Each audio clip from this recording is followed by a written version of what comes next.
And we're live. Good morning, everyone, and welcome to day 2 of GRCConPH. It's rest day. So it hasn't been a very fruitful day for you, for those of you who were here yesterday. Shout out naman dyan yung mga ating early greeters. Si Ray ang number 1. Yan, Ray, magandang umaga. Kahapon, number 2 si Ray. Ngayon, siya na yung unang-unang nag-greet sa atin. And as we have shared with you yesterday, our first keynote for the morning, needs no introduction. Kasi po kung si Lito Aberia ang godfather ng cybersecurity sa Pilipinas, ito pong ating first speaker, we can call him the father of data privacy in the Philippines. So hindi po siya pare. Sometimes mukha lang po siya talagang bishop. Ayan, but ang ating pong guest yun, needs no introduction. Ipapakita ko na po. Ayan. Yan po ating speaker, si former NPC Commissioner, or we call him the first Privacy Commissioner, Liboro. I'll call him on stage now para siya ating makapanayam. Ayan. Yeah. Mon, kumusta? Yes, kumusta ba? Kumusta ba, Sam? Greet mo yung ating mga ating mga maaga early bird siya, mga early birds. Mga early birds. Namimiss ko na yung mga Privacy Fridays natin, ha. Tsaka yung ito.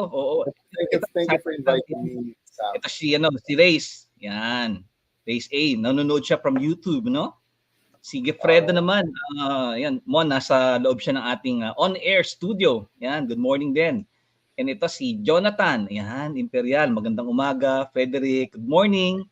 Maylin, baka itong mga to yung uma-attend dati ng ng PAO mo, Mon, di ba? Yeah. So, si Tatlong magandang umaga po. Ayan. Anilo Petelar, good morning. Yan. Good morning, Manuel. Pakisabi rin ko saan kayo galing kasi Mon, nationwide tayo syempre, So, from as far as Baguio, Jensan, ayan, dami yan. Marlon, magandang umaga. Ayan. Don Homer, yan. Bercel, Mary Irish, good morning. Erica Villegas, magandang umaga po. Si Manny Kaliwan, Mon, kilala mo to, di ba? Yes, Manny. Kimberly Ann Gonzalez, good morning. Joanna May, ang dami nila, Mon. Punong-puno yung ating on-air studio. Yung nga lang, 250 lang kapasok niya, i-expand po natin yan, no? Pepper Pet Tatapali, magandang umaga po. Edna, Delio, yan, si Boris, yan. Magandang umaga. Yan. Si RM, pakilala mo si RM, taga dito, no? Magandang umaga, RM, no? Dominic, good morning. Regine, si Doc Eugene, magandang umaga po. Yan, kung consult kayo sa kanya kung may sakit kayo. Benjeline, good morning. Mary Grace, yan, Aldrin. Ito, Mon, kilala mo si Captain Hernan, no? Ayan, magandang umaga daw. Yes, Captain. Good morning. Ray Doliosa, magandang umaga po. Ito si Sir Willie from SLU, Mon. Ayan. Oh. Carlos Subagan, good morning. Dran Reb, good morning. Willie, yan, Ronnie Cruz, Jasmine. Laki na ng circle natin. Sam, naalala ko pa nung araw na nagsisimula tayo. Right? At, mangilan-ngilan lang talaga. Mangilan-ngilan lang. Correct. Sabi, pasok tayo sa Volkswagen. Ito si Attorney Jeff ng DPO ng Mandaluyong City, chairman. Yan. Si si Alejandro Kilang, si Will Haraya, yan. With Elward Belda, dami talaga nila, Mon. And they're saying good morning to you into our community, Rufino, yan, Nino, Angelo, yan. Ito si Libay, taga BSTACS, no? Kilala mo to. And of course, Paz Balayan, di ba? So, si Sis Paz, kilala mo rin yan. One of our early rin yan sa PAO, no?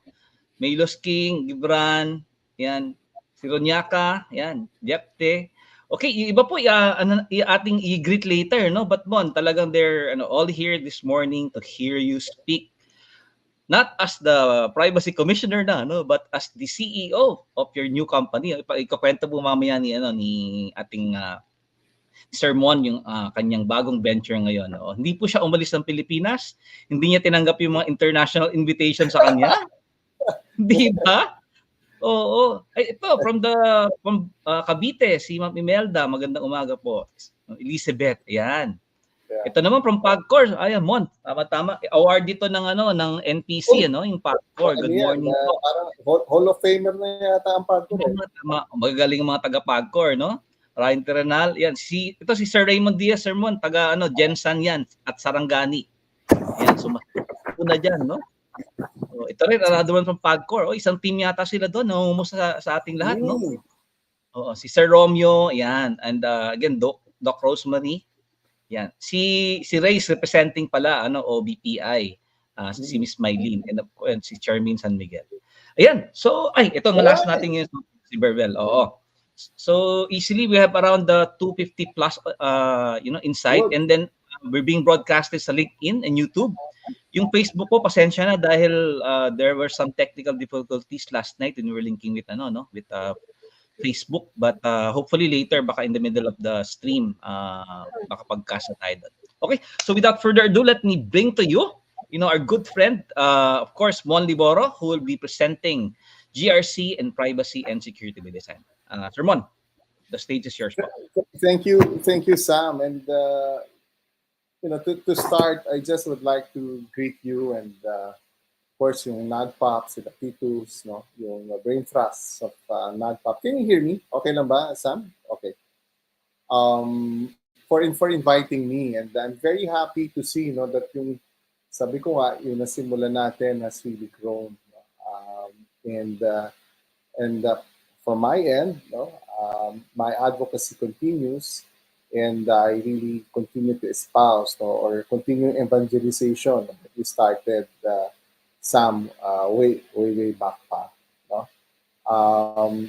But today, ang task na binigay sa akin ni Sam is to talk about the intersection of data protection, privacy, and GRC. Now, I was, when I got the invitation, I was very excited to talk about it. Kasi GRC and probably our new concepts, na ngayon natin naririnig. Just like privacy nung araw, I remember in 2016, wala pang may alam talaga. Ano ba yan? Bakit may privacy? At ano ba yan? National Privacy Commission or the DPA? But look at us now, yung mga practitioners natin, we continue to grow because there are organizations that namumulat na at nakikita nila ang kahalagahan nito. But again, with the evolution of so many frameworks and concepts, kasama ang GRC, ESG, ano ba yung connected issue that bind them together? Kaya I entitled my talk, Building Trust. This is about really building trust in your organizations that you represent, trust in the business, in the sector that you're a part of, even trust, as a head of an agency or an enterprise, kapag tiwalaan ka. Because again, because of the very complex nature na of data processing, which is at the heart now of economic development, ang dami ng attendant issues that go with that. So yes, I'm going to discuss this crucial intersection of GRC, more common, governance, risk management, and compliance, with the ever-evolving world of data privacy and protection. So, of course, at its core, GRC stands for governance, risk management, and compliance. It is a framework that organizations employ to integrate and manage these three pillars effectively. So, risk management helps identify and mitigate potential threats, and compliance ensures adherence to laws, regulations, and internal policies. But how does this relate to data privacy and protection? It's a paradigm shift, especially in the corporate world, by emphasizing the integration of governance, risk, and compliance. It has really led to a more comprehensive and strategic way of thinking and planning. So, and saan pumapasok nga dyan or saan intersect ang data privacy and protection. So really, it's really about the ongoing digital transformation that we're all witnessing. This digital transformation has revolutionized the way we do everything, the way we go to work, right? The way our children go to school, the way we shop, lahat. It has really revolutionized those. And right now, the world is running on data. So, quickly, ang bilis kaagad ng connection. It's really about when you want to establish trust, you want to establish governance of data, risk management of data, and compliance with data-related framework and laws. So, really, as we embrace now digitalization, right, we must embrace now itong mga concepts na ito for us to continue building trust. But so, why, ano lahat ito? Bakit nga ba tayo nandito this morning, no? Bukod sa pag-usapan ng GRC. Nandito tayo because mayroong batas, no? Yung Data Privacy Act of 2012, and it's really raised the bar for safeguarding data. And alongside that, now, pumasok na ang concept ng how do you govern data, how do you risk manage data, and how do you comply, no, with stringent data laws. So it's really about changing the rules. No? The rules have changed, no? And we must accept that. And the sooner we accept these rules, right, the more that we can become resilient. So ano ba ang pinaka-biggest message ng DPA? No? It's really now putting liabilities on persons. No? That's the biggest liability, biggest message. No? It's now really the personal liability of directors, executives in the case, or even responsible officers, right? So many of you here, of course, mga DPO, ang tanong, ang DPO ba responsible? Well, if you are a party to negligence, then you could be, no, responsible under the DPA. That's why it's very important now, no, that data privacy compliance and governance is now very important for organizations. So why are you all here? You're here because of your bosses. No? If you are not the CEO, if you are not a board director, or probably a C-level executive, but you're basically here, you're attending for your bosses. And sana dapat clear yan din sa mga boss ninyo, right? Because whatever decisions you do, right, whatever advice you give to them, whatever suggestions, no, or policies you suggest to your organization, it's basically a get out of jail card for your board of directors and for your CEOs. So has this happened? Of course, we're all aware.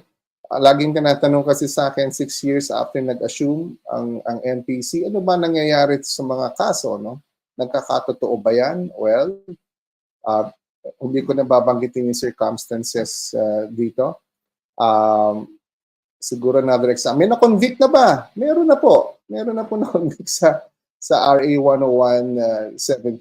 No? It's a BPO manager, no, na who was found guilty under RA 10173 because of misuse of personal data. And another one, no, in the case here that was affirmed by the Court of Appeals, the Manila New Life Church winning against a company based in Makati, Pisnan Corporation, and right now the board of directors of Pisnan Corporations have been recommended for prosecution. So if you will see, no, makikita natin how that these risks to your organization, to your bosses, and even to yourself, these are real risks present because again, because the rules have changed. So where does GRC come in? No, governance. Of course, it sets the tone for data privacy, defines your structure, leadership, and the leadership responsible for creating and implementing data protection policies. Risk management is again very central to data protection. And the approach we did here in the Philippines is very clear. Now, when I assumed in 2016, it's going to be a risk-based approach, and that is really what makes data privacy quite unique, no, here in Asia and even in this part of the world, in lalo na sa Southeast Asia.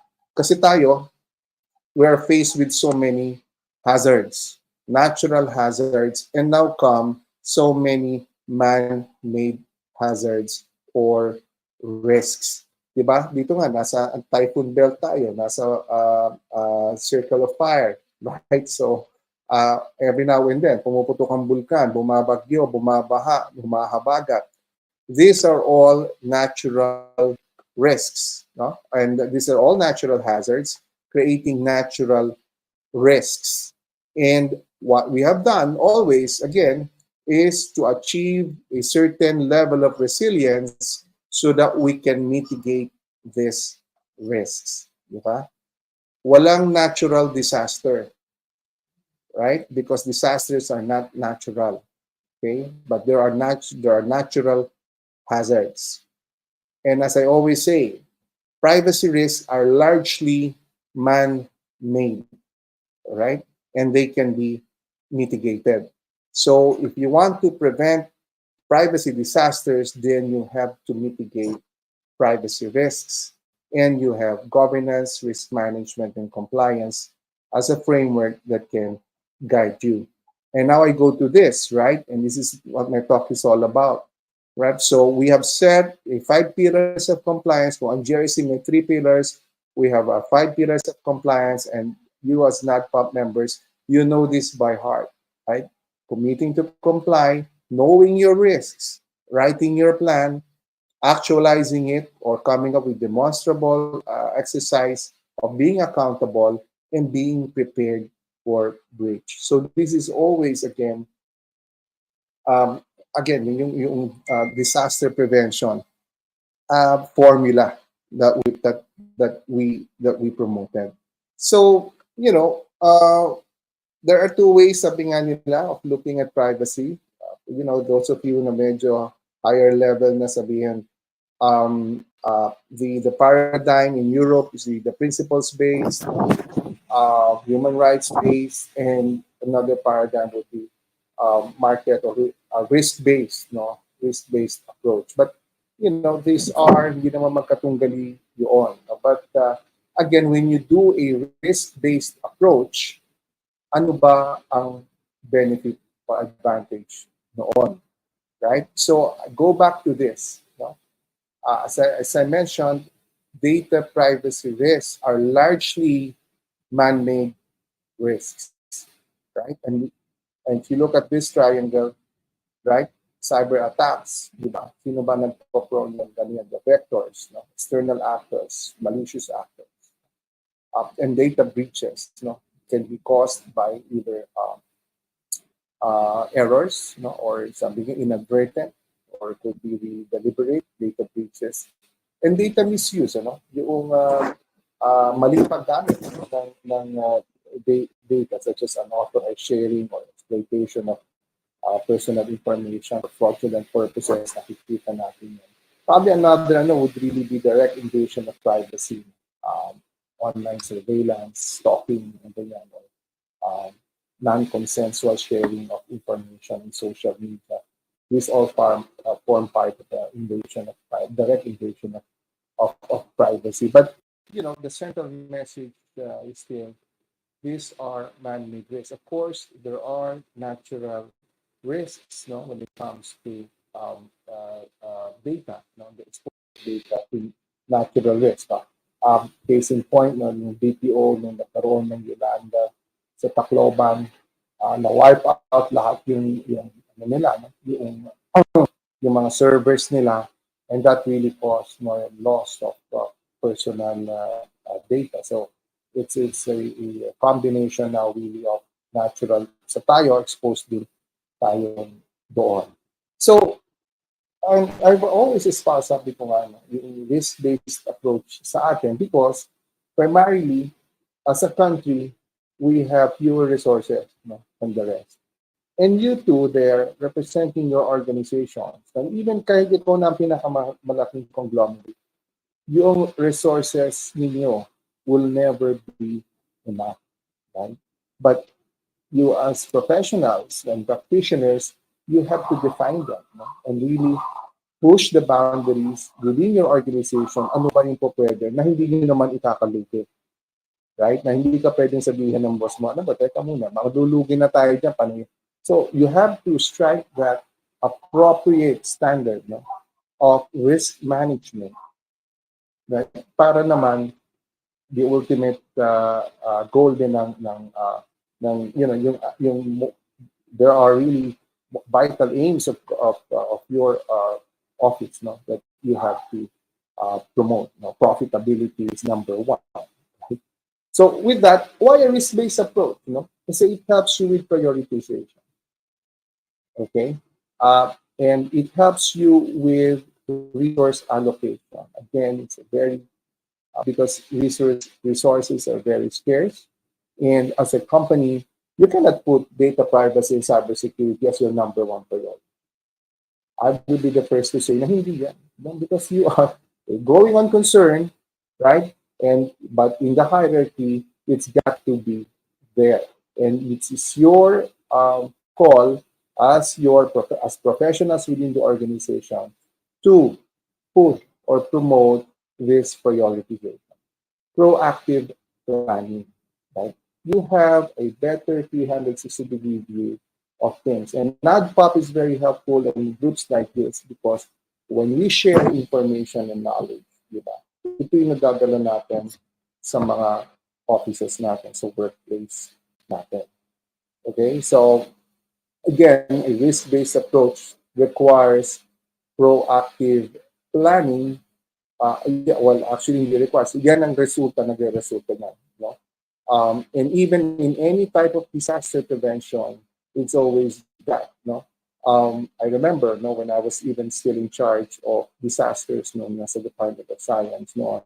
Pag pumasok na ang bagyo sa Philippine Area of Responsibility, ang advice ko sa lahat ng mga community-based disaster teams magkape.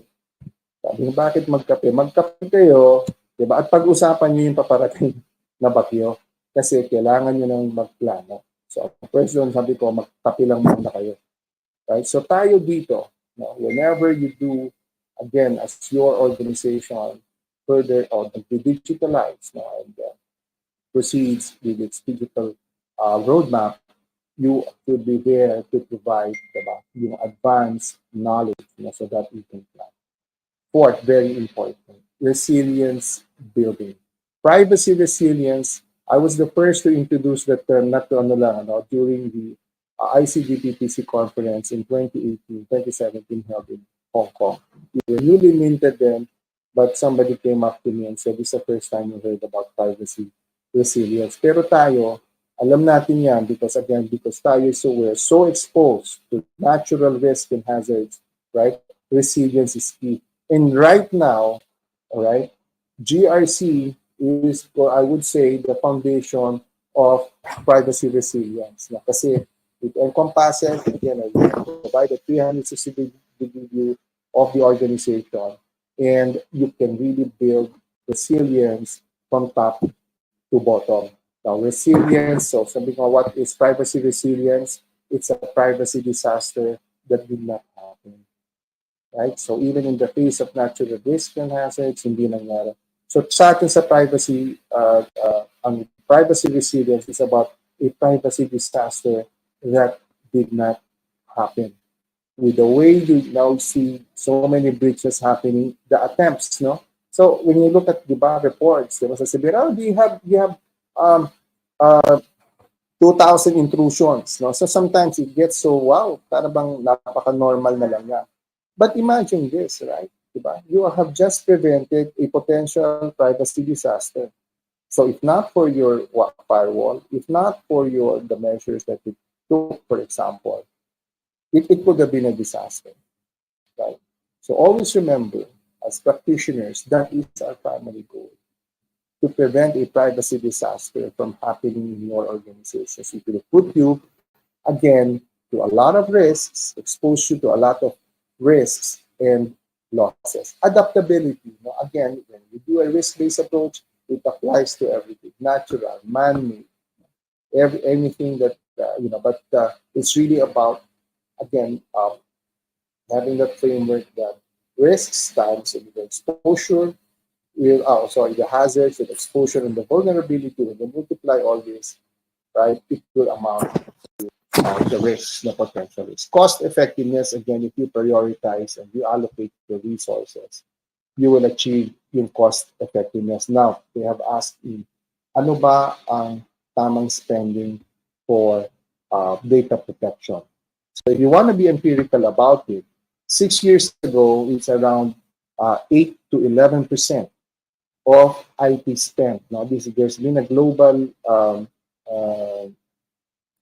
survey, no, top companies, ano ba, how much do you spend on cyber and privacy? It's around 8 to 11% of IT spend. But recently, 2 years ago, another study was conducted. It has increased now to 14 to 16%. So many companies are now investing in cybersecurity and privacy. And lastly, data-driven decision making. The risk-based approach, you talk about something that can be quantified, right? So when you do that, no, again, you provide the empirical basis for the future steps that you're going to take. Hindi lang ito kutob-kutob. Okay, so everything can be accounted, everything can be counted, everything can be tangible, and so that you can take decisive steps. So, as I mentioned, what's really the cause of non-compliance? And for those of you who are, sabi nga, mga bosses, I'm sure you've encountered this. We don't want to spend on that, but really the cost of non-compliance is much higher. Business disruption, productivity losses, revenue losses, and fines, penalties, and settlement costs. Remember, no, may administrative circular na rin ang NPC, so they'll be meeting out administrative fine. Just recently, there's a slew of news about breaches, field health, etc. And I just read it in the news. They had to shut down operations. Look at the productivity losses that all this entailed. And ano ba dapat ng ginawa? Could be a firewall lang ba? Diba? But if you look at it, and then again, they're now learning from experience. So those of you there who do not want, or that hirap makulit yung mga bosses nyo, tell them, right? That worldwide study conduct is there's twice na, almost 3 times the cost of compliance kapag hindi ka nag-comply. So just to conclude my talk, again, GRC, the online, and this is a framework. I think this is really the bedrock framework now of building trust in a data-driven world, right? So I espouse privacy by design, privacy as a default, privacy by design, the full function. This is, again, if you look at it, this is about proactive planning, risk mitigation, and putting, again, the welfare of your customers ahead of you, respect for user privacy, proactive, not reactive, preventive, not remedial. Now, these are all disaster prevention principles. Okay, so when you now talk about governance, risk management, and compliance, it's really not it's not a choice anymore. It is a necessity that we should embrace because the data-driven world now really demands responsible approach to data management and effective governance. So it is really imperative now for organizations to recognize that data privacy, data protection, they are not obstacles, but they are opportunities. Or rather, there are opportunities to demonstrate trustworthiness, integrity, and commitment to responsible business practices, which is at the end of the day, right, yan ang pinaka-valuable ngayon sa mundo natin ginagawa. So with that, let me thank you. If you want to email me, this is my email. This is our company domain. You can also check out www.privas.com into privacy management software development. But this could also guarantee you that we can be of help in your own doing. Thank you very much.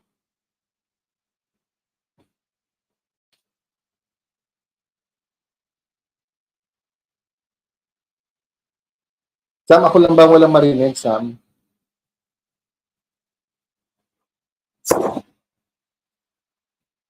Sam, parang ayan. Ay, Sorry. Ako pala yung mute. ayun. Naka-mute mo. Sorry. Nakamute eh. My Okay bad, na my po, bad. Sam. Okay na, isasama ko na si Lito rito. Yan. Uy! Good Magandang morning. umaga. Oo. Mukhang napulit ka na naman kagabi, Lito. Ano na naman ang binabantayan mo? Meron ka na naman. Ay, nako, marami. Itong mga cybersecurity issues, Correct! security. Oo, busy ka ngayon. Ano naman binabantayan Nakipag-meeting mo lang na? ako kahapon sa National Security Council at saka upcoming meeting with NSA Anyo. Good. Yeah.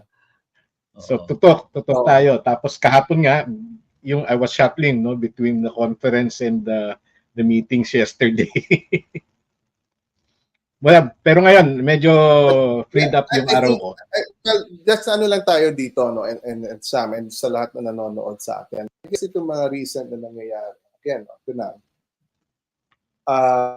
patunay talaga na nasa crosshairs tayo, no, ng napakaraming actors, right? And lagi nang gasgas na nga sabi, hindi na to question kung mangyayari sa iyo, pero kailan, di ba? So, tayo naman, di ba, there are, again, certain aspects that we can control and we should be able to control that. So, I guess yun nga, dyan pumapasok itong mga nakikinig sa atin, yung mga professionals na nandiyan. As I mentioned kanina nga dito, di ba? Nandito sila hindi para sa sarili nila, pero para sa boss nila at sa mga organization nila. No? Because primarily, what is at stake here, what is really at risk here, is your their business reputation. No? And not only that, no, yung risk of non-compliance na may penal talaga, repercussion doon sa mga management and head ng organization. So, as we speak, sabi nga, yung mga nape-predict na nakikita natin ng araw dito, Sam, yan na, nag-unfold na. Because, bakit nangyayari? Bakit nangyayari? Kasi hindi naman tayo tumitigil mag-digitalize, eh. Right? Alam mo, there was a joke before, alam mo, Lito. Alam mo, dati hindi pa tayo tinatamaan. Paano, bakit? Ang sama ng internet dito, eh. Wala, parang gano'n, no? It's a joke. I don't know, but yung mga telcos na nandito, but it was a joke kasi sinasabi nga before na, hindi pa tayo tinatamaan masyado ng mga yan. Kasi nga, hirap sila makapasok sa Pilipinas o makapag-transmit ng mga malware nila kasi masama ang internet. No? It's a joke, no? Pero, the march towards digitalization is hindi naman mapipigilan na yan. Right? So, the question is, are we ready? No? Ready ba yung organizations na? Tsaka Mon, matandaan mo itong recent lockdown na 3 taon, pushed our defense perimeters to the homes and yung both sa office at saka yung sa school, di ba? Isa yan. Second is yung shared tower policy na roll out, although balita ko isa pa lamang yung shared tower, no? Tapos yun nga yung efforts to roll out itong mga free wifi and all despite setbacks. Okay? Meaning natin nag-improve ang connectivity somehow at saka yung quality of services sa internet. So mas exposed tayo. Now, ang isang comment ko kahapon sa national security is it's not a simple case of a cyber criminal attacking us. It may also be tied to geopolitics, with the WPS issues unresolved. And then the latest is skirmish, yung nabangga na barko. Okay. Alam mo, just you're very correct, kasi and we have noticed that, kapag may mga ganyan na nasa news, sinusundan na yan ng atake, Right. Given yan, totoo yan. So, at saka may historical naman President, take for example, the Balintang Channel skirmish, the firefight between the Philippines and the Taiwan fishermen, that resulted into attacks, nation-sponsored attack yun. Agad-agad yun. So we can expect more of those. Mhm. Definitely, no? Oy, Lito, Mon, may mga tanong dito from our Sure. friends online, no? Yung unang-una dito yung well, it's a very basic question but very valid talaga. Ito nga yung sabi ni yan, how to be a privacy resilient Mm. organization. So, yan. Alam So, mo, thank you, Rufino, no? Yan yung trabaho, yan talaga, as yung nagsimula ang 2016, no? Even, tinatayo na, tatatlo pa lang kami, no? But really, inuna namin noon talaga yung formula, paano nga ba magiging resilient ang mga organization. And salamat sa title, Sam, no? And it's a very simple prescription. Yung binigay namin, yung 5 pillars of accountability and compliance. Right? You need that. No? When somebody is, like, sabi nga, commit to, appoint dito, kasi pag merong isa sa inyong champion, no, na masipag na champion, di ba? Yan yung nagsisimula nito yung na ito. May tumitingin na yan sa data practices ng organization. That's the start. And then second really is that you have to exercise now risk-based management approach and know your risks. Right? You can only be resilient kapag alam mo yung risks mo. You want to be resilient because ang nagtitrigger niyan are risks. Tama? So, anong magagawa mo kung hindi mo identified kung ano mga risk mo. So that's the first thing. No? Walang pinagkaiba yan noon pag you do risk resilience for disaster, natural disaster sa mga communities. No? Inaalam mo dito, saan ba dito bumabaha? Gaano ba kataas ang historical na baha pag nangyari ito? No? Kapag ikaw ba'y nasa dalampasigan, ikaw ba vulnerable to storm surge? So these are again knowing your environment and the risks present sa inyo. So dito sa organization nyo, Rufino, di ba? We talk about data protection, data. O ano bang data ang ginagamit? Ano bang data that you always collect? Ano ba ang personal data that you sometimes collect? Ano ba ang personal data that you never collect? So start that. Map it. Di ba? Nasaan ba yan? Right? And then, makikita mo, then you conduct a privacy impact assessment. Ito bang ginagawa namin? Ano ba potential impact nito? You want to do that because you want to measure your risk and come up with controls to mitigate it. Can we address every risk? Can we say zero risk? Of course not. Of course not. But you've got to do your best effort to mitigate these risks. And how do you do that? How do you privacy resilient organization? Isulat nyo yung plano nyo. Kasi Rufino, baka mawala ka na sa opisina mo, kawawa naman, bitbit mo lahat yung mga polisiya nyo, di ba? O yung mga gagawin nyo, isusunod. Magsisimula na naman. So, kapag tayo, ina-adapt natin yung mga ginagawa natin sa organization, tututunan natin. Di ba? Tumitibay yung organization natin. Tatlo lang naman ng paraan para matuto Di ba? Mapag-aralan mo sa sarili mo. Pangalawa, makinig ka sa mga eksperto tulad nito na may natututunan kayo. Pangatlo, maranasan ninyo. Right? Yun doon ka matututo. Ngayon, gusto niyo mang maranasan ito na magka-breach kayo, doon lang kayo matuto. Di ba hindi? Di ba? Ganun din sa natural disaster Natuto lang sila na ganito pala ang storm surge nung naranasan na. Noong una sinasabi yun, ayaw ng iba, ayaw makinig, mga ganyan.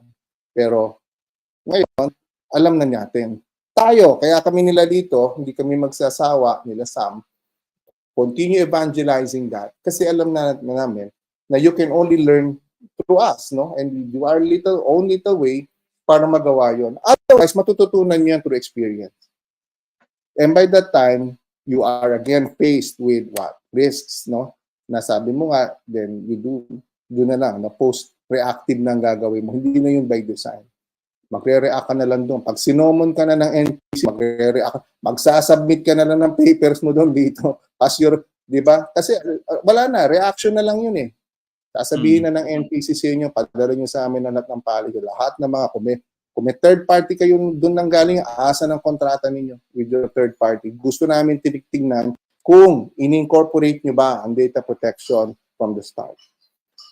Mahirap na yun, di ba? Ano na yun? Doon na kayo matutunan. Pero sisiguraduhin ko kayo, matututo kayo dito, di ba? Matututo kayo, pero could be the hard way. Di ba? And then again, finally, again, be prepared for breach.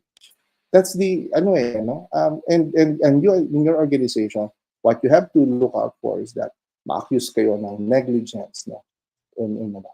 A preventable breach, no? Pag nakita ng MPC, this could have been prevented if you only employed this o kaya ginawa nyo yung dapat na obligasyon nyo, pero wala na, liabilities na yun sa inyo. Pinakita ko sa inyo, may nakulong na ba? Meron. Meron na ba mga kaso na? Oo, lahat ngayon yan, lahat ng mga kaso sa MPC, at talk to them, lahat gumugulong. Right? So, these are, it will take time, pero magkakarecord ng lahat. Alam mo, Mon, yung realization ko rin as you were speaking kay Rufino, no? Yung first principle ng PBST, proactive not reactive, di ba? Preventive not remittive. Oh, it's actually also a behavior that all of us should take, di ba? So correct. Kaya nga sabi ko nga, yung risk-based, yung adaptability niya, no? Magagawa mo siya ma-apply mo siya. Ganon din ang GRC, right, diba? Maano mo siya. So, hindi lang siya talaga paper compliance. That least now goes beyond paper compliance. When you talk about accountability, you're talking about the entire strategy of your organization. Governance, risk management strategies, and compliance. Kahapon mo nag-GRC 101 kami. So, ito lumalabas na you'll fuse GRC with privacy and security by design. You need proactive governance. You want not reactive. You need to proactively manage risk, and of course, proactive compliance, ano? Maganda paglabas pa lang ng batas, ihanda niyo yung mga yung mga Alam mo Sam, ang maganda kasi dito GRC, ESG, ano yan lexiko ng mga boss ninyo. Di ba? So makaka-relate sila diyan. No? Lalo na sila may mga high level mga conferences sila. Yan ang pinag-uusapan sa mundo ESG, GRC. Yan ang pinag-uusapan C-level, yan ang pinag-uusapan So nakaka-relate sila dyan. Now, nare-relate ba nila ito sa data protection? Maaaring hindi. Yan ang role nyo. At tingin ko, hindi kayo mahihirapan kasi nga, nasa lexicon na nila yan Nasa vocabulary na ng mga boss nyo to. Right? So dapat, tayo naman, sasabihin natin, boss, parang di ba? Hindi na magiging alien sa kanila to. Pero dapat ang road, idikit ngayon niya. ESG, no? Environment, society, governance, boss, di ba? Ano na to lahat na hinahanap, no? Sa stock exchange, di ba? Even sa New York, hinahanap na nila. Ano ba ESG policies ng kumpanya? Ganun din. So, these are something, use this framework, use this vehicle, no, for us to send across our message better. And the ESG will be one of our next topics, Mon, sa after the conference. Environmental, social, and corporate governance to. Ito may magandang case study na sinishare si Levi, Yan, ito. Basahin natin, given our line of business as a distributor, we don't have direct interaction with consumers and end users, also known as data subjects. Our resellers/dealers are the ones facing consumers, yan yung data subjects, no? Are we correct with our stance that when resellers in our pool without a DPO will be solely responsible for any breach that occurs at their end, such that they cannot invoke coverage of their infraction on us and to at least even involve us? Yeah. Good question, Levi ba or Levi? No? Yeah. But you go back to the basic of your relationship, right? If you are the front-facing personal information controller and you employ what you call processors, no? Yung batas kasi natin, no, gives prime yung sa role ng personal information controller. So kung siya ay empleyado mo, kung siya ay subcontractor mo, ikaw pa rin, no, ang mananagot dito. It's a general rule. Kaya ano dapat ang ginagawa nyo, Levi? You have to come up again, no, yung contractual measures, no, to make sure that you are protecting data from it. And that is making sure na marami nang gumagawa ngayon dito, natutuwa ako. Kasi for example, like itong mga meron akong may nag-aano sa akin sa Privacy and Security by Design. Mga security agencies na tinulungan ko. Kasi sabi ko, bakit biglang dumami ngayon itong mga security agencies na gusto magpa-training? Yun, nire-require na sila no, ng kanilang mga kliyente no, na malalaki. Teka muna, na paano, ano ba ang inyong compliance? So suddenly, nagkukumahon sila. Totoo rin naman, di ba? Kasi sila yung mahilig mangolekta sa logbook. Sila yung kumukuha ng mga, di ba? Ng mga facial recognition, may mga ganon. Gumagamit na sila lahat niya. Pag pumapasok ka sa subdivision, iniiwan mo yung mga lisensya. So, nire-require na sila. So, alam na ngayon, nakikita mo na ngayon yung chain. And yun yung ginawa natin, Sam, nalala nyo dito, di ba? Sabi nga natin, we cannot train everybody dahil wala naman tayong ganung kalaking resources to, di ba? But we have to be selective. Inuna natin yung mga enterprise, no? Government agencies and enterprise, no? By getting, natin sila mag-comply. Kasi alam natin, right, na yung supply, sila ngayon na mag-i-impose sa supply chain nila. Ito yung ito. At ito nga nangyayari na. Ito na nga nangyayari.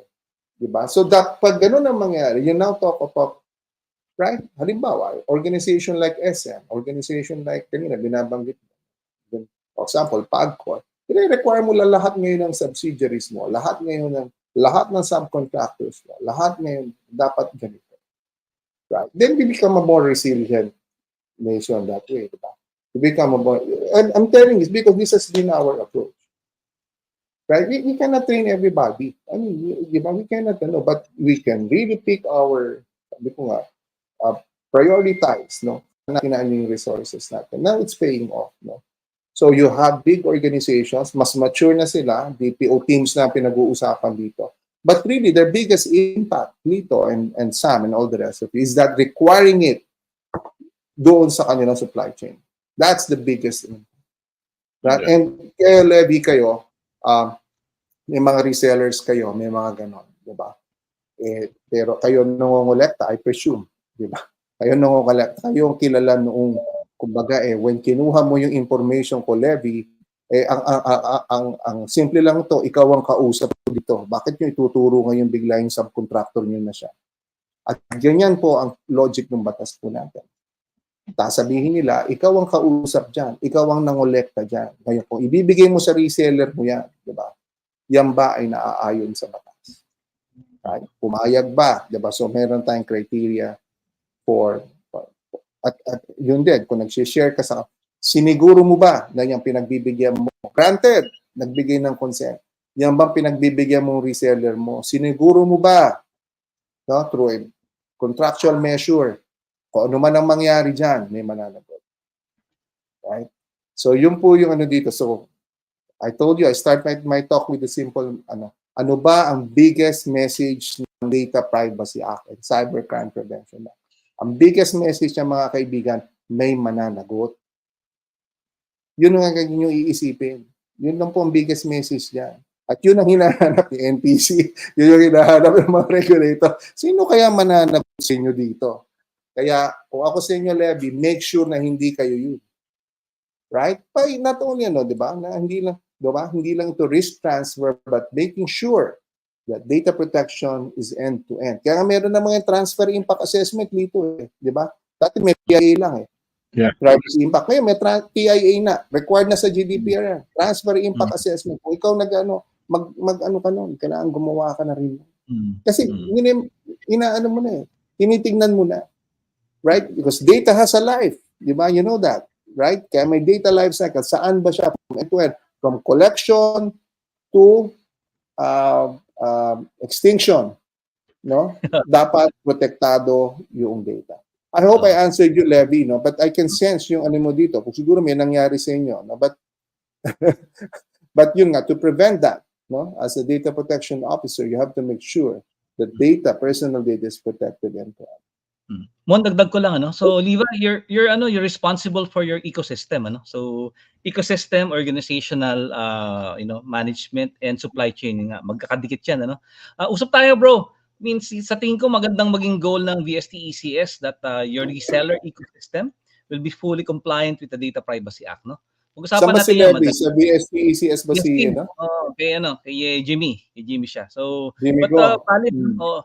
And for other other attendees here, no, if you have big ecosystems, yung best practice talaga. They like for example, the big telcos, they do not do business with organizations that process information for them if they're not privacy compliant.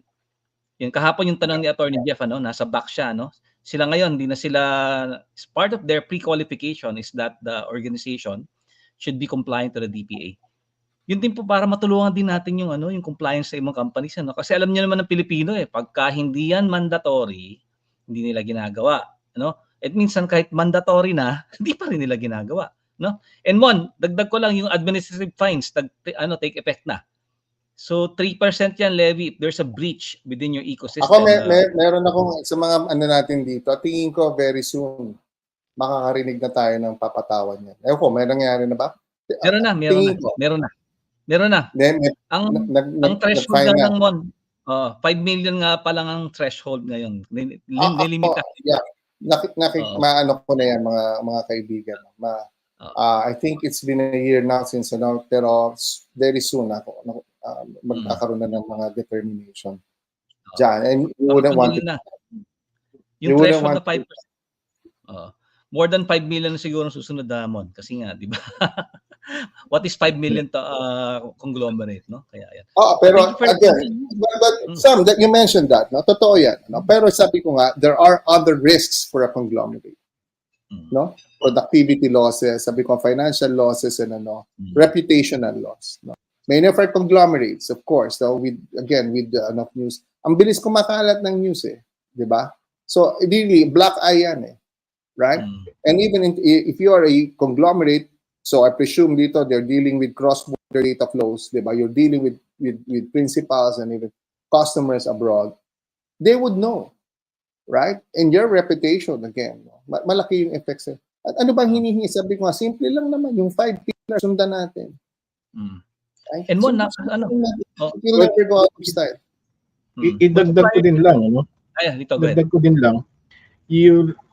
Nabanggit na ni Sam yung ecosystem. You have to really plot down your value chain, from your sources to your outlets. Yan yung buong value chain mo That's why, from supplier. So that's why even in my consulting work, sinasabi ko lagi, you have to properly vet yung third parties ninyo. And third parties would include suppliers as well as customers or outlets. Diba? This is where Lito and Sam, siguro dito papasok ko nga lang for organizations and conglomerates, sabi ko nga, data processing has really become really complex now. Hindi na nga kaya minsan ninyo. Right? So sabi nga sa inyo, bubuo na kayo ng mga teams, Pero more important, tingnan nyo rin, privacy technologies, dumadami rin yan. I mean, we have Privas, and not to maybe a shameless plug, but really, that is really the intention because you need tools. We need tools, and we need, to combat this. Sabi mo nga dito, sa mo ipaplat yung, di ba? Paano gusto mo malaman, nasa na ba yan? Kasi you are exposed to different, sabi ko, it's not only the DPA that you have to worry about now. If you're dealing sa United States, bilangin mo, ikaw ba ay naandito sa California, di ba? May California ang privacy laws na pinapatupad doon, So, there are more states now na magiging effective yan. So, you can be liable to dito sa mga estado na ito. Right? So, hindi lang dito sa atin, Kayong mga DPOs, expand nyo na yung horizons ninyo. You now have to advise probably your companies. If you're doing cross-border data transfer, ano ang liability nyo beyond our shores? Right? So, ganun na po yung ecosystem po natin. And you might need technologies to be able to help you there, to assist you, tools, that can assist you in that respect. Yan, thanks for the question. Actually, Mon, mas cool ang Levi na pronunciation kasi sa Attack on Titans, yun ang one of the characters. Levi, At least, Levi, usap tayo, bro. Madalas naman kami nagkukwentuhan ni Levi. Ito, magandang tanong din to from Neil, Yan, good morning. In a corporate setting, is non-compliance to company policy and data protection be a ground for dismissal to any staff proven to be a regularly non-compliant. So ito, HR issue to, no? So if you face an employee issue on data protection, cybersecurity, partner with your HR kasi sila yung ultimately sila yung business leader in charge of employees. Yeah, Mon dito, any take on this question, please? Well, I think ang sagot dyan is dalawa. No? Of course, yung compliance with national statutes on labor. No ba? Secondly is your internal policies. For example, BPO companies are very strict, for example, when it comes to that. Why? Bread and butter nila yung data processing, personal data processing lito di ba?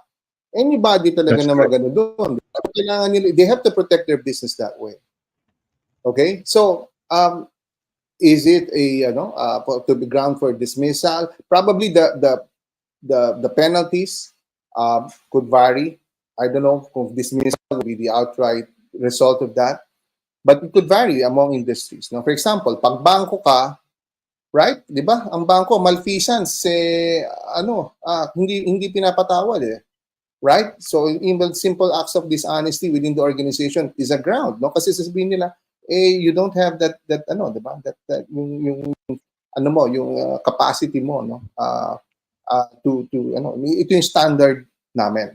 Now, very important yan papasok yung sinasabi kong isa. If you a sector or even a company, then you have your company policy. As a sector, and many of you belong to a sector, it's very important yung sinasabi namin codes of conduct, codes of practice, right? Kasi, for example, yun din ang company, no? Na they have their internal policy. Pero makakatulong din na we have this internal policy because we belong to a bigger community that has this standard. Right? So we have to comply. No? We have to, so this is what I've mentioned. I was inano ako dun sa BPO, no? Minsan na-invite ako. Diba? Yung fraud na nangyayari, for example, inside BPS, kasi hindi nila ma-prosecute. Marami doon hindi na pinababayaan nila. Pero ano ang resultant? Yung reputation nung in the case of BPO, hindi lang kumpanya nila, yung bansa natin. Right? So hindi natin pero di ba liken ko nga yung isang yung West African country na nagkaroon ng tag na bansa ng scammer. Right? Paano nangyari yun? Huwag ko nang banggitin yung pangalan ng bansa. But they are so, di ba, masyado silang tamaan noong na-stigmatize dito, di ba? Dito, pag sinabi mo scam, agad yung West Africa dito. Nigeria, yung sabi nila. Diba? Hirap na hirap yung bansang niya natanggalin yung tag niya. Why? Right? Kasi nga, hindi nila napapanagot yung, yung gumagawa. Gusto ba natin mangyari sa atin yun? So, may mga sektor dito, sabi nga, the goose that lays the golden egg. Yan, BPO, di ba? Natural lamang na pangalagaan nila yan. Right? Kasi kung hindi, ang laki ng implikasyon. No? Hindi lang sa kumpanya nila, maaaring pambansa. Right? So, halimbawa, kung pinabayaan lang nila yung mga fraud na nangyayari na yan, no? mga ibang workers nila, sabi ko, the first conviction dito, was a BPO manager. Oh, yes. That answers that. Kasi nga, yun yung no? So, again, going back sa tanong mo, Neil, no? Non-compliance is a ground for dismissal. I wouldn't be surprised. Sabi ko, if you belong to a sector na yan ang casino, for example, no? Pagcor, di ba? You regulate, di ba? Any ng mga dealer doon, di ba? May aksidenteng nakapag-uwi ng chip, di ba? Ng mga ganyan. Ground yun. Kasi hindi nila pwedeng i-allow yan ng mangyari. Alright? So if you are in an organization na prime, no? You are in the business lalo of data processing. Diba? That could really be a ground for business. Idagdag ko lang, no? Idagdag ko lang. Age for beauty. Go ahead. Ganda nung usap natin. It depends din, sa, yun nga, sinabi ni Mon, depends on the industry sector kasi may mga mahigpit na industry sectors like BPOs and banks. But also internally, it depends on your company policy. Kung properly spelled out yan, and then you have to make it, you make the employees. That is what they signed up for, di ba, Lito? Yes. And they have to make the employees aware, no, of the consequences of violations, 'di ba? Kasi meron naman diyan na medyo maluwag na first offense ganito lang, verbal reprimand, second offense maybe written reprimand, yung mga ganun, may graduation siya. So you just have to make the employees aware yung mga ganung policies, no? Para naman yeah. kasi pag dinismiss mo outright, no, baka maharap ka din sa labor case eh, kasi sasabihin ng empleyado, hindi ko alam eh. Yeah, and this has happened, no, Sam and Lito, no. So lahat po tayo ngayon, this goes back now to the person, right? Kaya yung isa natin pinopromote, sabi nga isang topic siguro, digital ethics, di ba? Yes. Kailangan nasa kultura na natin, nasa fabric na ng pang-araw-araw natin dito. Good manners and right, GMRC, parang ganun na to, di ba? Hindi lang parang ganun na to, di ba? Na paano natin so itong mga polisiya na to ng mga kumpanya na ito, di ba? Basically saying na huwag kang magnanakaw. Halimbawa, nagkaroon ka ng nag-comply ka, nagnakaw ka ng data na hindi, di ba? Right? At pwedeng yung isang kaya tayo as individuals, magiging magiging tayo rin yung risk ko natin diyan ay lumalaki. So, di ba? Halimbawa, meron kayong polisiya on bring your own device, and you violated it. And it created di ba? Nag-inject kayo ng virus, ng malware doon dahil doon sa violate mo yung BYOD policy mo. Di ka ba dapat managot doon? Right? Di ba? Halimbawa, hindi ko na lang alam kung nangyari doon sa isang malaking organization. Pag tinignan mo, di ba? Tapos may isa pala kasi yun yung ang laki nung nagawang perwisyo, di ba? Pero nangyari dahil violate mo yung isang policy.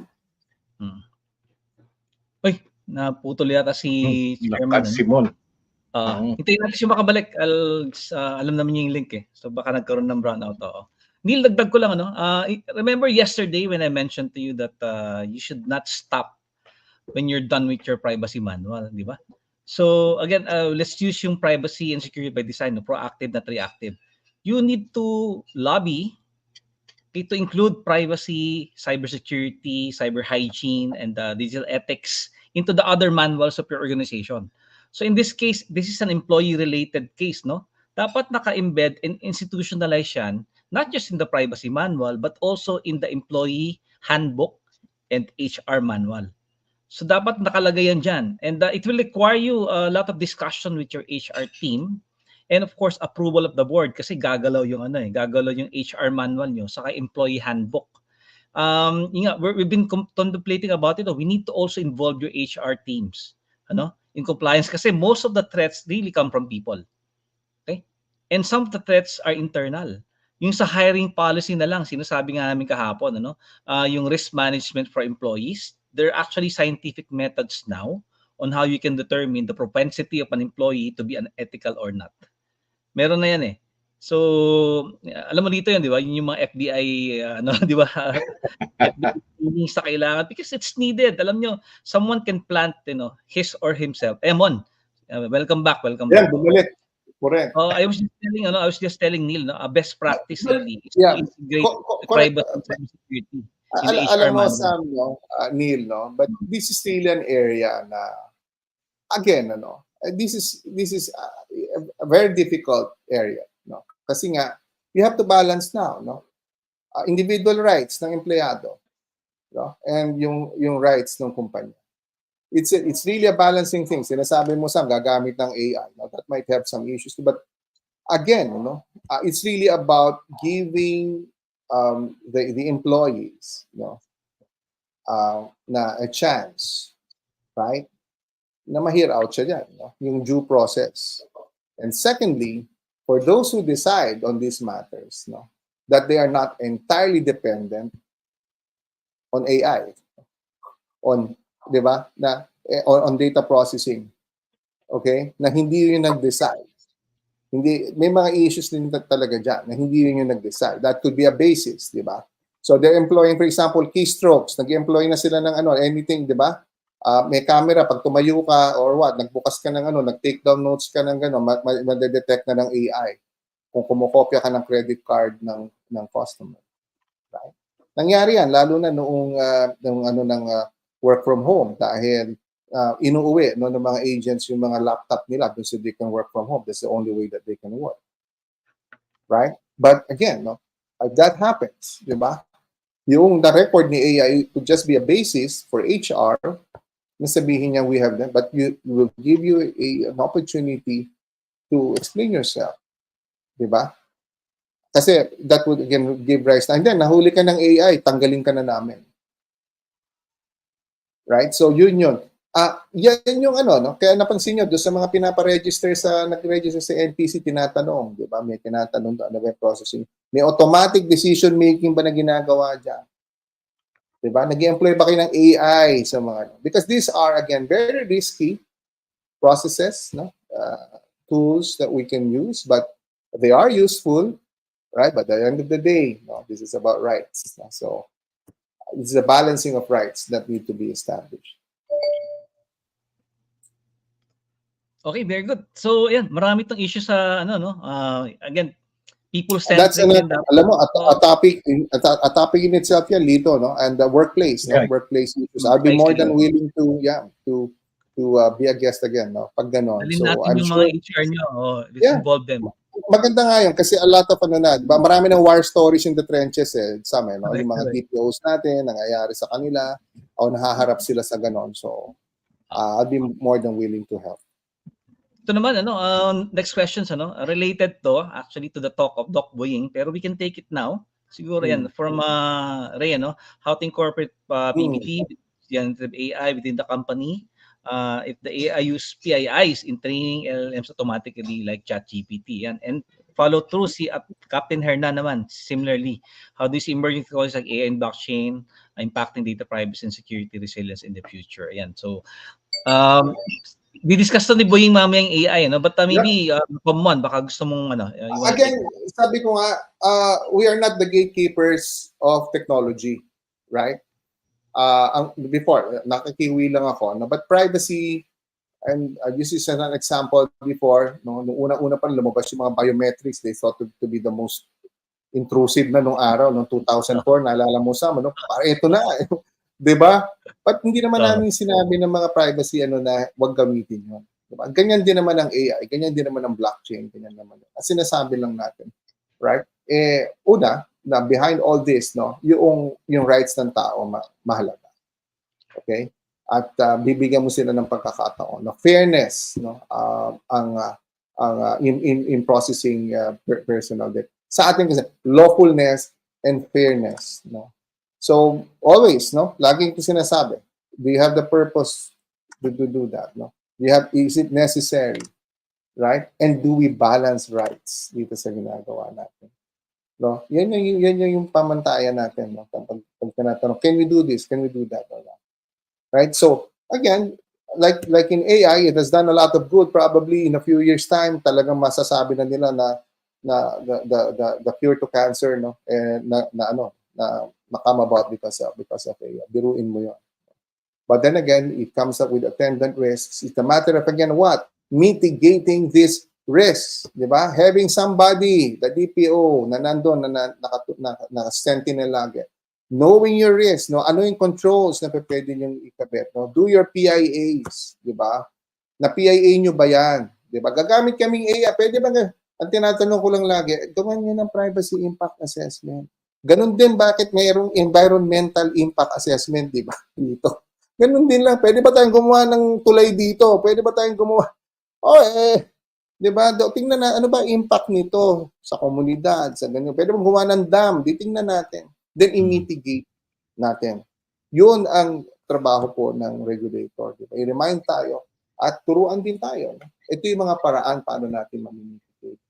Pero hindi niya sinasabing, huwag kang gumamit ng teknolohiya. Ang teknolohiya, mga kaibigan, parang damit na natin. Di ba? Ganito na ito ka-natural. Kapag gising mo sa umaga, kaharap ng teknolohiya. It's not something anymore. So, is it something na parang kakainin ko ba ito o hindi? Ganun na lang yung choice, no? Di ba? Ito ba uulamin ko? No? Ganun na siya ka-natural, no? Sa pang-araw-araw nating buhay. So, how do you see emerging technologies impacting? They will really impact that a lot. But if you employ, again, mitigating measures, if you employ privacy by design, that's why there's privacy by design. Those of you who code software, i-embed nyo na yun doon. Di ba? All of these, and go back to, largely man-made. So, softwares na, di ba? Yung sabi ko sa online lending app na mapang-abuso, di ba? Kung yung mga software developers yan, sinabing, wag tayong mangolekta ng contact list nitong mga to. Di ba? Magagamit lang yan sa, hindi nangyari rin yun. So, pupunta tayo doon sa mga gumagawa ng codes. Di ba? Sasabihin nila na hindi na, ito, kung sila, this might lead to a privacy disaster, wag ho natin ilagay ito. Right? Then, you'll be in a better place. Okay.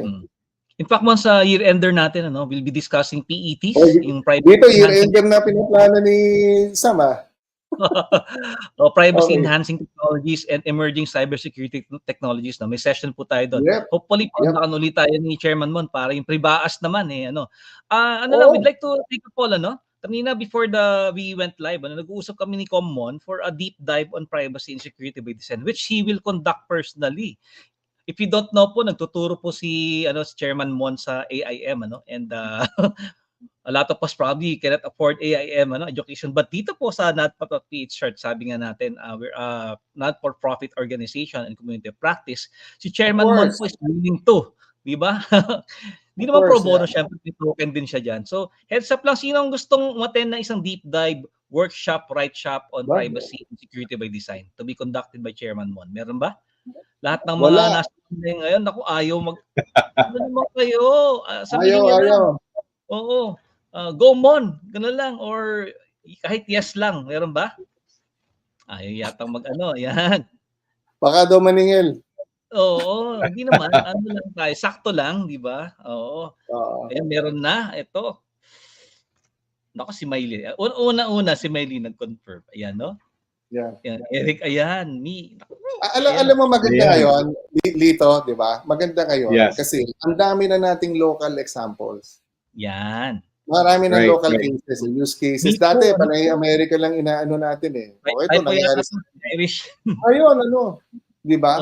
In fact, that's what I did sa class ko sa AIM. Naghimay kami ng isang kaso. Bakit ito?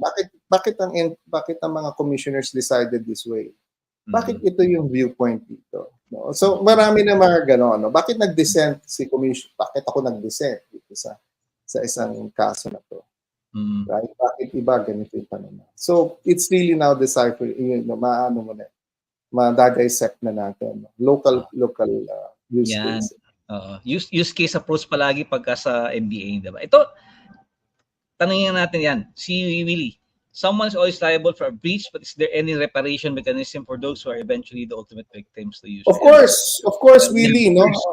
Yung compensation, no? You have a right to be compensated for that. And the NPC has ruled numerous times now awarding compensation to data subjects.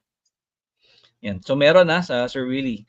And sometimes masakit. Pero yung isa ko ring one thing I've also encountered, and this is meron, and this is now the truth, no? Na meron din nagwe-weaponize ng Data Privacy Act, no? Yes. For the flimsiest, but quickly naman, no, nakikita ng mga investigators yan, and sinasabi nila kung dapat i-dismiss ito o hindi. Marami din gano'n, no? Just like any other law, no, it can be weaponized by parties, so that comes with the territory, no? But yeah. Nabanggit so, yung weaponization ng DPA.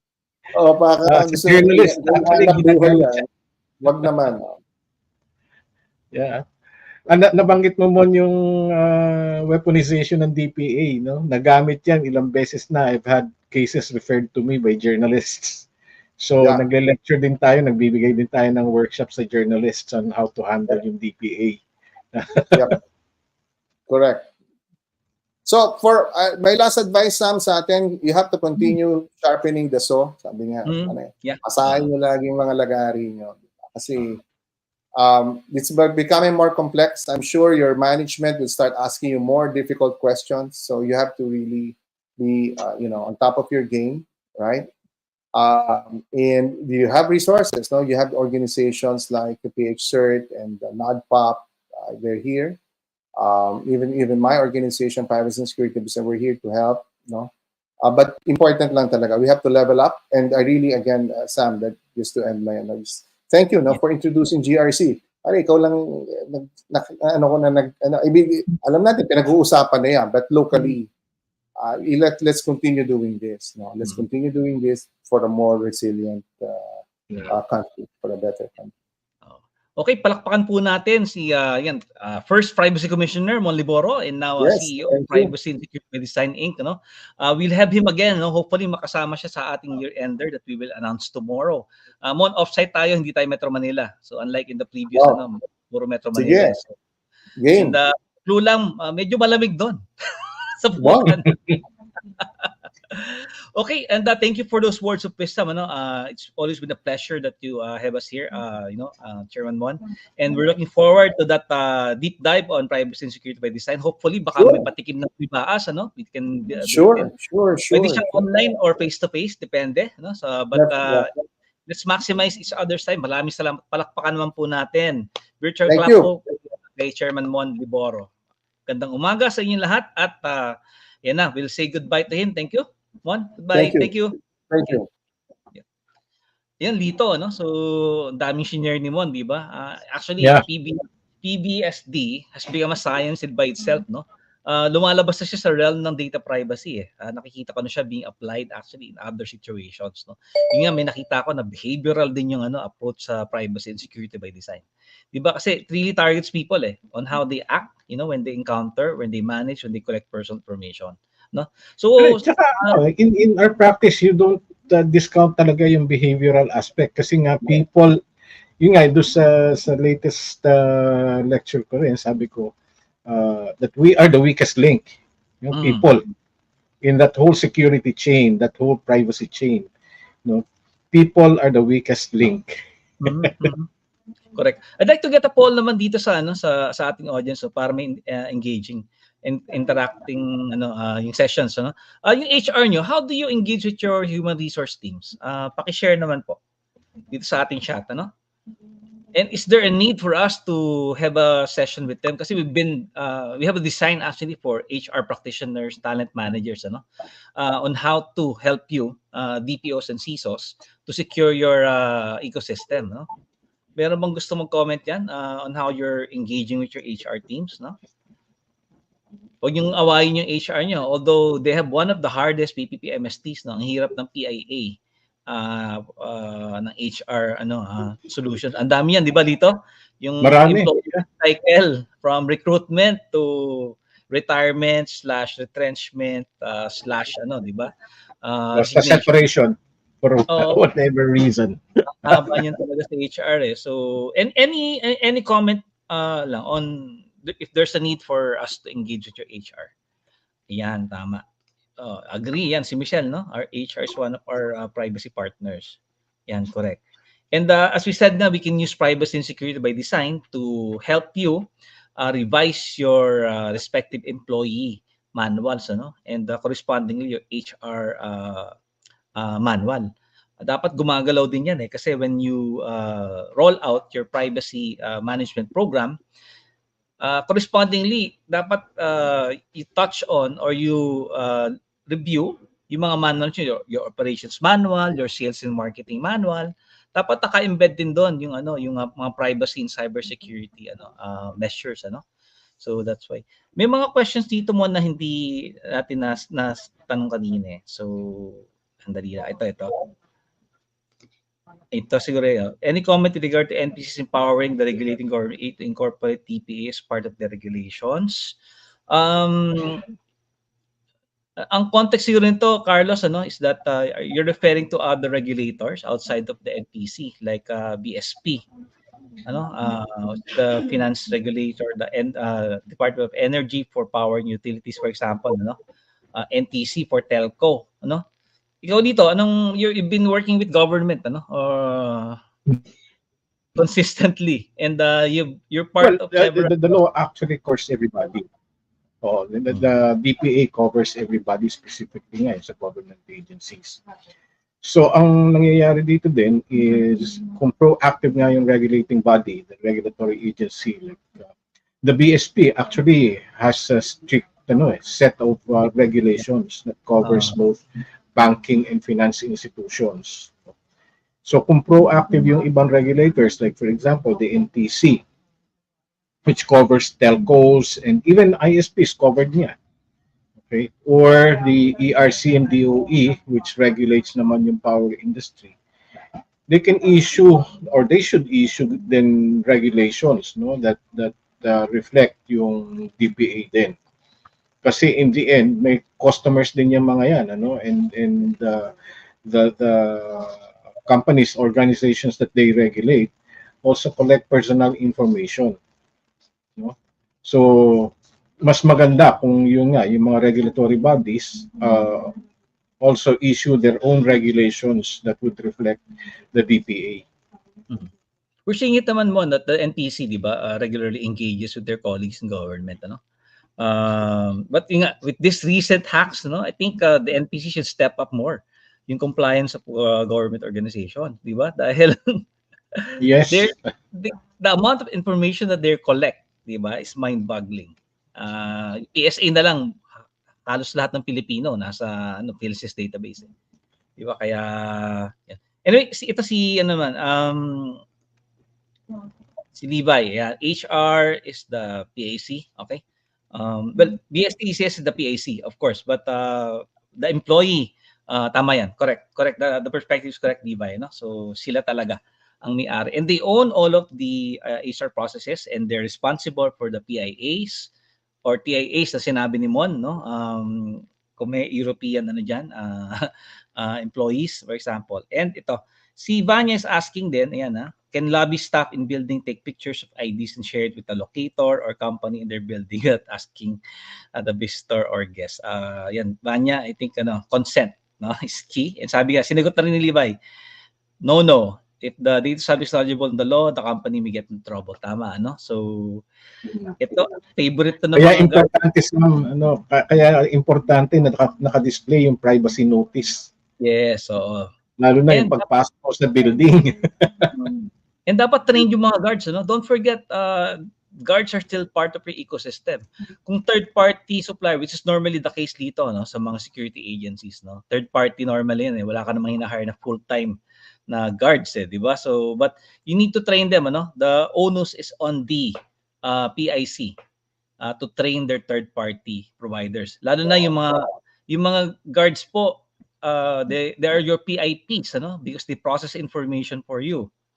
Okay? But Sam, tinignan ko ulit itong tanong, So, put it into context. Kasi yung collection ng personal information ng mga pumapasok sa building, yung mga visitors, it's for purposes nga of security sa facility. Ang tanong naman dito is, can they share with their locators, so yung mga tenants nila? Okay? They kasama dapat yan doon sa privacy statement nila if they will share it with the data collected by the lobby guards or receptionists to the tenants. Okay, so kasama dapat yan sa consent form din, whether the visitor is willing that his information be shared with the tenants. So dalawa yung actually yung purpose nga, yung may secondary, parang lumalabas dito, may secondary objective, aside from ensuring security, knowing the visitor who comes into the building, there appears to be sharing, embedded dun sa question. Correct. And Lito, again, best practice, dapat pati yung visitor management. This is a visitor management TPP MST, You need to have a PIA kasi lalabas diyan over collection ang ginagawa ng guards, In fact, even though it's probably within the legitimate purpose, yung tatlong test natin, transparency, sinabi niya na dito, dapat sinasabi doon. But did it pass, for example, yung legitimate purpose, di ba, of transferring the information to the locators? Dito, nakikita ko over collection na yan, di ba? And as DPOs, dapat hinuhuli nyo yan. Okay? Yung manner and purpose of collection. Okay? And then, yung proportionality, kailangan bang kunan pa ng picture yan, etc. So again, you put it to the litmus test of the principles of transparency, Yes. legitimate purpose, and proportionality. Meron akong alam na building diyan dito sa Ortigas, talagang ini-scan nila yung ID, to be kept. So now, ang question is, how long do they keep it? Correct. Right? How do they protect it? And dito, ito yung pet peeve ni Attorney Kiko, no? Hopefully who can join us this afternoon. Yung mga exclusive villages, no? Hindi Oh, ba? yes. May memo na diyan na you cannot collect driver's licenses, no? And yet nag-shift sila. Ginagawa nila ngayon and you cannot keep the IDs. No? Kinukunan nila lang yung picture. Or they have their CCTV camera nandun. Tinatapat nila yung ID mo, no, doon sa CCTV camera, just collecting it, no. Again, well, meron mga complaints na against those practices ng mga exclusive subdivisions, no, yung mga guards. Kaya yan. Meron pa bang question? Teka, I'm checking, ha? Ayan, thank you. Ayan, tama. I have the same thoughts, okay? And he said 30 days, ayan. And then, tama si RM, no? Perpetual retention sa no. Dapat, ayan, tama. Storage limitation, no? Although in some cases, I think sa education, they keep some of the records of students, in perpetuity. For example, yung mga national heroes natin, di ba, dito? Pero, yung pang national hero yun. Hindi, meron din kasi namang batas dun sa retention of data or information. So for example, sa academe, yung datos natin from the school, sinasubmit yan dun sa DepEd or sa CHED. No? And the records are kept in perpetuity. Covered din naman ng batas yan. So we have to look at the related laws, no? Whether legitimate ba yung perpetual storage and retention ng datos. No? Meron tayo yung tinatawag yung archives law. Yes. Ganun din. So we have to look at that. How does that impact our data collection? Is our organization subject to that law as well? No? Let's say yung sa archives law. In terms din ng sa history, no, sa archives, yung nabanggit mo nga yung mga records ng national heroes. Okay? So, meron iba't ibang batas yan, no?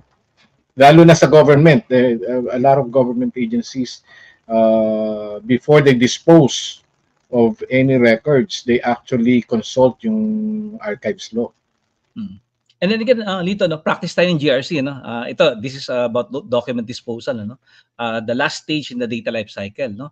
So governance, number one, look at the appropriate laws, di ba? Tama si Lito. And look at the appropriate standards and look at the appropriate, for example, existing best practices, In some industries kasi, may mga prescribed standards na on the document retention or data retention, no? Magkakaiba yan. Iba yung sa hospital, industry, iba yung sa FSI, iba yung sa education, etc. So you refer to that, no? Do not just dispose indiscriminately, Dapat you have to be very discriminate in managing your assets. Yan, natutunan natin kahapon yung assets, di ba? And then risk, What are the risks posed by these documents? Siyempre, may hierarchy kayo of value. Yung natutunan natin kahapon, These are for example, the assets or data sets that are most valuable to our company. Iba din dapat ang inyong disposal policy sa mga yon, no? And likewise, pagdating sa compliance na, ayan, follow the guidelines of the regulator, for example, on the retention for assets or data. Follow, for example, international guidelines. May mga guidelines tayo dito on proper document disposal per industry, And if there's none, ask for an opinion. Okay, magtanong kayo. So for example, if you're in the school system, tanongin niyo si CHED or si DepEd or si TESDA if they have an existing policy on document management, So kailangan po ito si Attorney Jeff na magandang comment yan. Yan. So government po may National Archives, yan, to retention perpetual storage. Correct, no? Thank you, Attorney. Ito, example to sa government, Kaya lang don't just dispose indiscriminately. Yan. And ito rin, follow up niya. And as to those not covered with the circular, we put the retention limit. Yan, tama po. Again, ito maganda, pinapractice na natin yung GRC, also with in this discussion on document management, and retention. Okay, so Lito, I think we can end early now. Tayo dahil medyo busy si chairman mo, unlike yesterday na marami tayong pinag-usapan kay Attorney Vida, But we will assume earlier siguro mamaya mga 1:10, 1:20. If there are no more questions para naman makapagpahinga kayo, and you can also do some work, related. Ay, teka, may follow-up pa si Levi dito eh. Nasagot na ba to, bro? Postpartum o postmortem ba to? Di ba? Postmortem to. Okay. found to have committed the breach and have been terminated. Okay, na-discuss na yata kanina, no, related dun sa, ayan. I think we have answered most, if not all of the questions dito. So, again, we'll end early today, but we'll this be back. morning. Sorry, this morning. Pero ang ating next speaker mamaya, yan, share ko lang, ano, is, ayan, risk and opportunities of AI in privacy and security. Si Doc Boying po will be on board mga around 1:30. Okay, so we'll let you go early today and you can take a rest or can take an early lunch. And then yun nga, we will see you around 1:30 later. And then thank you very much for joining us this morning. Lito, thank you. See you again in the afternoon. Yes, With Doc see you in the afternoon. Yeah. See you.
Akala niya kasi yun na yung trabaho natin.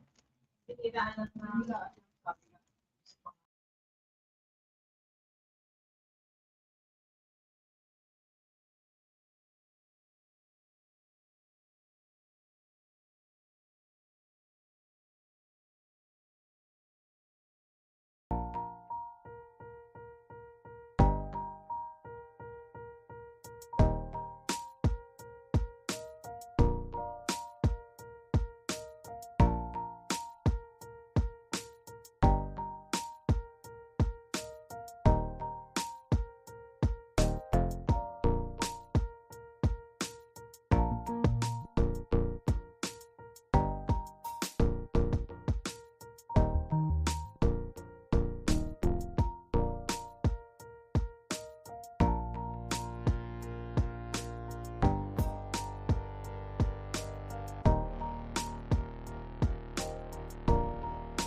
Good afternoon, everyone. How's lunch? And welcome to day two afternoon session of GRCConPH. No? So this is rest day. Our speakers here, that's why we're starting early. I host just like our all of our speakers, especially Common this morning. He also doesn't need any introduction. But let me remind you, he's one of the consultants for the implementing rules and regulations of the Data Privacy Act. No? He also released one of our first ebooks during the pandemic. I hope if you got a copy of that. He was the author of privacy in time of pandemic. You can still have access to that. We can send to you a copy. And at the same time, he's one of the senior advisors of NADPOP, constantly updating us, and at the same time guiding us on which way to go. Without further ado, I'd like to welcome him on stage. Good afternoon, Doc Boying Laliana. Good afternoon, Sam, and good afternoon to all the participants. Salamat, pinaunlakan mo kami. So, alam ko, busy ka. If you don't know po, si Doc Boying is also a World Bank consultant. At the same time, other funding agencies tap him for other projects as well. Galing lang siya sa Bonggao, Tawi-Tawi. Di ba? Ngayon, so... Yes, ang dami niyang... I'm helping out MSU Tawi-Tawi with their digital transformation initiative. Ayan, oo, talaga. Kailangan talaga ng tulong. And siguro one of these days we'll ask Doc Boying to tell us about his experience sa Tawi-Tawi. Kaya, ay nako, ang ganda ng topic mo ngayon, Doc Boying, opportunities and risk of AI in data protection and of course security. So, batiin niyo naman, Boying, papakilala ko ang daming community members natin nandito. Yan, si Levi, hi daw. From BSTECS, no? Kumusta? Yan, kumusta rin sabi ni Captain Hernan Castillo. Yan, so ating mga seminarista to. Yan, si Bercel, good afternoon. Yan. Romeo, yung pong mga mag-check-in po kayo dahil minomonitor natin ang attendance. Kaya kahit mag-high lang kayo dahil this is a CPD credited course, Yan, Bercel, magandang hapon. Si Jeril, good afternoon to you. Yan, Maylene Magpantay, magandang hapon.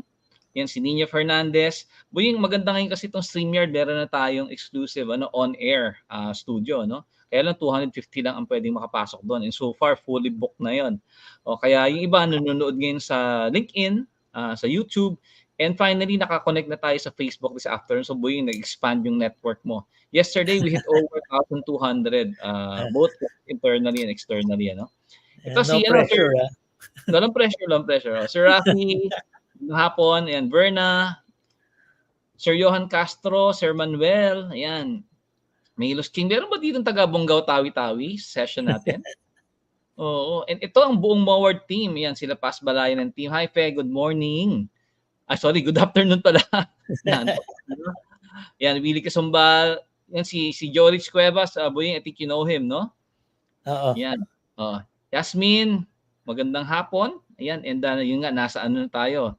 And ito si Doc Eugenio Santiago, magandang hapon po.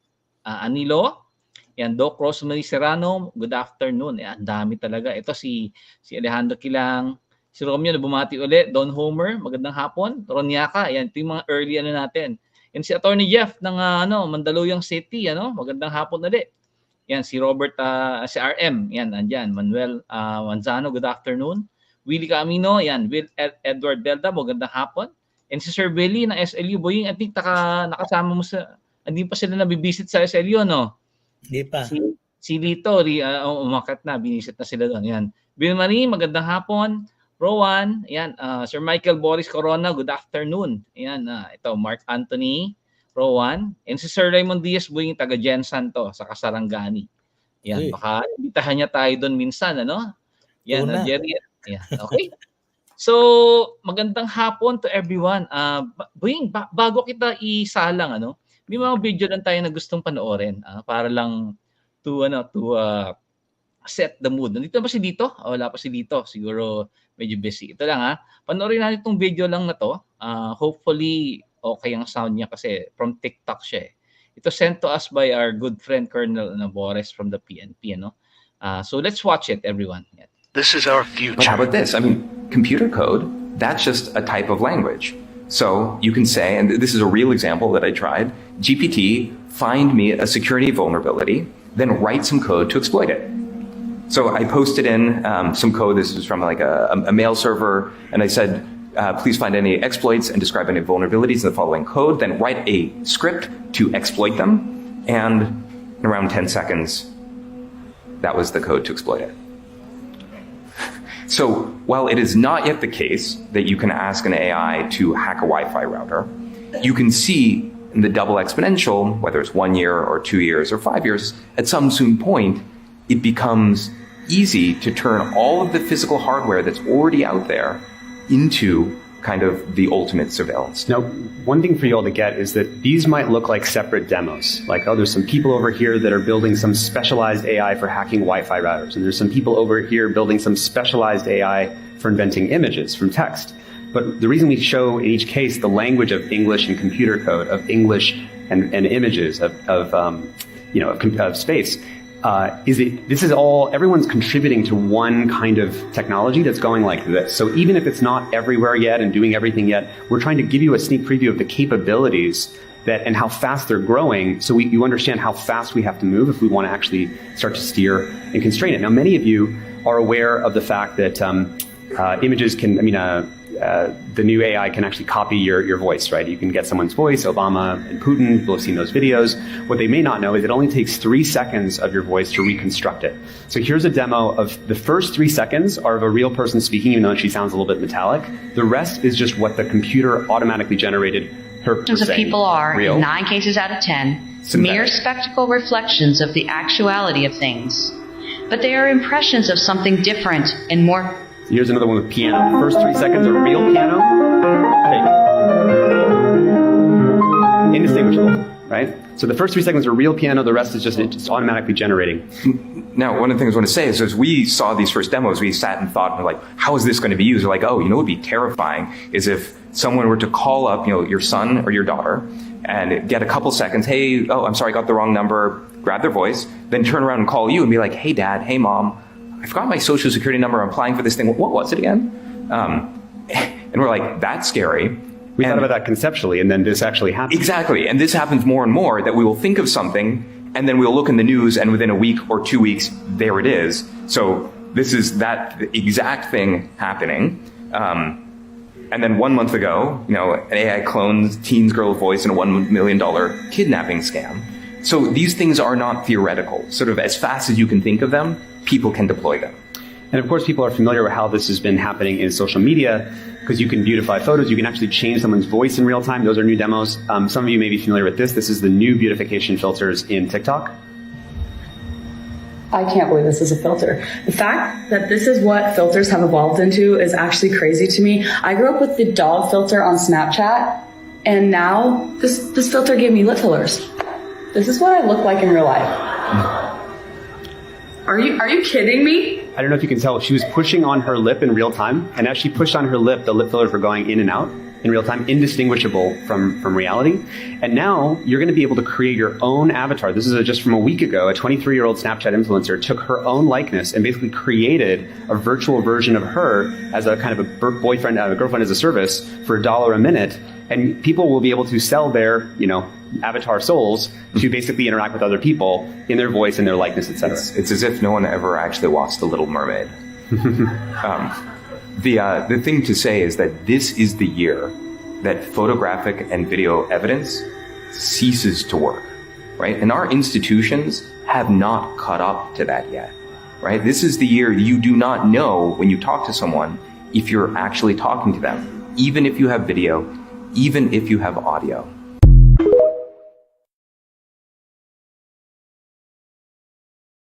Yan, there you go. So, Boying, patikim pa lang yun, on what can happen, and the worst that can happen.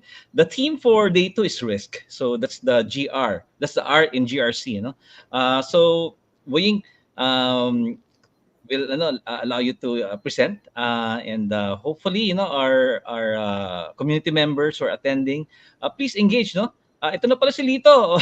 Lito, magandang hapon. Boying, Yes, lalabas magandang hapon. Boying, magandang hapon. Ay, Lito. Good for you. Good that you join us. Hindi kay Sam. Tsaka sa'yo. So, yan, Twisted Lito. arm ba? Lumuhod ako kay Boying, tapos may dalang pa ako. Pero again, Boying has been one of our avid yet silent supporters. Pag kami roadblock kami, he helps us to move it or we find another way. But dito, pag-present po natin si Boying. And breakout app naman dyan, community members, labas kami ng stage muna, Doc Boying. Okay? So, friends at NADPOP and PH-CERT community, presenting to you, Dr. Emmanuel C. Laliana. Thank you. this afternoon we'll discuss three things, right? AI, privacy, and security. Let's start with AI. I think most of you probably know Stephen Hawking, the cosmologist. And sabi niya, AI will either be the best thing that's ever happened to us or it will be the worst thing. And if we're not careful, it very well may be the last. So you've all heard of the horror stories. In some sense, that was what was presented in the video. And you all had hype. You must that AI will save the world, or the worst is AI will destroy the world. Now, I think reality is probably in between. I think there are certainly good things about AI, and certainly things that we have to worry about. And the task, as in any other technology, is to make sure that we are able to tap the beneficial effects of AI and mitigate the risks that is posed. And in this particular session, we'll look at privacy, data privacy, and cybersecurity as the areas for a deeper dive on the risks presented by AI. So, just definition, AI, and this is from the United. This is part of a law. The U.S. National AI Act of 2020. They legislated that AI should be a top priority for the government, and they come up not only with the law but also with a strategy and the instrumentalities to make that happen. So AI is a machine-based system that can, for a given set of human-defined objectives, make predictions, recommendations, or decisions influencing real or virtual environments. I think one of the problems with AI is the tendency to anthropomorphize, which means parang tao yung AI, we attribute personality to it. And partly because some of the more familiar AI that we use have names, di ba? Si Alexa at si Siri. But again, I think there's real danger in doing that. And even some people, I just read earlier today, si Norman Chomsky, one of the great linguists and progressive intellectuals. Sabi niya, hindi naman talaga intelligence yung what is at issue here. The AI is not really intelligent. So we'll not get into that. I think right now, there are just a few things that I want to say about AI, and then we'll quickly go into the challenges posed for privacy and security. So first is that AI is not a single technology. It is an umbrella term that includes any type of software or hardware component that supports machine learning, expert system, natural language processing, and of course, generative AI. So AI as a field probably dates its beginnings in the 1950s, but really what brought for AI to the consciousness of a lot of people is generative AI, specifically chat GPT. And of course everybody and again, like any other new technology, it gave us a glimpse into the future. In the video that we saw, the guy was able to debug, tinignan niya kung ano yung vulnerabilities sa software at how to mitigate those vulnerabilities, and all of that done in 10 seconds. Right? So ganun kabilis yung AI. If done right, it can protect us from vulnerabilities. Another thing I think that is not particularly noticed about AI is that AI is very resource intensive. Right behind the scenes of AI's brilliance lies an energy-intensive process with a staggering carbon footprint. Yung mga data centers na kailangan, yung mga servers that are used to run, to do the training for AI, etc., etc. Talagang yun, huge ang carbon footprint yan. It is estimated na yung carbon footprint ng AI is already equivalent to the carbon footprint of the airline industries. So it is as polluting, if you want to use that word, as all the planes flying around the world. Secondly, talagang ano yun, global yung ano, yung what do you call it? The resources that are harnessed every time you use AI. And yung ang isang observation, each small moment of convenience due to AI requires a vast planetary network fueled by the extraction of non-renewable materials, labor. So every time we ask an AI app to close the light, the cost of that in terms of energy is a lot more than if we actually just turn off the light, go to the light switch and turn it off ourselves. So aside from being resource intensive, AI is also a socio-technical system. No? So it's like AI is not just a product of an AI expert doing it, but rather we have to put AI into context in that it is a product of the complex of human, organizational, and technical factors involved in the design, development, and use. No? So a clear example, you would have heard that one of the issues about AI is bias. That the person who writes the code, in some sense, or who designs the model, the algorithm, has biases, and that bias, if they're not conscious of it, gets built into the model. However, meron ding studies that show even if there is no intention of bias, which means that the one who develops the model, the one who writes the algorithm, is very conscious of bias. Bias also comes from the data itself, which means there was an NLP app that would say fairly neutral, and then ang training data niya ginamit nila are news reports. And ang nangyari, nagkaroon ng gender bias yung NLP app, no, because of the training data, which means gendered kasi yung mga news reports. So since ito yung raw data na pinaprocess ng AI, naging gendered din yung output niya. So those who look at AI purely as technical system would say, oh, ang problema lamang dyan yung representativeness ng data, ng training data. So if we have a wide enough, representative enough training data, mawawala na yung bias. But those who look at the social technical aspect of AI would say, no, it's not just that is true, that's one way to address bias. But that way to address bias is to look at the human factor, the human bias, and the societal condition, which means that meron tayong bias sa society to look at things in a certain way, and unbeknownst to us, when we write the code or develop the model, pumapasok yon dun sa model. So for instance, lahat ng model naman Western. To what extent does it really useful for developing countries? So for instance, the Japanese would say, we have to develop our own chat GPT because the English version does not capture the complexity of the Japanese language and Japanese culture. But see, the point here is we should not really look at AI simply as a technical system, but rather as a social technical system. Now, let's go into data privacy itself, how AI would impact on data privacy. Now, the situation is this. AI-driven consumer products and autonomous systems are frequently equipped with sensors that generate and collect vast amounts of data without the knowledge or consent of the user.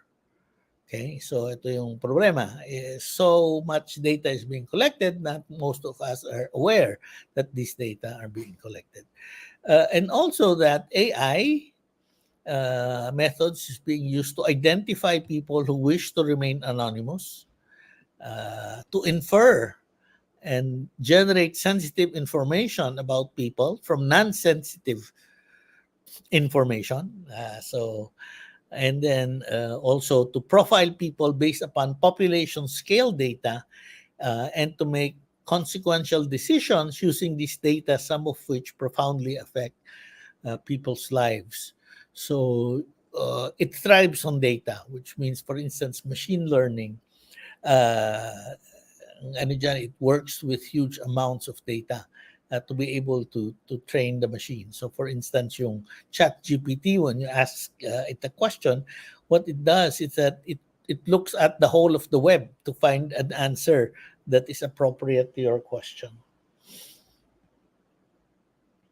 And of course, ang problema din dyan is, among others, data persistence. Data existing longer than the human subjects that created it, driven by low data storage costs. So this is not just AI itself, no, but rather the fact that we have cheaper, more powerful machines. We're able to retain data much longer than we used to. And then, of course, data repurposing, that takes on a new meaning.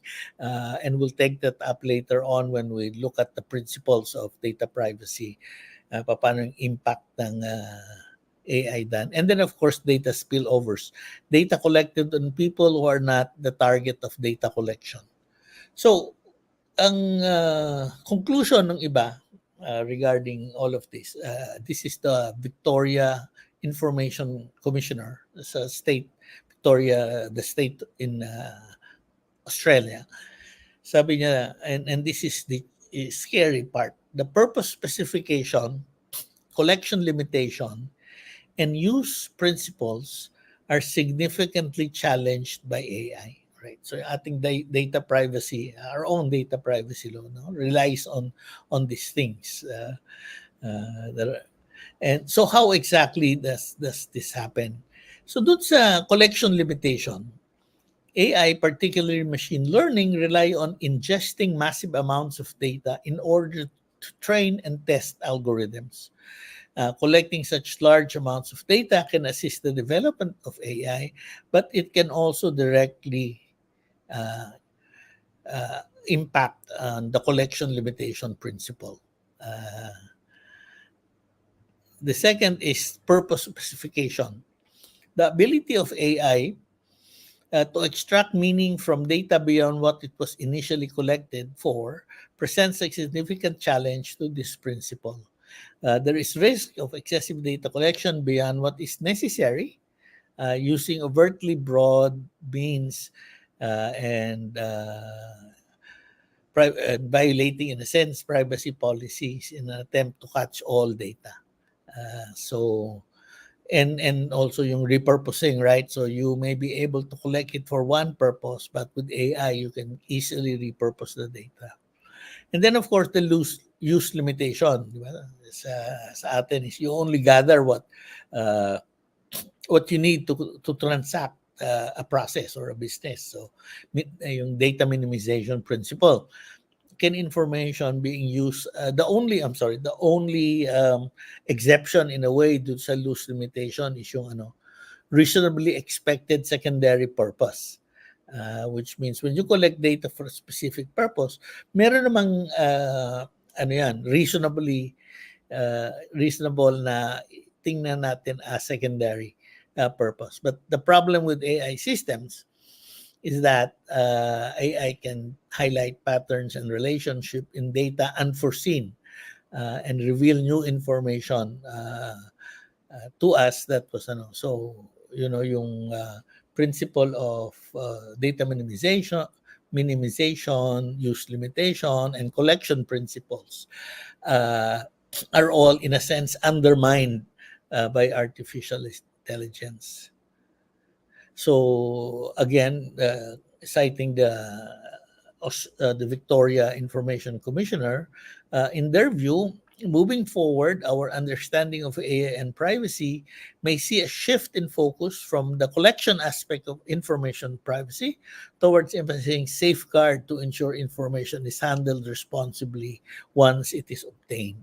No? So dahil nga talagang it's an information vacuum. No, it ingests a lot of data. Then rather than controlling that at the sort of collection stage, then the focus then should move towards data stewardship principles and things, ethical use of data. So yun, no? I think that in a nutshell is the challenge to privacy. Now, going to cybersecurity, there are three aspects to the relationship between AI and security. The first is the cybersecurity of AI, which means can we protect AI from being hacked, and then AI to support cybersecurity, which is the other way, which means we get better cybersecurity because we use AI tools. And of course, there's the challenge of the malicious use of AI. So here are examples of the data security risks. Now, the AI pipeline is an additional attack surface. And then there's also, and this falls under data security risks. No, the production data in the engineering process can also be compromised. So there's also yung second category of risks, AI model attacks or the adversarial machine learning attacks. So data poisoning attack, you change training data or the labels of the data. And so then AI becomes, yung very critical sa AI kasi yung training data. I think there are a number of stories already that they released an AI program, and then people, in a sense, attack the program at essentially making the AI gendered, which means naging biased against women, and then of course using foul language. In fact, ito yung isang issue, although of course hindi siya data poisoning attack, but one of the earlier issues with the GPT model is that it looks at the internet data that is available in the web, and of course it ingests both the good and the bad. Right? So kahit hindi naman niya alam kung misinformation o hindi, nakita lang niya na nasa web under the same topic.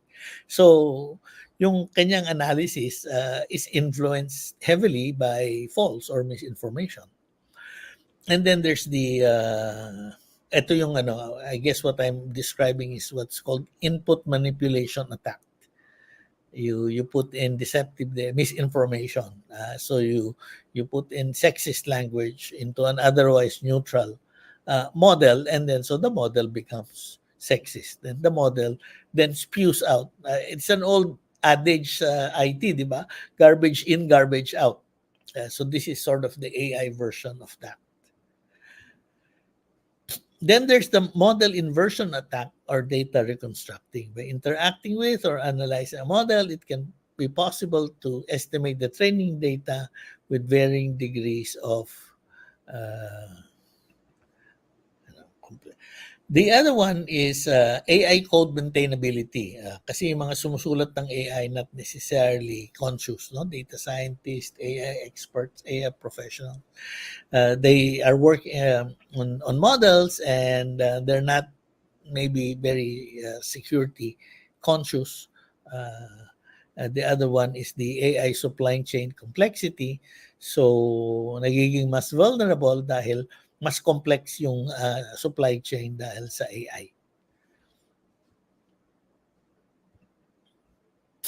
So all of this sort of makes this and other limitation of AI. So some of you would have already heard of algorithmic bias, yung problem sa black box approach to AI, yung problem ng AI boost misinformation, and these are other sort of negative aspects of AI, though not directly related to privacy, data privacy and security, exist.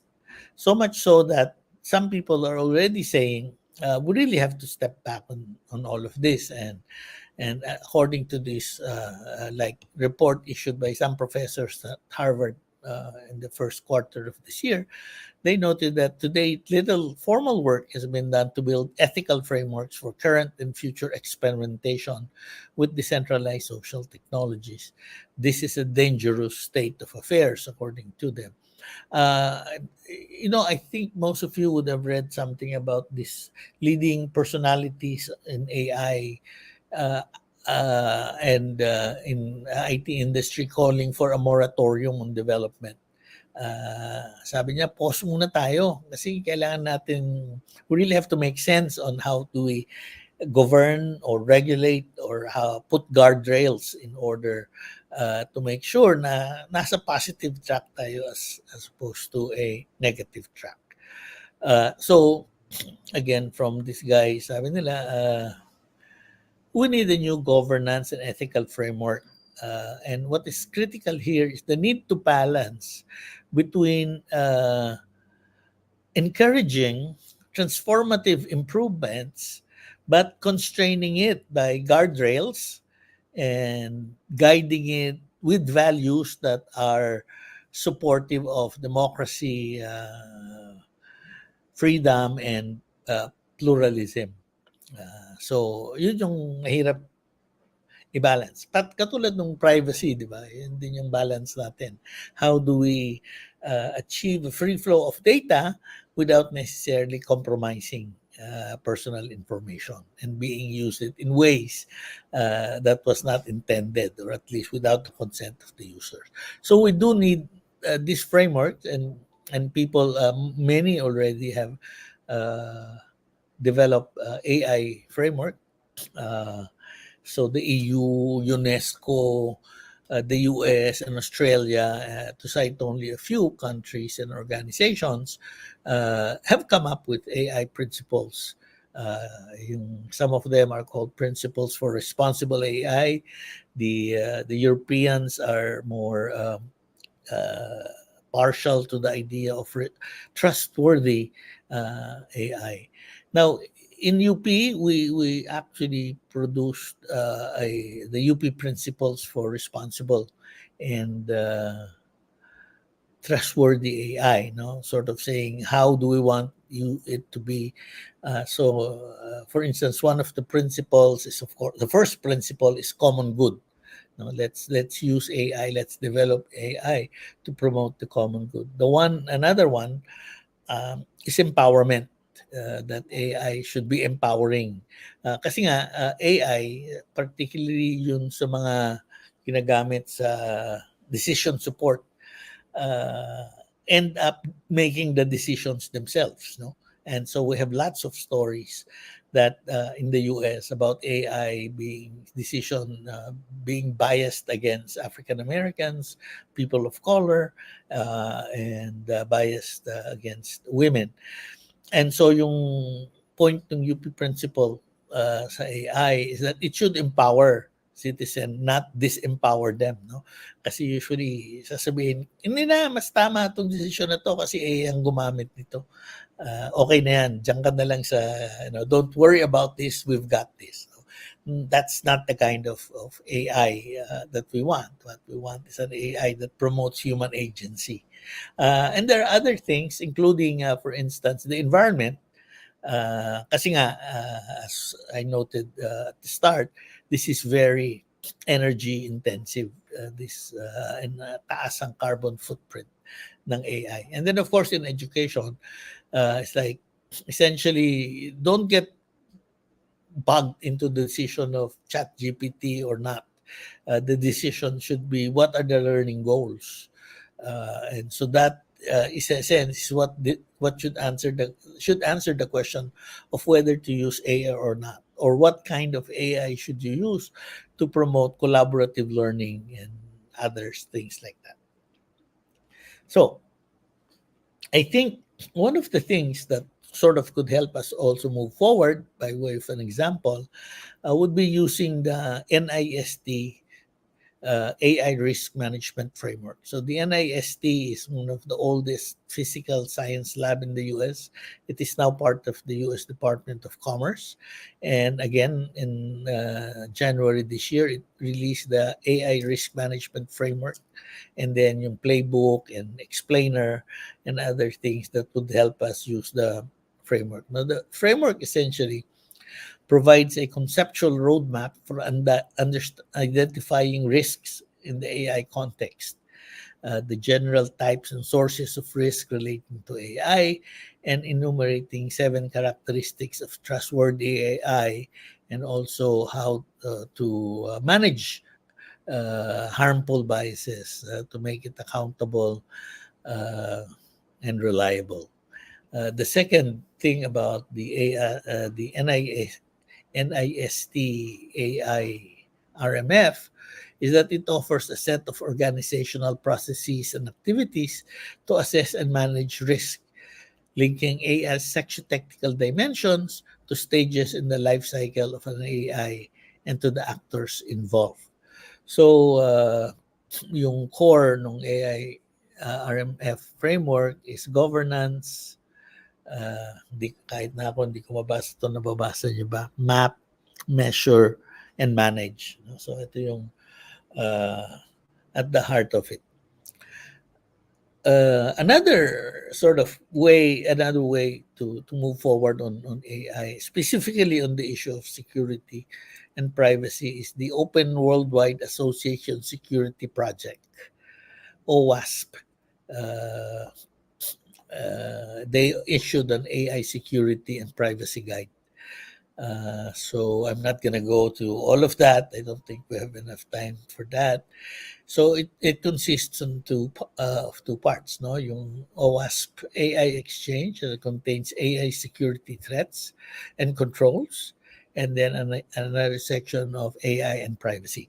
So moving forward, I think that's perhaps at the national level we need to have government policy guide rails, government mandated guide rails to AI, not to regulate, and certainly not to over-regulate AI, but rather just to influence, if you will, to nudge AI in a direction one way as opposed to another. Then we do have an AI policy, but I think that's more promotional on how do we develop and how do we harness AI in terms of economic development. I think kailangan natin yung guide rails to supplement di ba? Kasi yung sabi nila, pag sinabi mo sa AI, what is the best way to reduce carbon emission? So isang hypothetical scenario. Sabi ng AI, lahat naman ng carbon emission gawa ng tao eh. So ang solution dyan, patayin na lang lahat ng tao, na-solve ba yung problem ng sustainability. So clearly, we don't want that kind of an AI being developed. So we need guide rails. So just to conclude, I know this is a very high-level discussion, but I want purposely to have a lot more time to discuss. No, I end with this rather flippant slide saying artificial intelligence is no match for natural stupidity. And my point here is that we are constantly in control. There's a new book coming out. It's called AI That Needs Us. AI Needs Us. It's published by Princeton University Press. And it's essentially saying we really have to shape AI. It is up to us what kind of AI we're going to have, whether it's destructive, whether it's empowering, whether it's promotive of sustainable development, how it promotes democracy, essentially empowering. Yung human-centered, people call it the human-centered approach to AI. So at the end of the day, however intelligent AI is, it is really not as intelligent as we are. And that probably the worst of our tendency is still better than what AI is all about. So hopefully this is just a high-level overview of AI, privacy, and security. And I'll be happy to respond to comments and questions. Thank you very much.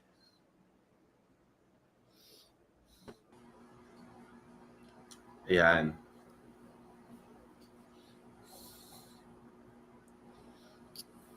Nakamute ka, Sam. Ay na naman, sorry. Welcome back. Okay, dito and welcome Attorney Kiko Acero. As I was saying, salamat Doc Boying, always sharp, and very concise. Again, this begs for a deeper, di ba? Session follow-up. Yes. Tanong nga tayo, Boying. So ito, alam mo, AI has been popping up since yesterday, Ang ating una nating tanong ito si from Ray yan, sa basahin natin.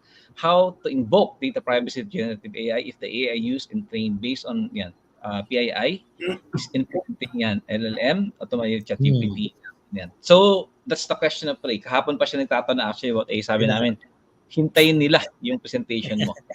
Yun, di ba nga yung sinay ko yung Australia, yung Victoria Information Commission. Mahirap talaga kung ang controls mo is on the collection side. It really, di ba, puts a lot of pressure on the three principles for and so dapat nga nandun sa data stewardship side, nandun sa ethical use of data. Kasi whether we like it or not, the more we use technologies, digital technologies that we use, yan data wars.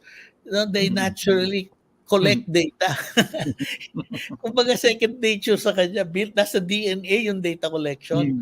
So hindi mo in a sense, di ba? Mahirapan kang pigilan yon. Pero yun na nga, ang dapat din is yun na nga, you have to have guardrails, which means you have to have policies, but also you have to focus on information management, stewardship. I'm sure there are others, but the initial thinking is towards that direction. Hindi mo na makokontrol yung collection ng data because it lives because of data.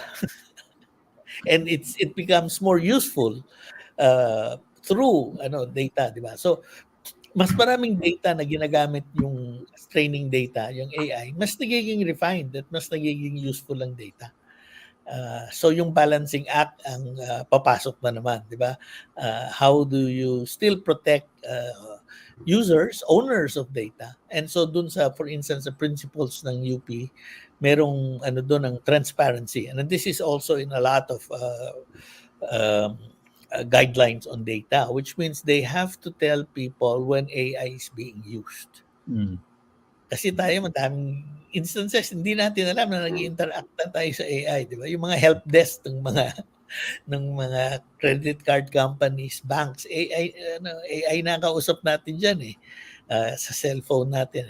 So, na yun, hindi mo na makokontrol yun at that end. So, lumipat tayo dun sa, it becomes part of our ethical, di ba,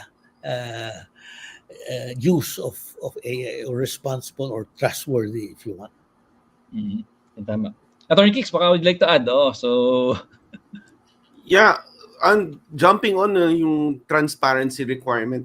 Kasi, yung critical nga dyan, yung paggamit ng input data So, if you're okay with your data itself used as your training data, that's one step ahead, no? That's for the good. The other thing is that when the other regulators look at privacy and AI, mas focused sila sa outcomes. Is the outcome, pag na-check mo yung training data, is your training data accurate? Para paglabas ng outcome, fair yung outcome ng AI, whatever processing mo. So there's that. I think also one of the areas can explore is, for example, in Taiwan, they have parang may protocol sila na if you process data this way, then you've reached an anonymization standard.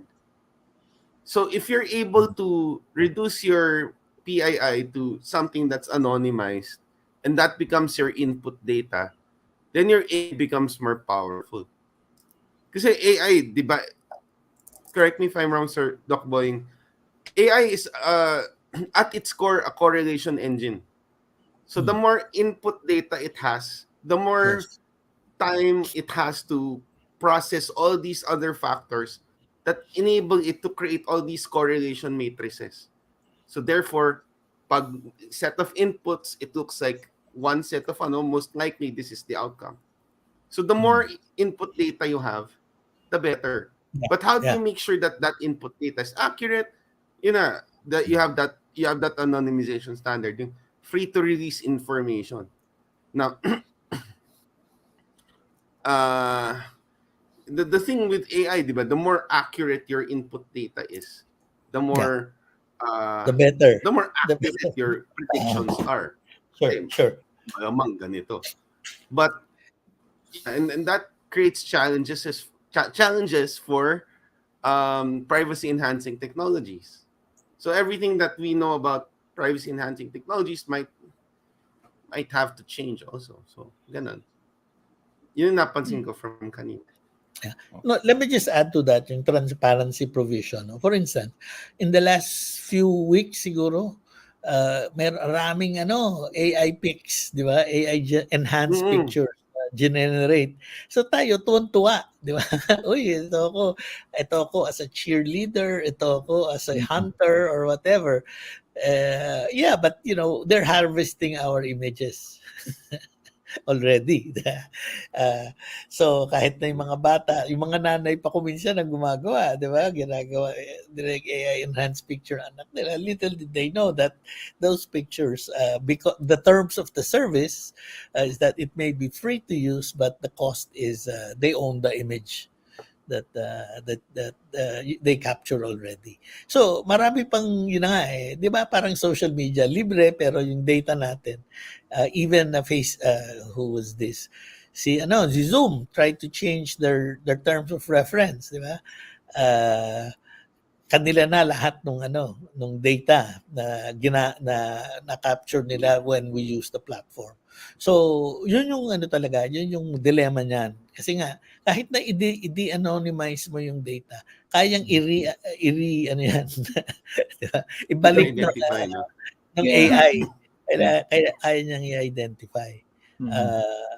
So, yun na nga, medyo kailangan i-update yung mga the way we approach the problem. Ito may next question pa from Levi, no? So, yan. How do you see GRC serving as framework to address adversarial perspectives against AI? And is this something that can be set by consortium experts or yan? So, Levi saying, dito may AI di ba law that's being and the UP has taken the lead. I'm sure other organizations also have AI governance frameworks that they have adopted. So it's still new, but wala pa, no? But there's in ETI those Bureau of Standards there. They have a team that's studying yung regulatory framework on AI. But very, very superficial pa yung discussion. Yeah, I think that's where we need to be at. We really, unlike for instance, sa US, diba? As they already decided this, it's important to the national strategy that AI be a component. And then kahit na yung regulation, so you have two different ways of attacking regulation in AI. The US is fairly liberal, market-oriented, etc. And China, na interesado rin sa AI, pero very naman yon in a sense, yung AI niya is what is a nice word to use? Not very democratic. tool-oriented. Diba? So AI is being used to, for instance, for their social credit standing. Diba? It's too intrusive. Yun. So yes. hindi siya empowering, hindi siya alam niyo na. So, yun na nga, iba yung different countries have a different way of doing it. I tend to look at the Europeans kasi mas maganda yung model nila. Hindi sila masyadong free market. They do recognize the need for some, regulation, guardrails, but they're very sensitive. The balancing that we need AI for innovation, but we can also use AI to end life as we know it. Ito si Philip is asking us nga the AI Pandora's box has been opened. So, yeah. Pero yun na nga, yeah. I think ang danger dito is first is that we tend to anthropomorphize AI. Di ba? Parang tao siya. Hindi siya tao. Kahit ang pangalan niya Siri, kahit ang pangalan niya Alexa, di ba? May limitation siya. Second kasi nga, merong, di ba, when people talk of AI, they talk of narrow AI or general AI. A lot of people say yung general AI, yung Hollywood version. Ang layo pa natin yun. Hindi yun nandun pa lang tayo sa narrow AI, which means yung AI na dinedevelop natin used under specific conditions with human control. No? So isa pa rin yun doon sa principle ng UP, meaningful human control. Palagi nandyan, precisely to avoid this. So yes, you ain't seen nothing yet, di ba? Parang Windows. Si Lito matatandaan to dahil magka-generation kami. Some people are saying, bakit pa tayo aalis sa DOS? Di ba? Pangit naman yung initial implementation ng Windows. So, pero, di ba? All of a sudden, ngayon, no thinks of going back to DOS. Hindi na. Very stable, very useful ang Windows. So, para din yung early days of the internet. Di ba? I mean, chat AI is a glimpse of the future. And there's more to come. Perhaps in ways that we have not imagined yet. No? But the thing is, we really do have, even now already, to put the mechanism to make sure it develops one way as opposed to another. To add to that, no, I think eventually what is going to differentiate it is it's ourselves, no? The ethics that we have when we deploy AI, whether we hold the people who deploy AI accountable to those ethics. Yun yung mag-guide forward. So, in terms of Pandora's box, parang hindi, it's still just a reflection of us, who we are. That's just one side of the story, really. Because as we speak, AI is also being weaponized, by malicious actors. Yes. So it's being used to develop, halimbawa, malicious software or malware. And the speed at which these malwares are being developed, napakabilis na. Yeah. Again, the AI ingests a lot of data, at mas mabilis ngayon maghanap halimbawa ng vulnerabilities dun sa systems, using AI. As AI consumes the baselines, for example, for cybersecurity. Diba? So, matagal ko na sinasabi yan na yung AI and ML is being weaponized. There's another question here, from Will, and very extensive. Considering all these vital factors and aspects, in lieu of whether or not most, if not all, will be compliant, etc. Somewhat enforced and engage user stories is more positive, progressive, and developmental benefits from its usage. Okay, so essentially, Will is saying that continues to evolve, yung use of AI. Diba? So sa US, yung White House, you can go to their website. Meron silang parang AI Bill of Rights. So, dinedefine doon ano yung dapat na ginagawa ng AI, ano dapat yung rights ng tao relative to AI. Kasi nga, kung halimbawa, one of the big issues sa AI is yung explainability. Diba? That you should be able to explain what AI is doing. So yung mga AI experts, sinasabi niya, hindi pwede yung explainability, lalo na sa deep learning. Kasi sa deep learning, di ba, merong layers ng di ba? Yung input data mo goes to 2 or 3 or more layers of processing para magkaroon ng output. So hindi mo na ma-explain completely yung nangyayari kasi the output of layer 1 becomes the input of layer 2, etc., etc. So parang ang hirap. Right. So yung mga tao naman na nasa explainable AI side, mahirap nga pero we shouldn't give up on it. 'Di ba? Kasi sabi nila parang yan yung neural networks parang brain. Hindi naman natin completely naintindihan yung functioning ng brain. So mahirap din ipaliwanag yung output ng neural networks. Although of course may mga research na ngayon that will better understand the brain. So ako personally ang position ko doon is it may be difficult but we should not give up on it. Diba? We should constantly demand that you explain to us what's going on because we cannot just trust black boxes. Diba? May input ka, may output ka, okay na yan, tama naman yung output. So yun. In question nga ni Will, yung baby steps, somewhat enforce and or engage users towards its more positive, progressive, and developmental benefits from its use. I think ang isang important component of this is AI literacy. Mm. Which means, kasi may mga tao talaga na, di ba, ay hindi, I don't like AA because they will take over the world. Or it will wipe us out. Diba? And sort of citing yung nga, unmanned aerial drones. Mm. Diba? Meron siyang decision over life and death. So yung idea ng meaningful human control, actually useful yan particularly to autonomous agents.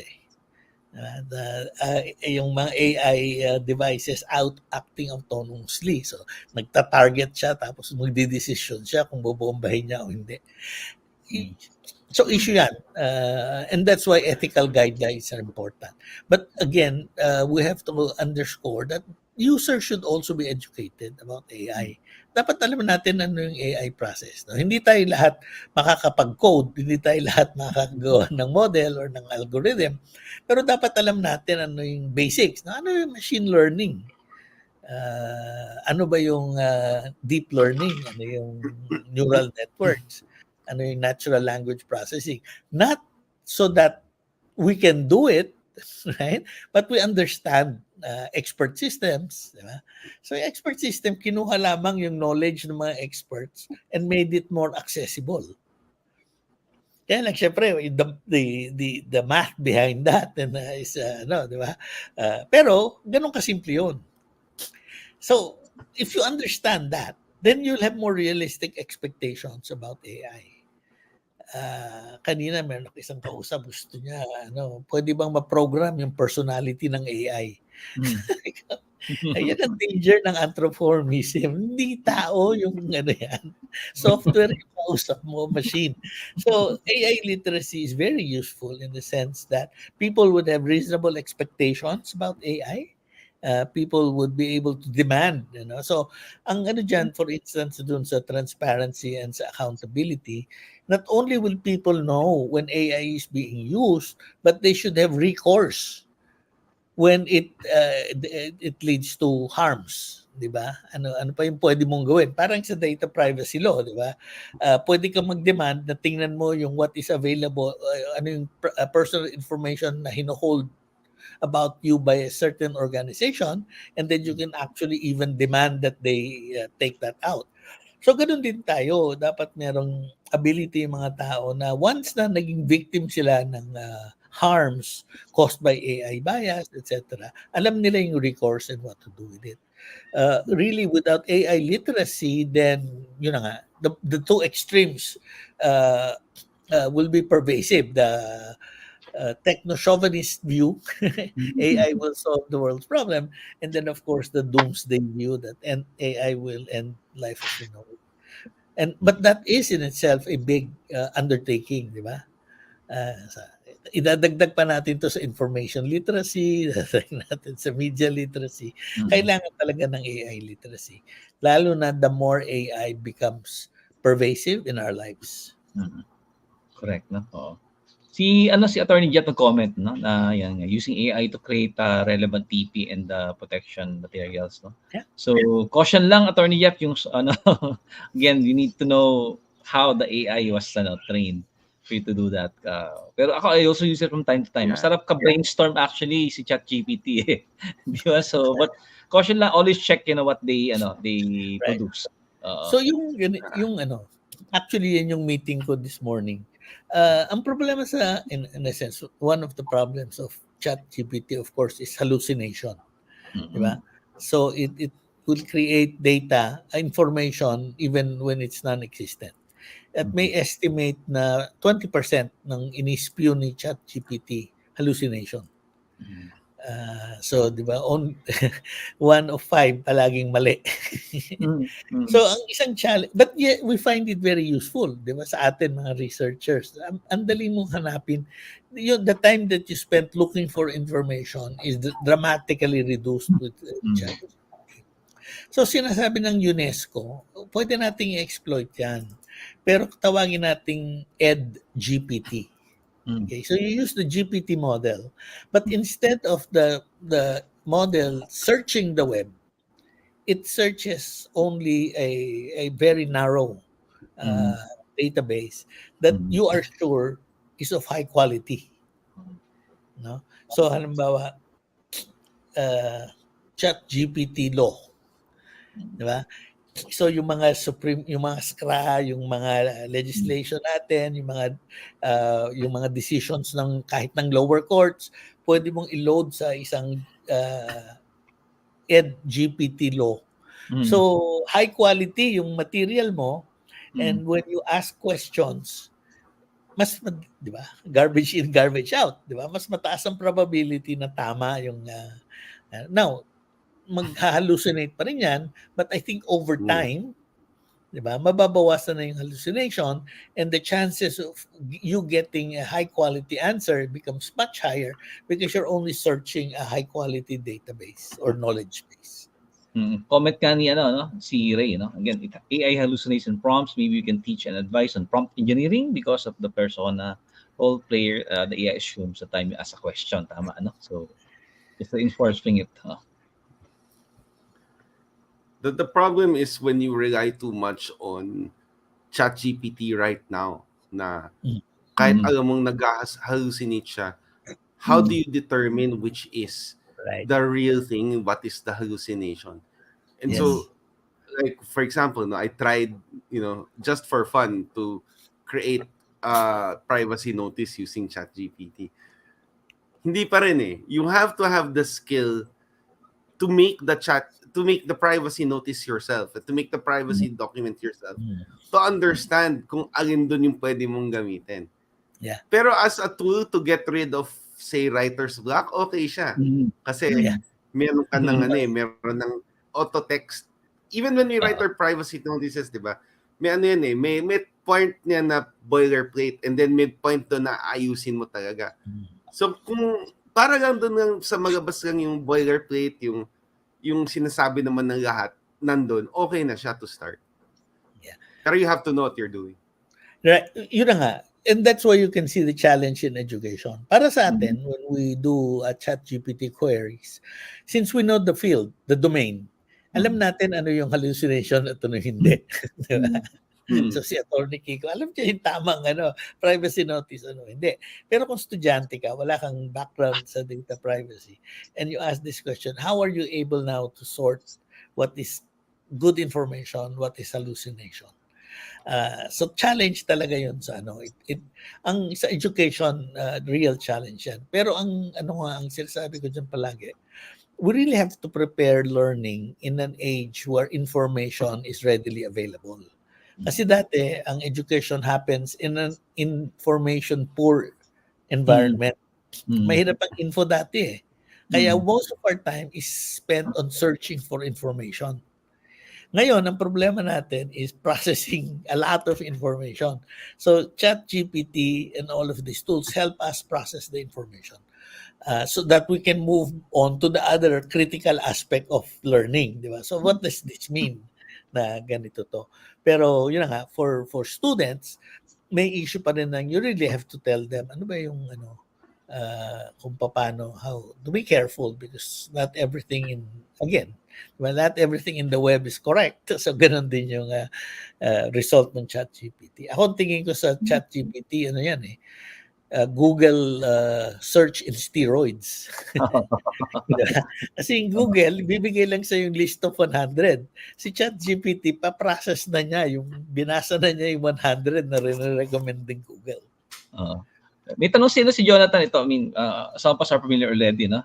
How do you determine if a document comes from ChatGPT or not? Baka nasa school si Sir Jonathan. No? So, yun na nga, medyo mahirap. Of course, merong tools para to test kung generated ba yung answers mo by ChatGPT or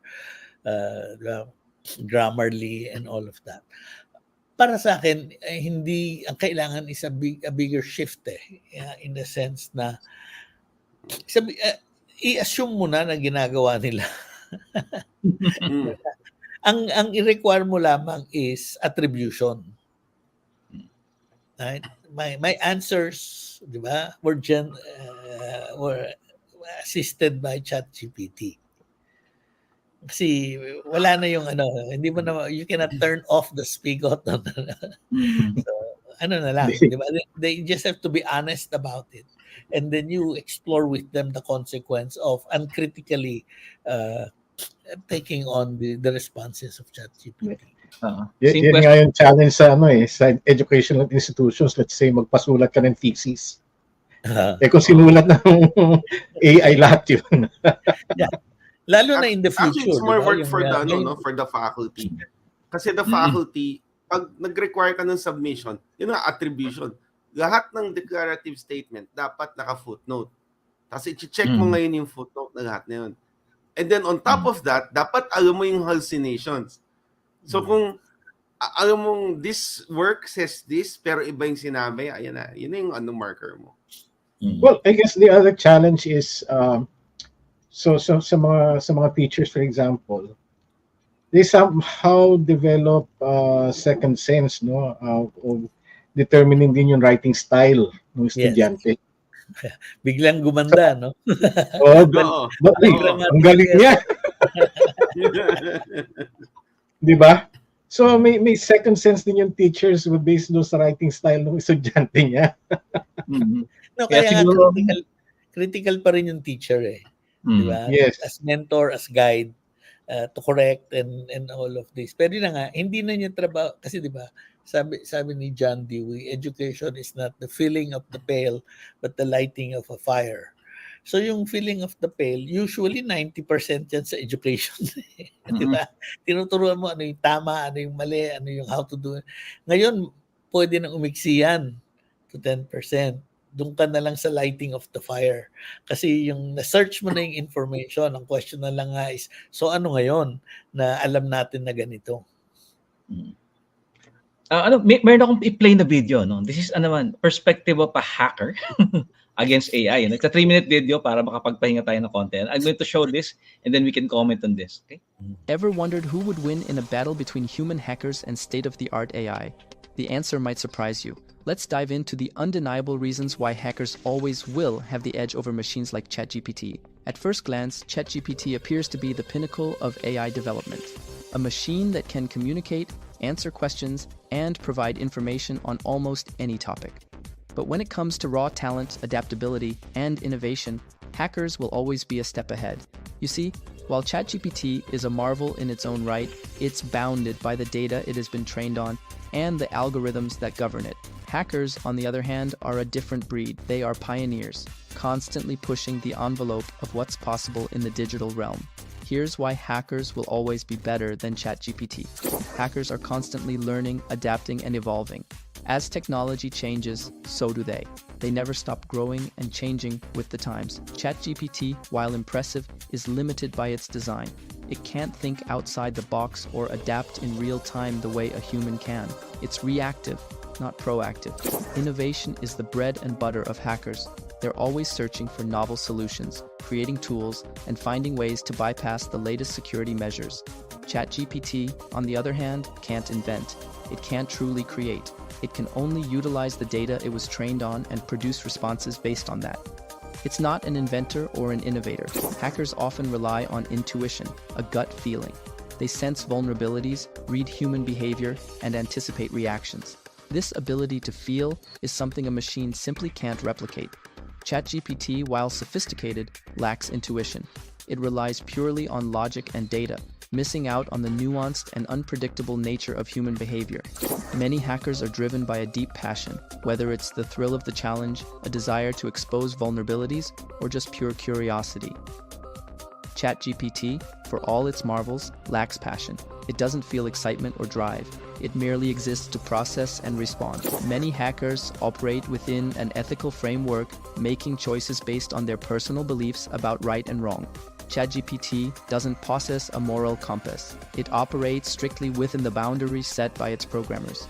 It doesn't make choices, it follows protocols. At the end of the day, hackers are human. They have stories, emotions, and experiences. They bring a unique touch to everything they do. ChatGPT, while impressive, is still a machine. It doesn't have personal experiences or emotions to draw from. It can't truly connect on a human level. While ChatGPT represents a significant leap in AI technology, it's essential to remember that machines have their limits. Hackers, With their adaptability, innovation, intuition, passion, ethics, and humanity will always be a step ahead. In the evolving dance of technology, hackers lead and machines follow. Yan. Alam mo ang comment ko dyan, masyadong romanticized yung hacker. Second, di ba, ano yan, strawman si ChatGPT. Kasi yung humans, fully evolved na tayo eh. Si ChatGPT, hindi pa, version 4 pa lang siya. Di ba? So, parang ano yan, the way I would demolish that argument is say, meron na bang ngayon na natalo ng chess master ang machine? Wala na, di ba? Remember the good old days na news na, uy, putya na, nag-tie yung machine kay Kasparov. Pero panalo palagi yung chess master. Ngayon, wala na. Hindi na kaya, walang chess master ang mananalo sa machine. Ganon din yung Go. Di ba? The game Go. Sabi nila, mas complicated yung Go. Mas maraming dati wala rin. Ngayon, wala na rin. Wala rin tao na nanalo pagkalaban mo machine. So, yes and no, I think. Kaya nga yung ending ko, di ba? Natural stupidity will triumph over artificial intelligence all of the time. So, may at saka yung comparison niya is with ChatGPT. Ayun na nga, isa pa yun. Okay. And then there are others na flavor ng AI. So kung paghalu-haluin mo yung flavors na yan. Tsaka nga, nasa simula pa lang tayo nung evolution yan eh. Yes. Kaya version 4 pa lang tayo ngayon. Parang ano yan, di ba? Yung version ng software. Habang tumatagal, mas nagiging refined, etc. etc.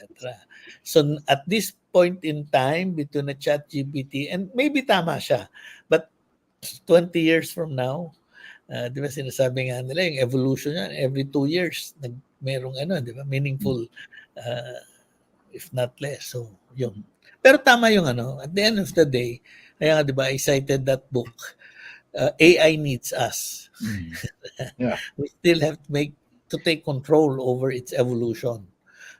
But at the same time, there are tasks na mas magaling siya. Tama sa drug discovery. Kasi nga yung mga relationship, yung mga patterns, kung minsan hindi natin fully na-work out yan eh. Kayang-kaya ng machine to do that. So they see patterns where we cannot or we have not yet, or that they see it faster than we do. So it spends the drug development time is shortened kasi mas mabilis. Kahit sa teaching, di ba? Yung tumataas na yung boses ng teacher pag 3 times na inuulit niya yung sagot. Yung adaptive AI, hindi yan, di ba? Even killed, etc. So, yung mga ganong issues. Well, thank you. But iterative development. Captain Hernan, yan. Are there any potential security concerns related to AI-powered authentication like facial recognition and fingerprint scanning to improve security experience used in airports, for example? Yan. So, nasa transport industry ang discussion ni Captain Hernan. No? So, doon sa opening video mo na pinakita, di ba? Yung end niya is yung using images as security, wala na. Kasi nga with deepfakes and all of that, mamimimic na yan ng but again, I'm not a security person. Si Lito, baka mas mahingalam yan. Well, if you use it nga for yung nefarious purposes, no? Pero recently, I went through a check-in, na facial recognition. Tuloy-tuloy ako, no human interaction doon sa security check, doon sa immigration, sa customs, wala. Basta tuloy-tuloy yung proseso, ang bilis ng check-in ko. Sinubukan ko lang yun. Sabi ko, maybe I can trust the system. No? It may have been risky, but... Japan ngayon, di ba? When you land in Japan. AI lahat. AI facial recognition lahat. Yes. Yun nga yung pinagdaanan ko. Immigration. It's and it's very convenient. Yun yung upside, no? But the downside is depende siguro kung sino yung magma-manage ng system na yan on the Mm. back end, di ba? Kung Yung Japan lahat yan, naman yan, Oo. dito, kung si Japan. Oo. Pero Kung lahat Japan, kaya naman nga, yan I took the vulnerable. risk. Nasa Japan ako eh. Oo. Pero lahat naman yan vulnerable to the attacks na in-explain ni Doc Boying kanina eh. So, I mean, Right. so it's all there. Nasa tao nga ng sino nagme-maintain diligence ng tao. Yun. Siguro yung practical things that we can do now, no, as data protection and cybersecurity professionals, no. First nga, i-align natin sa GRC. Yung AI governance, start looking at it. May mga best practices na. Maybe Doc Boying, baka pwede mo i-share sa community yung ginawa mo sa UP, ano. And second nga, on risk, no, look at the AI risk present. Maybe you'd want to include that in your corporate employee policies, ano. For example, if you're doing annual reports, tina-chat GPT din ng office mates mo yan, di ba? So, siguro dapat meron kayong yan. And of course, yung compliance. Wala pa ng laws ngayon, di ba? But maybe you can set standards in your organization for AI use. Specifically for those that systems that are already processing personal information. Siguro yung practical application that we can, And if you need help, you can message any one of us, si Doc Boying, si Attorney Kicks, and si Ninong Lito nga, in order for us to do that. May itanong to sa EXOR, ito naman, in the larger scheme of things, you mentioned legislation. So Attorney Kiko, directed to you, how can we in the data privacy sector help in drafting legislation that will regulate the use or development of AI with AI ethics? And do we have a prevailing school of thought? Yeah. So thank you, EXOR, for your question. We're at a point where we're still follow the leader. For that point, wala pa akong nakikitang AI implementation in the Philippines na ganon ka extensive. The AI that's here is still very baby steps because AI is just the one endpoint of large data models. The only way you can make sense of large data models is, di ba? You need AI to do that. But does the large data model exist pa here? It doesn't. So what we can do, to help actually draft legislation, it's open dialogue with the Privacy Commission because yung points na sinabi ni Doc Boying on the start of the data privacy concerns of AI, nandun yun. That's something we can affect now. That's something that's already, we can already do that with the Privacy Commission. We don't have to wait for Congress to understand the AI. If we wait for that to happen, walang mangyayari sa atin. That being said, I'm Doc Boying. That being said, the DICT now is like it's one of the most, it's really the most tech people who've been in the space for the longest time, for the first time in forever. So we can also use that to talk to, say, the House. The House has always been, in terms of, reception to ideas. Or here's something.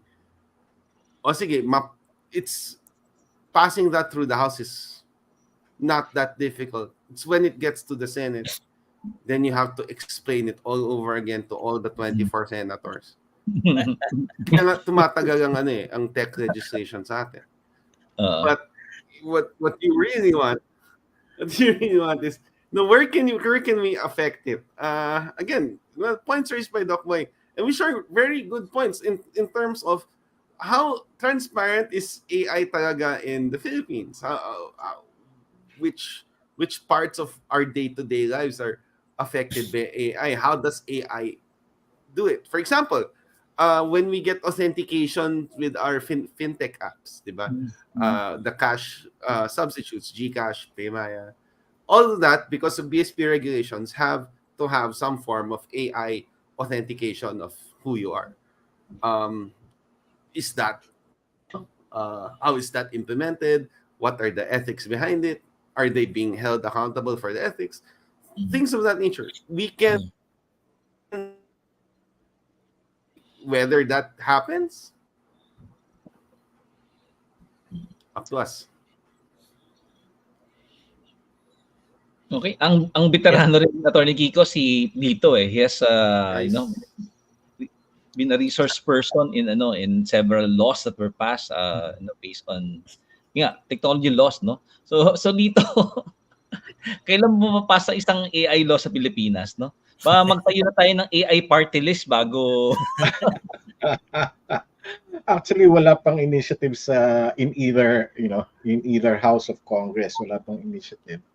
Ang alam ko is there's a group in DTI looking into AI. So it's more on regulatory level, no? Hindi pa siya sa law. But that could start the discussions in terms of legislation. Sam, ako ang tingin ko, let's not wait for let's not put our basket on legislation. Pwede namang voluntary industry parang standard, di ba? So NADPOP for instance can come up with AI ethical guidelines for privacy professionals. Diba? So gawin na ng industry and sort of set the guidelines for the industry by industry members themselves. Yeah, thanks po yung Yes, sige. yeah. Mas maganda nga siguro yung self-regulatory regime. Sige, labas natin yan early next year, no? So, thank you. Thank you for Kasi that. naman may mga best practices na diba? Good practices abroad. Tingnan lang natin yon, ano ba yung useful sa Pilipinas, and then you have a draft, and then you conduct dialogues nationwide, di ba? Ilagay mo sa isang wiki, and then people then can comment, etc. And then you have yung sinight ko na NIST AI regulatory framework. Ano yun? Consensus driven yun. Voluntary and was created by members of the industry. Facilitated lang ng government agency. So we can have a private group like NADPOP lead the charge in the Philippines. It can be a good starting point yung sa NIST document. And sabi nga ni Levi, time will come when data scientists are the best elected into Congress. Si Doc Wayne dapat ito nasa Senate saka si dito no. And sabi nga alam mo, hindi, mali din yung data scientist. Hindi ako naniniwala doon. Kasi yung problema sa data scientist, they tend to look at this only as a technical problem. When in fact it is a socio-technical system. And then andun yung problema. Masyado kong narrow kung iniisip ko lang na technical issue ang AI. Yeah, correct. Ano ko lang kay Levi Levi, we're non-political, political actually tayo. So but we'll be a resource for politicians. Baka ikaw gusto mo simulan. Ang first nominee namin si Attorney Kiko in case it happens. Anyway, may isang tanong dito na interesting itong we're shifting into this. Behavior. Do you think AI will simulate and develop the 5 human senses and integrate them into robots? Diba? Science fiction nga to. Maybe develop GRC AI, specific. Pero yan. Thank you for that question, Jonathan. Very interesting. So our AI expert will answer this siguro. Yan.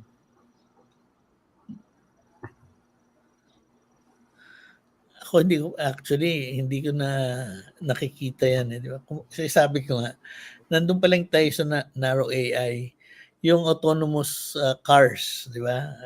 Medyo nagkakaproblema pa ngayon.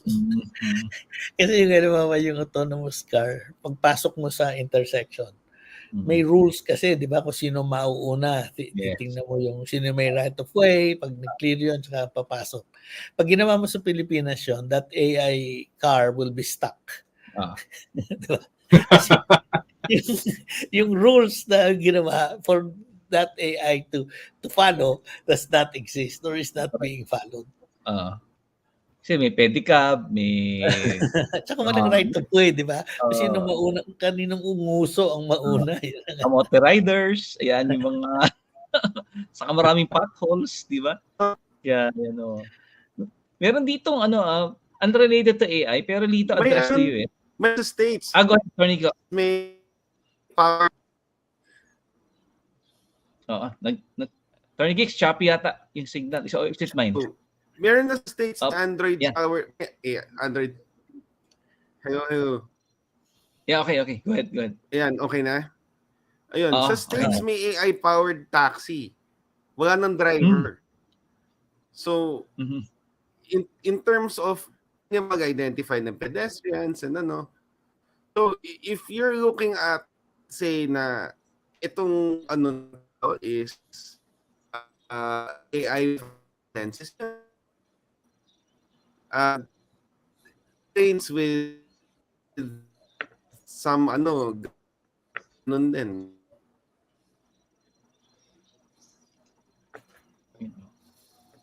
Okay, comments on that, Boying, and then ano yan, parang yung pamangkin ko sa US, transport engineer siya. Multimodal, di ba? So, masyadong sophisticated siya. Punta ka rito sa Pilipinas. tignan ko kung tatalab yung transport engineering mo. Kasi nga, kailangan ng mga rules di ba? Everybody should follow para predictable yung behavior ng tao, para alam ng AI paano magre-react. Now, in a completely bara-bara, walang Alam mo, yan nga yung sa transport system dito sa atin, back in the 80s pa yung pinag-aaralan yung traffic dito sa atin, di ba? yung automated traffic system sana dito, yung signaling. No, it never worked. Ino-override palagi nung mas matalinong traffic enforcer, di ba? Yes. Ganun talaga. Let's take these two questions unrelated to AI but probably related. I don't there's no name so Sir Lita, are you aware of the telco bypass cyber attack? Sa telco bypass wherein they can use your number for scams or for text somebody or even view your conversations. And follow-up question niya, how can the NPC address this, and is SIM registration can SIM registration protect from cyber attack? Okay, so not related to AI but it was asked, so sagutin natin and so yun address dito. Well, yung telco bypass na actually di ba meron nga yung SIM card registration. Okay? Pero yung mga scammers shifted to other forms of numbers, for example using international numbers. When it comes to yung snooping into conversations, posible yan. It's even more possible now because if we go to the analog system, kailangan mo physically magtatap ka ng wires. Ngayon you only have to act as a man in the middle, no? So since our phone systems are now computer based, digital na siya, ang dali na siya mag-tap. You just have to be a man in the middle, to listen into any kind of conversation, and that's where the role of the telcos comes in, to ensure na their systems are not breached. Pero mahirap pa rin yun. Yan, thank you, Lito. We have time for one more question. Ito yung kay extra follow-up niya. If self-regulation or industry-driven ang guidelines, how close are we? Or is it best to push for an AI consortium in the country for our benefit?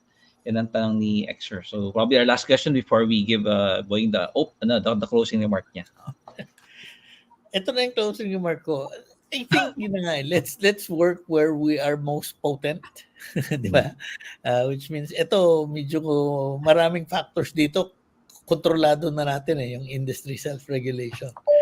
Yung kung legislation maglalabi ka pa, hindi mo alam yung so I think it's a very good place to start for us, which means that the specific industry would then community of practice would issue parang AI ethical guidelines for its members. I think that is a significant win if we're able to do that. Thank you, Boying. Kaya ikaw ay senior advisor namin So, meron na namang utos na kailangan sundin, Yan, maraming salamat, Doc Boying. Yan, risk and opportunities of AI in privacy and security. Tapos na ang ating panel discussion. Stand by for Wilson Chua. We'll take a 30-minute break. We'll resume at 3:30. But again, maraming salamat, Doc Wing. We're looking forward to the deep dives in AI in the future. And hope you can join us also sa ating year-ender, happening December 6 to 7. Soon to be announced. Tomorrow, actually, sabihin natin kung saan ang venue. So, makikita nyo in person, hopefully, si Doc Wing sa ating annual year-ender. And pwede kayo mag-consult sa kanya. Love Life, pwede ba, Doc Wing? Virtual, face-to-face yung 6th annual year-ender. The virtual live. Pwede rin. Pwede rin, no. Again, Lito and Attorney Kiko will be back with me later. So please enjoy your afternoon break, take coffee, and then stand by again for Wilson Chua. We'll be back at 3:30. Magandang hapon po.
And we're back.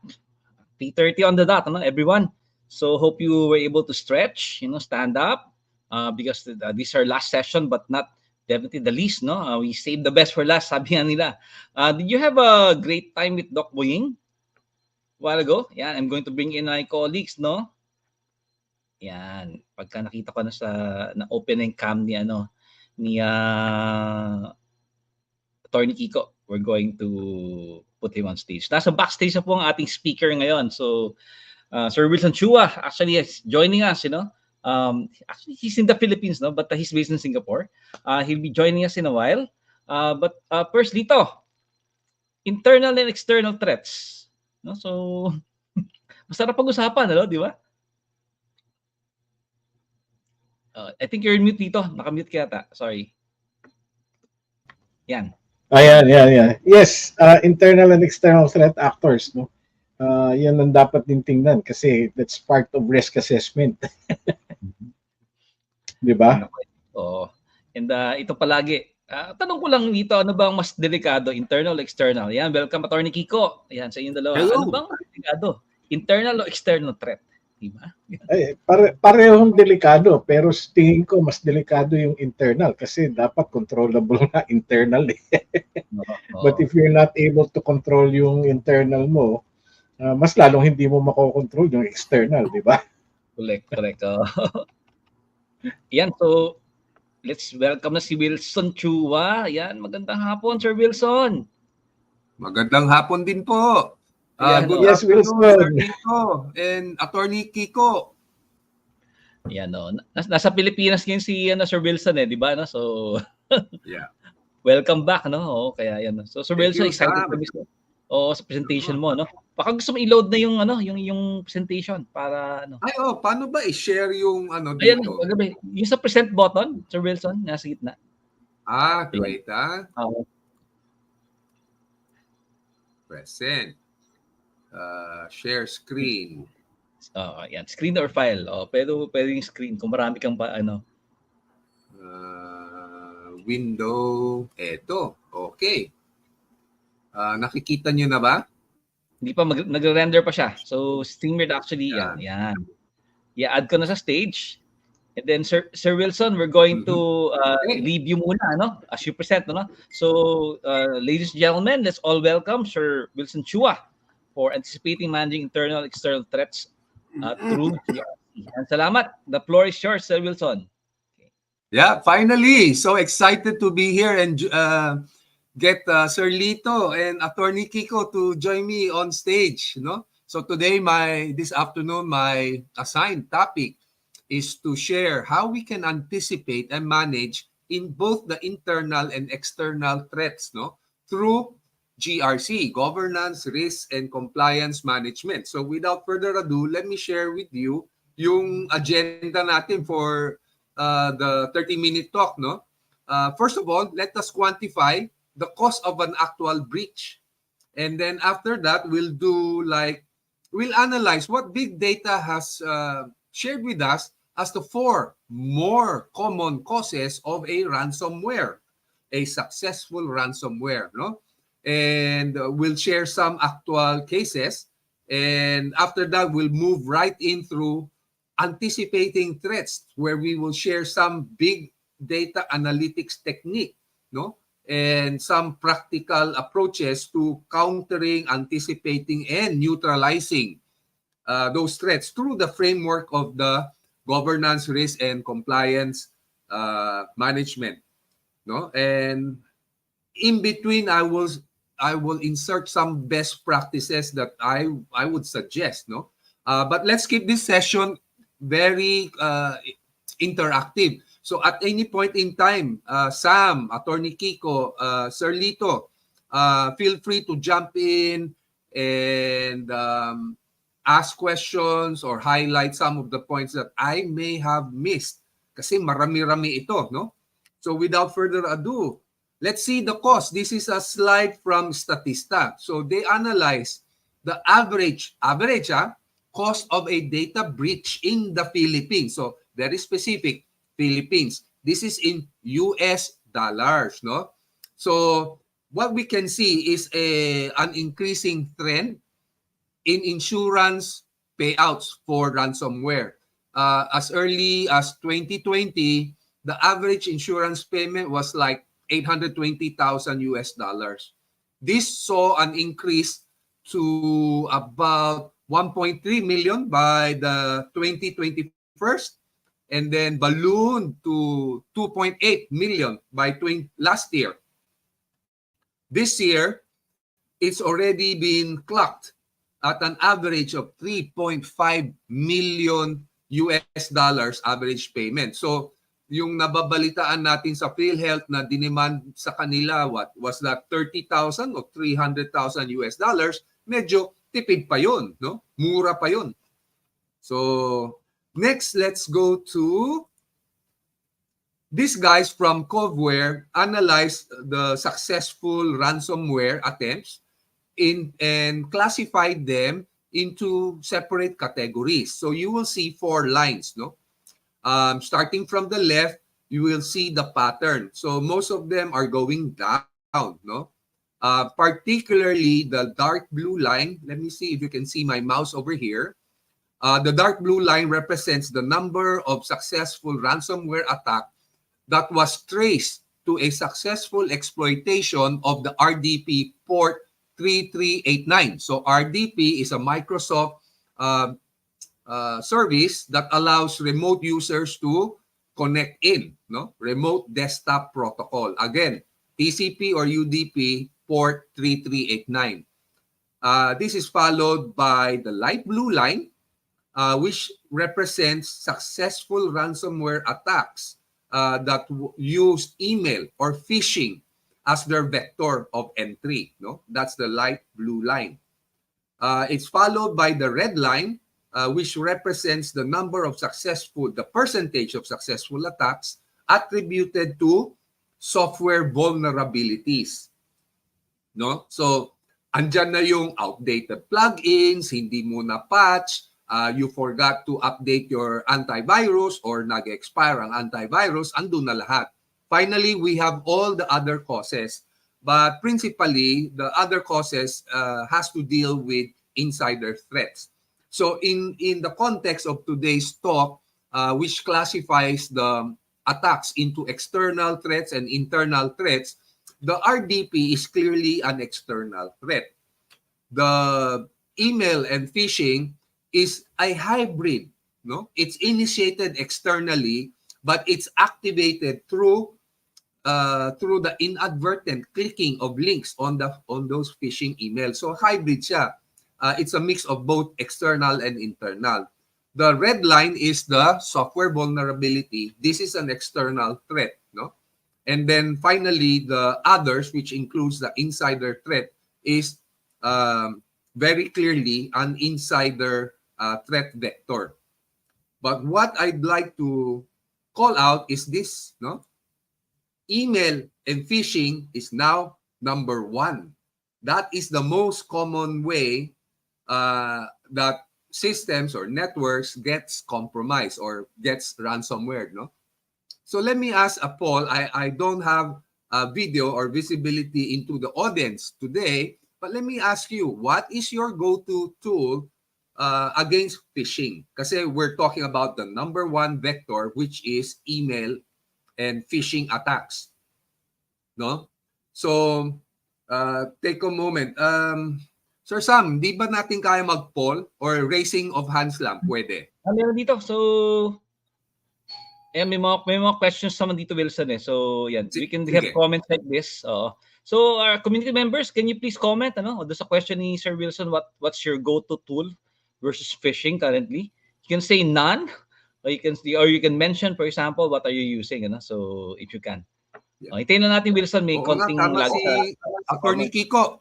They pioneered using breach insurance in Meralco. So sa risk management strategy, ito yung tinatawag nating risk transfer strategy. So you're transferring the risk to the cyber insurance company. But the thing with cyber insurance is as the payouts go up, the cyber insurance premium also goes up. And along with it are heavier and heavier conditions attached by cyber insurance company to their granting of your cyber insurance policy. So, humihirap yan. So, paano yan, Sam? How do we get the feedback from the crowd?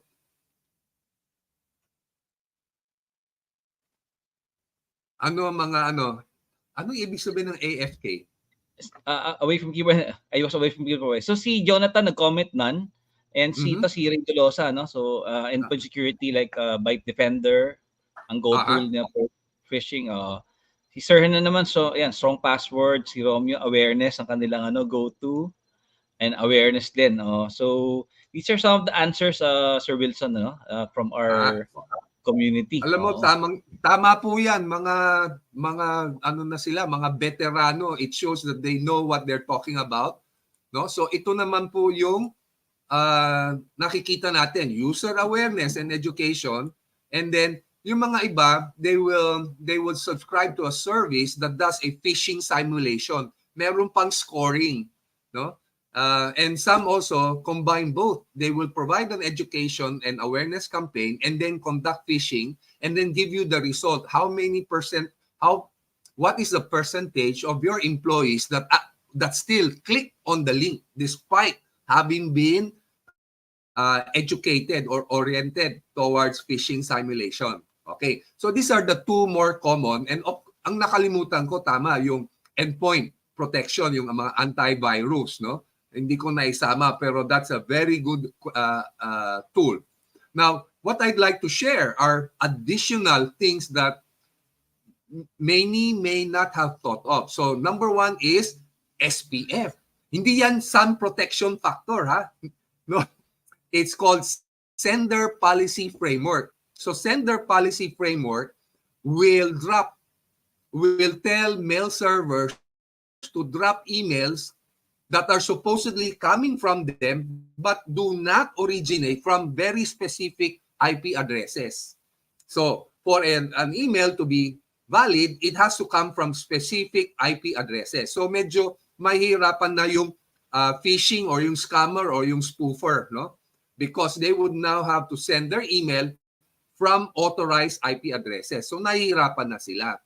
Now, to add another layer of complexity to that email, because really, a phishing email succeeds if they can fool the recipient into thinking it is a valid email. So what these tools provide is a way of preventing the email from reaching the end user in the first place, no? So yan yung bakit mas favor ko rin siya, no?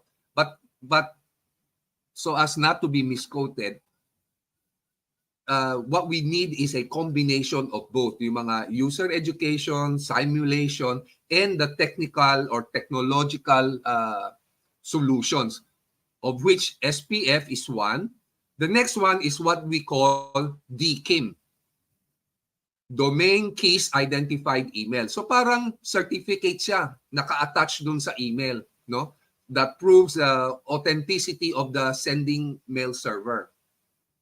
And I don't know, I can't say that this is recent, but for us, it's recent for us, is the addition of what they call DMARC, Domain-Based Message Authentication, reporting, and conformance. So, DMARC uses as component both SPF and DKIM, no? So, both of those has to pass for DMARC to pass. Okay? If anyone fails, DMARC will mark the email as failed, no? So remember, one of the things I like about DMARC is the reporting, reporting. So what I'm going to show you next is how the top corporations stack up against each other in terms of DMARC deployment. So these are the top corporations that we can see, no? Sample here. Sad to say, even among the Fortune top 500 companies, there are still some that even though they deployed DMARC, they did not deploy it properly. So, or did not deploy it at all. So these are the ones over here on top, no DMARC record, no? So it means these domains email are not really protected, no? Followed by those that do deploy DMARC, but their P setting is none. So what do you do if you get or catch a spoofing email? Do nothing. You still send the email out. So parang it's as if you do not have DMARC, no? The next is medyo okay. You quarantine it. So if the email is quarantined, it never gets to the users or the target's recipient email, no? So that's better. But the best is the P equal reject. Anytime one of the two components fail, you reject the email and do not send it over, no? So yan yun. Global DMARC adoption reports reveal 80% of companies leave consumer data vulnerable. So 80% among the top 400 Fortune 500 companies. And so what more us in the Philippines? What is our level of DMARC compliance or adoption? Medyo mababa, no? Medyo mababa. So here's a simple graphic to push the point along. Without DMARC, the scammer email that sends through will just get through to the end user, no? This is without DMARC. But with DMARC, you now have a police that will filter. So itong email ni scammer madadrop dito and it will never get to the recipient. So I ask you, would it be better to have the email filtered at the source or have the user with education and awareness filter it himself? I say that I think defense in depth, no? You have filtering to reduce the number of phishing emails and scam emails, and you have training so that whatever email na lulusot that can slip past your controls can still be caught by end user training, no?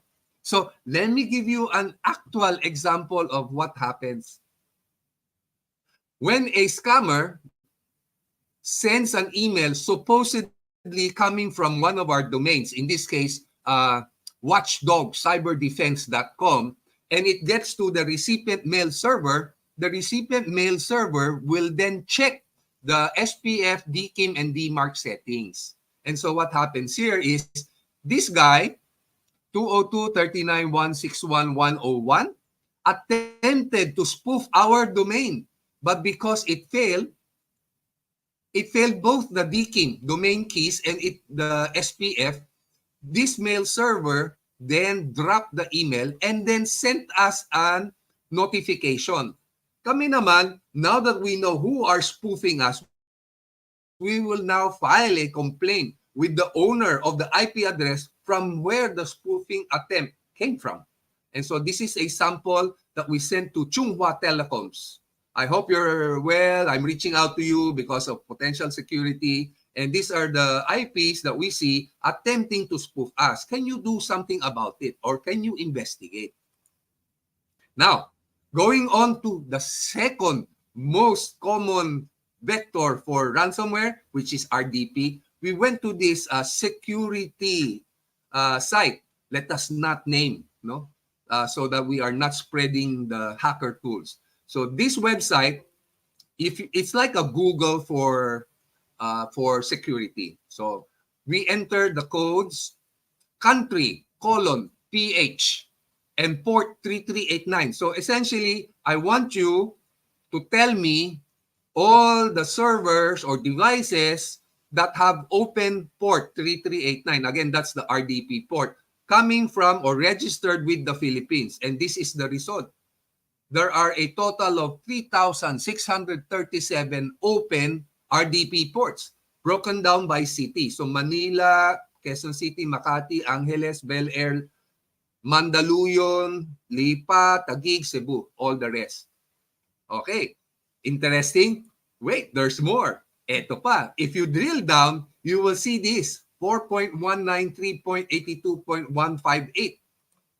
Open ang port 3389. Who owns this?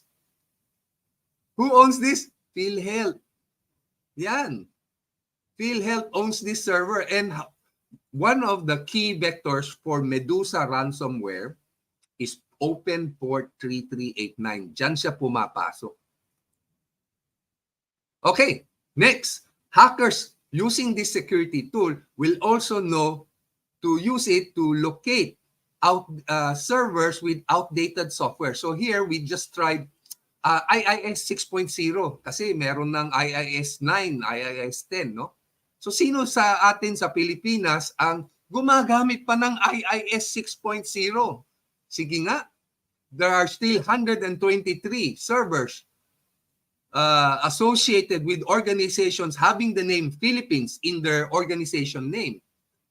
But guess what? Eto, the top organization is De La Salle Benil. Guess what happens? Nahack ang De La Salle. I would think that one of the vectors could be the hackers knew about this and targeted their outdated software. Yeah. Any questions so far? Sir Wilson, balikan natin yung tanong mo kanina. Okay. Huh? Balikan natin yung question mo kanina. A lot of them answered, no? So, para lang okay. yung first, ito si Benjamin, they use Kaspersky. Ayan. And si Wilfredo commented that some cyber insurance companies are rethinking their model, kasi increasing cost of payout. Si Exer naman, password protocol, and of course, multi-factor authentication. Ayan. Si Sir Willie, Bitdefender. Ayan. And si Dr. Rosemary, awareness and drill. And si Penina, yan, employing robust email filtering and spam detection systems, yan, to automatically filter out. Si Serafino Norton, AV. Si Liva, yan, definitely. Yan, ang dami nilang tools, no? Fortinet, Red Micro, Kaspersky, etc. Yan, which they also carry. So they also use their own products, no, that they're selling. SPF and DKM kay Sir Willie. Si Mampe naman, yan, they include in the CISO programs periodic awareness, and phishing simulation unannounced. Nagkakaroon sila ng drills, okay? Unannounced drills. Si Sir Ray at the source, then end user, and of course, ayan. So, nag-comment si Jonathan, tama, nahulaan niya kanina, Sir Wilson, kung sino yun. And, ayan, sabi nga ni Sir Ray, ayan, Internet Information Server. Yun yung mga comments from the R community, Sir Wilson. Ayan. So, labas na ako ulit. Sir Sam, thanks for all those feedback. So, parang sa atin, ipapauso natin, i-share natin, DMARC. Kung hindi pa naka-DMARC yung email domain nyo, pa-DMARC nyo na. Madali lang po yan. Okay, so, Now, we go to the fourth, which is the others, no? Dun sa others, mostly insider threats, no? Yung insider threat, they also quantified it, broke it down into 3 major segments. Those that inadvertently share their credentials or lose their credentials. Kunyari, laptop mo, iniwan mo sa airport at nawala, boom. Majority is really employee or contractor, third party. Yung third party, an example of that would be Manila Bulletin. Ang nahack, yung credential nung contractor nila. Kaya malaking pananagutan nung contractor nila sa Manila Bulletin. And then 26% would be those that do this for criminal and malicious intent. And if I may add, ideological reasons also will be top of mind. Sino sa atin ang may alam ng isang very well-known case of insider attack na ideological ang pinanggalingan na rason? Interactive tayo, Sam. Meron kayang maghuhula kung sino?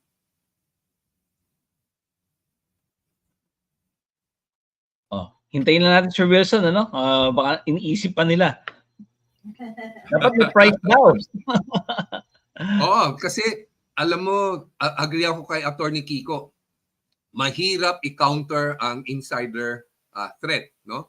Pag sinabi mong insider, siguro yan yung mga lalong-lalo na yung mga matataas ang posisyon. Yung CI, kayo mismo mga audience, kayo yung CISO at kayo yung nag-insider threat. You know, most of the defenses are aimed at people below you, no? Below the CEO. So yung CEO mismo, walang nothing much really to counter him, right? If the CEO says, you know, give me all your list, export mo, who are you to say no, right? Sirit na, so we can move on. Who is the most well-known? Si Ray. Meron na ba? Meron na ba nakahula? Ayan, no? Jollibee! Sabi ni Sir Ray. Jollibee. Hindi, Jollibee, I think si AJ Dumahog yung nag-expose nung ano nila. Hindi insider yun. JBE. Ano ba yung JBE na yan? What does it stand for? Dalawang humula eh. Hindi ko alam kung anong ibig sabihin ng JBE. Well, itong taong ito, kaya ko the reason why I want to focus the example using this person is because it's a good example to showcase na who guards the Praetorian Guards. You know, kung yung gwardiya mo mismo ang nagnakaw sa'yo, medyo mahirap-hirap na yon, right? Sirit na para we can move on. Sirit na, sir. Sirit na. Pero palagay, I was thinking mahuhulaan. Very simple eh. Eto siya. Edward Snowden. Yun. Ang ninakawan niya ng data. Nahulaan ni Robert. Intelligence Agency. Si Robert nahulaan na yun, no? There be question mark. Very good. Very good. We think alike. Okay. So now we come to a more meatier part, which is how do we anticipate the external and internal threats through the GRC framework, no? And here we break down into using predictive analytics, continuous monitoring. This is very important, but we see a lot of sysads because they're overworked, underfunded, nakakalimutan itong continuous monitoring and assessment. And then data-driven insights for proactive threat anticipation. Then we will provide actual real-world examples. Okay, so ito na. Ito na po. So how do you predict whether an IP coming into your network is good or bad? No? So what we do, and this is based on the suggestions and ideas of other people that are better than me, and they suggested, alam mo Wilson, there are free cyber threat intel that will list down the IP addresses. Alam mo, itong IP na ito, tinira niya karami-raming tao. Bad yan, bad siya, bad. So this is what we did in our network. As an experiment, and to gather data on the effectivity of using cyber threat intel IP addresses. We used this for about 3 to 5 months, and we were monitoring constantly the effect on our network. So here we're sharing that if this whole circle here is the total number of IP addresses that we saw positively attacking us, over 45%, around 45% of those IPs were in the cyber threat intel. And what we did was, because we incorporated that into our firewalls, 45% of those IP that were attacking us were dropped at the source. They didn't even have to do anything. They just showed their IP block. They didn't even have the chance to execute a maneuver, a probe, an attack, an exploit. Wala. The moment we see your IP, drop. 45% of all the attacking IPs were dropped because of the cyber threat intel. Now, the second circle is in terms of measuring not by the IP addresses, but the number of incidents launched by those IP, the data is more impressive. We were able to block close to 3/4 of all attacks just based on cyber threat intels. Imagine if you had a 1 Gbps traffic, 75% of the 1 Gbps traffic is dropped at the edge, no? At the edge. So only 25% of those traffic that were attacking you will get through. And obviously, if you deploy the traditional defense in depth, you would still have countervailing measures to handle the remaining 25%. And so from our small lab, what we can suggest is subscribing to threat feeds from StampArm and CINS. Yang dalawang yan. They account for a large majority of the filtered traffic. So very accurate po sila. So again, StampArm and CINS, yun po. Hopefully we can move to the second point, second slide. So again, now here, makita natin later on sa GRC framework, one of the important components is monitoring and assessment. No, so the key question, if I use my hat as an owner, as a top management, and not as a security professional, the thinking here is, how do I know if our security team are very responsive or not? So one metric that we've been sharing with people in our circle of friends is to use the malevolent duration. No, I will explain what malevolent duration is. Right now, we are able to whittle it down from a high of 40 days or 50 days down to 11 days. Now, why is 11 days significant? Because an IBM study showed that the average hacker will take 13.5 days to succeed. So if your malevolent duration of attackers inside your network is under the 13.5 days, there is a high probability that you can detect, neutralize the threat before the hacker succeeds. Okay? 13.5 days is the benchmark. However, recent pronouncements have shown that ransomware in particular only just takes 5 days. 5 days. So we will keep on working with our partners and Philippine ISPs. Shout out also to Sir Angel of PLDT, working closely with us, also with Globe. Si Sir Bobby, Kuya Buboy Romero ng Converge. And dito, all the major telcos, we're in constant touch to jointly, as a community, help drive malevolent duration down some more. Okay. So ito na yung explanation natin. What you probably are aware of is the media blitz on the hacker dwell time. So this is the time where a hacker gains entry into your network and does all their shenanigans until they exfiltrate their data. That is the dwell time. Malevolent duration goes a bit farther to include the time when we first see them trying to do reconnaissance up to the end where we do forensics. So yan yung malevolent duration. No?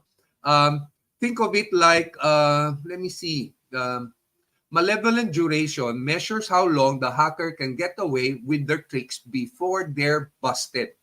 This metric is more useful than just counting the number of times they cause trouble because it tells us more about the actual impact. No, we can focus on the outcome metrics. Ito hindi input metrics, hindi process metric, outcome metric. So sometimes, even if you have a very top class security team, mapapasukan pa rin siya. No, no one is perfect. No, ang defense na lang ng security team is to show them, boss, yung malevolent duration namin is short enough, nakapasok pa rin, talagang minalas tayo. At least may metric ka. Kasi before that, ang problema natin sa industriya natin, hindi naman tayo na-hack eh. Hindi natin kailangan ng CISO kasi wala namang nag-a-attack. Hindi nila alam, araw-araw ina-attack at araw-araw nabablock. No? Syempre, wala ka naman other metrics. So, why not consider using malevolent duration to measure your security team's performance? Yan.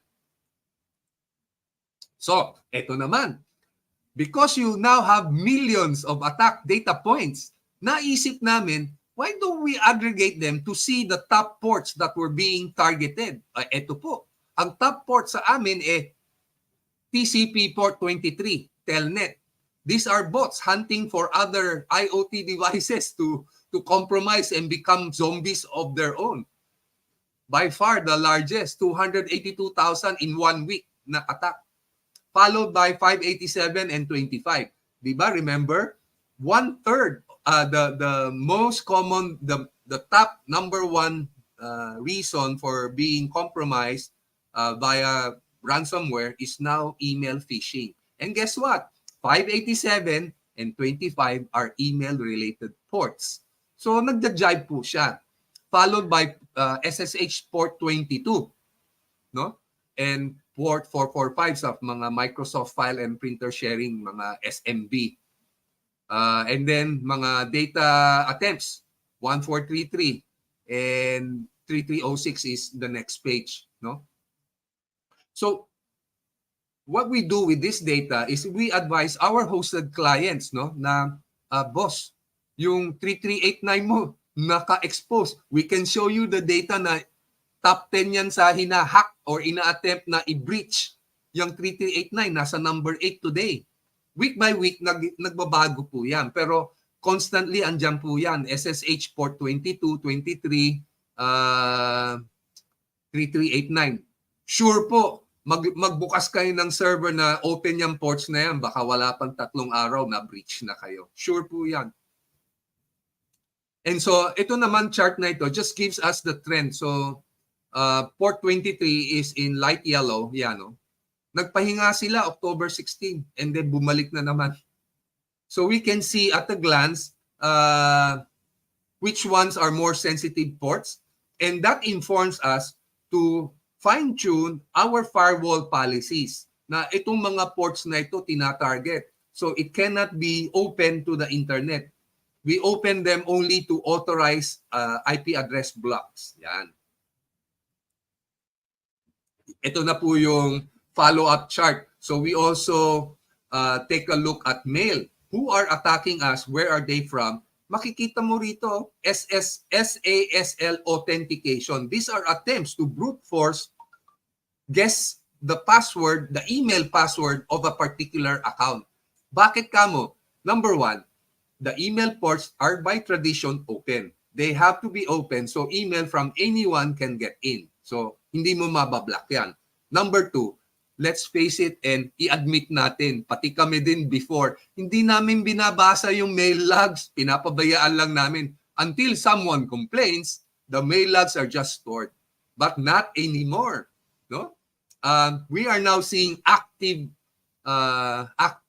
attacks every day, trying to guess the credentials of email owners. No, bakit kamo? Remember that usually in a corporate network, whatever your email credentials are, they also apply to your login to your corporate network. So pag nahulaan yung email credential mo, pasok na rin sila, high chance na pasok na rin sila sa corporate email. And guess what happens once they get access to your email? They can now craft pretty authentic, pretty convincing email to the rest of your organization saying na, "Oh Sam, eto, nakita ko si Sir Lito, pumasok sa motel, may kasamang babae, ito yung video ko." Send. And that video is actually malware. Pag tinignan ni Sir Sam, yung email ko, galing talaga sa email. Valid yung email. Ang hindi niya alam, compromise yung email. So that's another way hackers can get in. So now, let's do managing, no? Managing the threats with GRC. So maraming pag-uusap dyan yung tinatawag natin na incident response. So wag nyo nang hintayin na may incident bago nyo isipin kung anong gagawin. Right now, let me invite you to visit etong site na ito, www.incidentresponse.org. Andun na, nakaplano na. Pag ito nangyari, ito ang gagawin mo. Pag ito nangyari, ito gagawin mo. So what you can do is say hi, Jane. Say hi. So what you can do is mag-tabletop exercise na po tayo. Suggestion lang, no, na okay, let us assume that this happens. You go to the incidentresponse.org website, see what needs to be done. No, typically you have to convene a team. This is what you do. These are the things you check. And then may corporate communication. What do you do? No, how do you? Dun po, kompleto. So, yan lang po ang kailangan nyo malaman sa slide na yan. Ay galing po yan sa training namin. EC Council, CISO.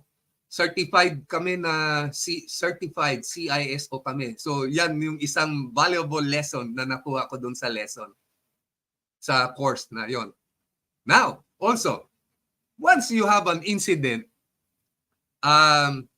we need to hunt for clues. However, given the digital nature and the volume of transaction, a typical small to medium website will easily have more than 1 million log entries. More than 1 million. And that's just for a few days. What if you have to go back for like 60 days or 90 days? You would easily be working, you need to work with a huge volume of log entries.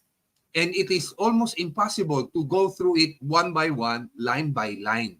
And so what we need to do is to use machine learning, do classification, training, labeling, so that the next time you ingest a log, we can quickly see who did it, when was it done, how was it done, was data exfiltrated? In this case, opo. Data was exfiltrated kasi we were looking for compressed files that were sent out. Ito po, get method, status 200. The hacker in this instance created a folder called add files and zipped all the data of the target customer here and then exfiltrated the data. We also know their IP address. So bahala na yung authorities. We've already given this to the authorities. No? We also know the date and time. And among others, hindi na namin po pinapakita yung more other factors here. But this is about, if I am not mistaken, over 60 million log entries.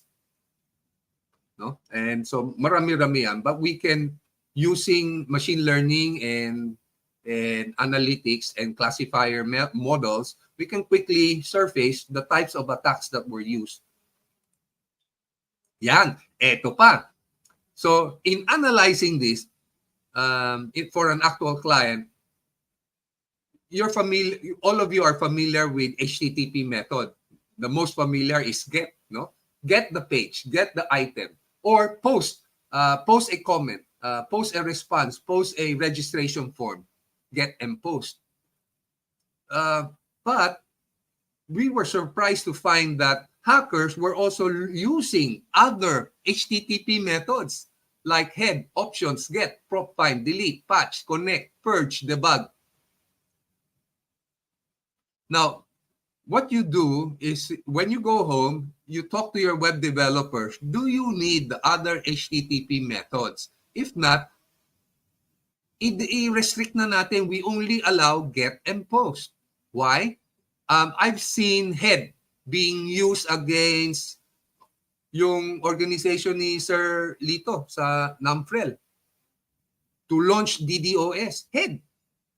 Tapos sa isang client din namin, dinamit, connect. Alam mo yung connect?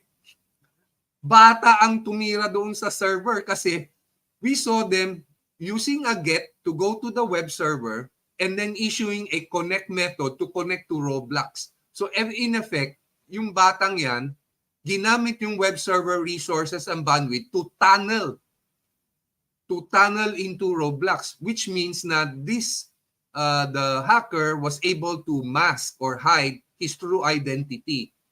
Ang makikita sa victim site is yung IP ng server na nagpapayag ng connect method. So baka isang araw, dadaan na lang yung NBI, kakatukin kayo, Attorney Kiko, we have seen your IP address, no, ng Meralco attacking ganito-ganito. Yung pala, Meralco was used only as a relay. Tinanol nila yung attack through Meralco because kunyari lang hindi ko sinasabing Meralco, baka ma-misquote ako. Attorney Kiko, patawari mo ako in advance. And surprisingly, it is easy to counter this. All you have to do is get a HTTP directive. Thank you, Attorney Kiko. I read your chat. Okay. That, allow methods get and post. Okay. Ngayon, going back to the other client na binalita ni Diablo X Phantom na napasukan niya, nag-upload yung siya or yung mga kasamahan niya ng web shell. So, alam nyo, mga web servers, they need to also provide a facility for citizens to upload their resume, upload their application forms. So, merong mga upload sites. The question here is, they failed, they were very trusting. So, they will assume that everybody that uploads stuff to their website are mababait. Paano kung bad siya? In this case, bad nga. Nag-upload ba naman ng web shell? Ayun. Once you upload the web shell and the hacker connects to that web shell, they can connect as root without need for authentication. Ganun kasimple. And then once they have root access, ayan na, they can do whatever they want inside. And they will play around. So, ito po yung mga common. Mag-upload sila ng something.sh or something.exe. Marami pa po. In this case, tinakpan po natin para hindi alam ng hacker kung ano pa yung ibang blinak natin. Yun. So I hope half of you are still awake while the other half are soundly asleep. Okay lang yun. 50% mortality rate. Yun. So if you like to know more about how the unrestricted file upload vulnerability works, I have written a column in Manila Bulletin. So yan, hanapin nyo lang po yan.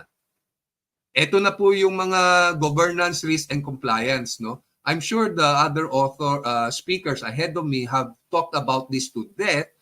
All I want to say is that remember that the risk management system is circular, iterative. The hackers do not stand still. Para silang BDO, tama ba yon? We find ways. Ganun sila. Pag hindi ka nila mapasukan in one way, they will find another way until makapasok sila. And therefore, to be able to head them off at the pass, eto yan, yung monitor. This is a key component. So, when you get back, tanungin nyo yung inyong security team. Alam mo, we just attended a seminar, They were talking about malevolent duration. can I ask, what is our malicious, malevolent duration time? Yan. That will start a conversation rolling. No? Wag nyo rin expect na everybody will have, low double-digit na days. No?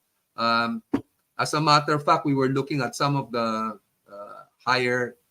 some of the best telcos in the Philippines. At sometimes, their malicious duration, malevolent duration reach as high as 400 days, which means na we gave them an abuse email alert alerting them that this IP is attacking us, and it took them 400 days before that IP stopped attacking us. So siguro initially anywhere between 100 days to 50 days okay na yon, and then iteratively find ways to shorten it down to around 11 or 5 days. Yan. Okay. So now, kung na-hack, I know, we've been hacked before several times. And I know the feeling na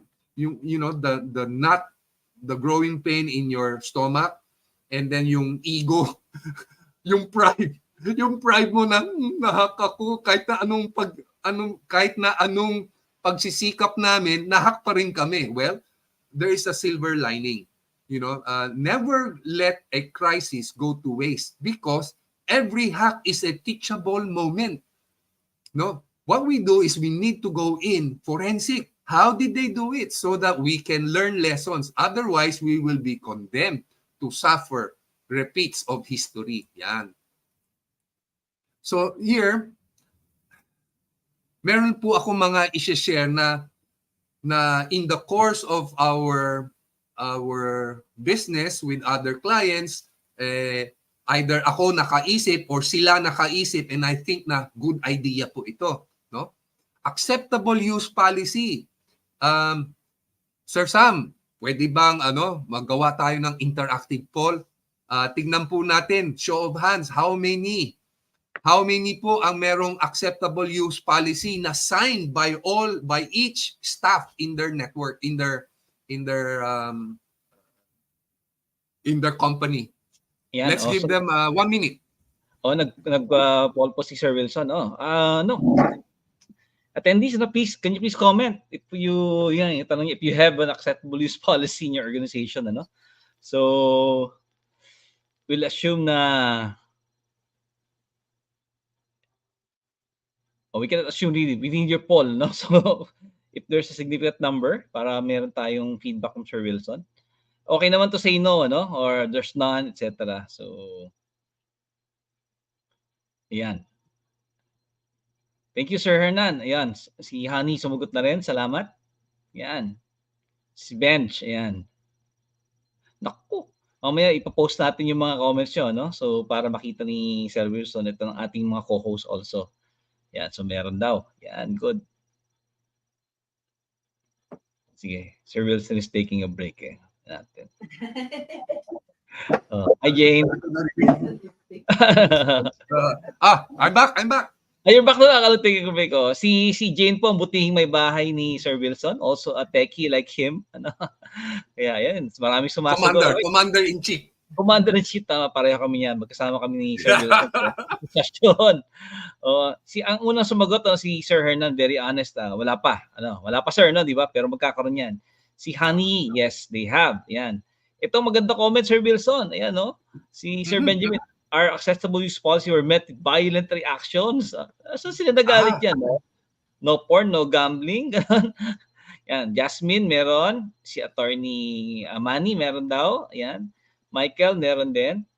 Si Sir Romeo, yan. Again, wala pa. And si Sir Ray, yan. Yan. Yan. Dito baka pwedeng mag-chime in si Attorney Kiko, no? Kasi if your company does not have an acceptable use policy, at isang araw may nag-introduce ng malware dahil kakaporn niya, at you hold them to court, sasabihin lang niya, hindi ko naman alam bawal sa loob ng company natin Wala naman tayong policy na written Tama ba, Attorney Kiko? Tama. Actually, negligence yun on the part of the IT team na hindi naglagay ng acceptable use policy. Dapat talaga meron yan. Even when I was with the ombudsman, may acceptable use policy. And that's government. So if an office like the ombudsman na, and this is what, 2009, merong ganon, I mean, there's no reason for you na to not have that. Ito si Willow, meron sila. Yan, no? Part of contractual professional obligation, expectation, specific policies are stated in the manual. Yan. So, may mga best practices na, no? Kaya, yan. So, dapat meron, ano? Doc Rosemary, yan. Meron din. Okay, good. Si Vermarie in the process. Roan, wala pa. Ayan, we're stressing the pa, no? And si Marlon, user acceptance form where software installed are listed. Yan. Robert, meron. Ayan. Si Jonathan, wala pa. Ayan. Si Attorney Jeff, meron sila. And yung si Ray, yan, AUP were approved the firewall policies by the management. No? So ito po, sana maging goal natin before the year ends. No? Magkaroon lahat. You know, Wilson, do you like us to stay or balik na kami sa lungga? Okay lang, maganda itong interactive. So, sige. ko lang ang evolution. No? Christina. Bakit kailangan may no porn or gambling? Is it because we're ethical and moral? Hindi. Because a majority of the malware, virus, etc. are hidden inside porn sites and gambling sites. Doon sila papasok. That is why, not only for ethical or moral or whatever grounds, but by stopping the access of porn from within your company, you are actually reducing the attack surface mo, no? Yun. Ngayon may maganda akong kwento, the second line. Ito baka magalit si Attorney Kiko, baka may violent objection.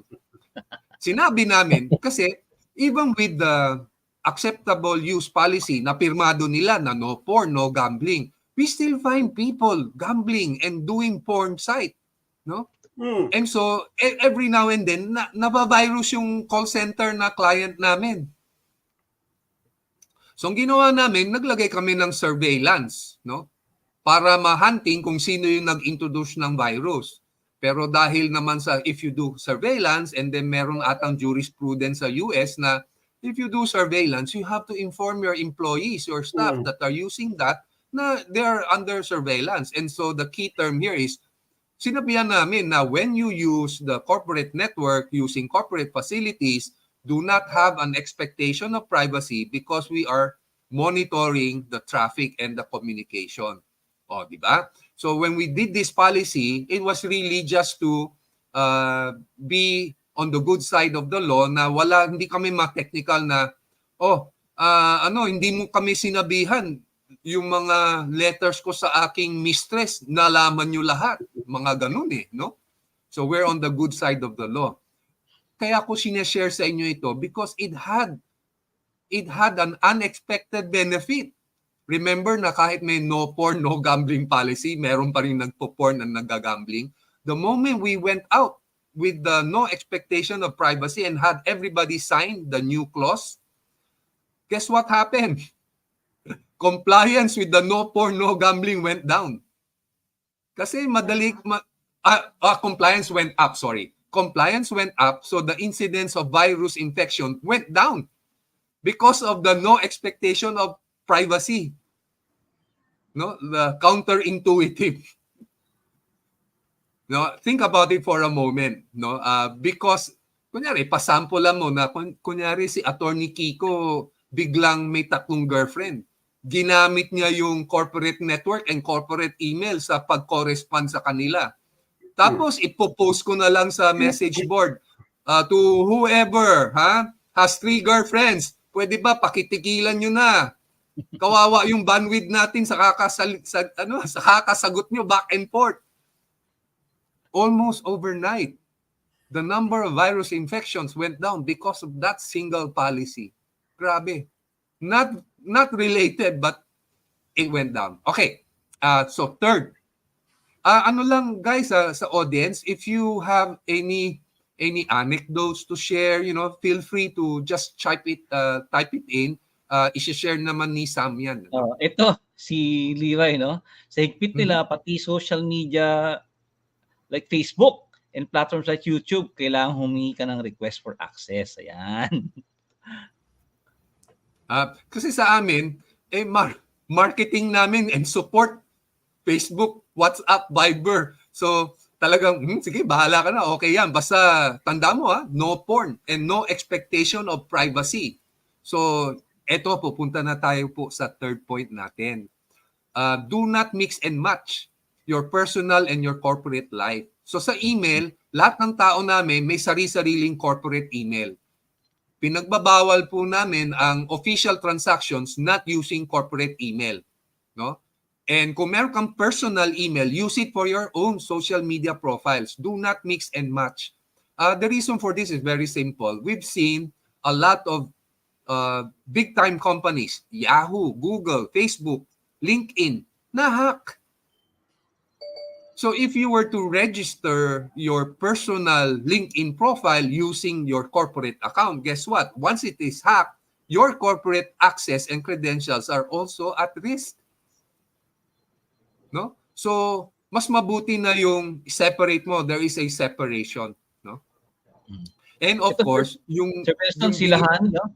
We have employees terminated for not following our AUP. Yan. Correct. Correct.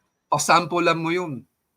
Well, siguro human nature, baka kung first offense, pwedeng 3-day suspension, 1-week suspension, gradual. Pero depending obviously on the scale of impact or negative, anong tawag mo ron? Yung damage done, o baka nga termination. Actually, doon sa amin, talagang termination is one of the options for violating the AUP. Nagsawa na po kami sa kaka-clean ng network. Have you tried cleaning a network of virus? Ang hirap. Ang hirap, nagsasawa na kami. So kung kayo sa mga fellow CISO, nagsasawa na rin kayo, AUP po ang sagot. Yan. And of course, yan, yung sumunod na bullet point, that the company has to conduct user education awareness. Isang idea dito. Alam niyo, maraming mga posters about data privacy, about phishing, about ransomware. Pinapaskel po namin sa CR. Kasi habang andun ka, wala ka namang mababasang iba. Might as well read something. So at least they will remember that. So magandang idea po yun. Paskil nyo sa CR, sa harap ng urinal, sa likod ng, ang tawag mo ron, doon sa door ng cubicle. Pagka nakaupo sila, wala naman silang magawang iba, magbasa na lang sila. So at least your message gets through.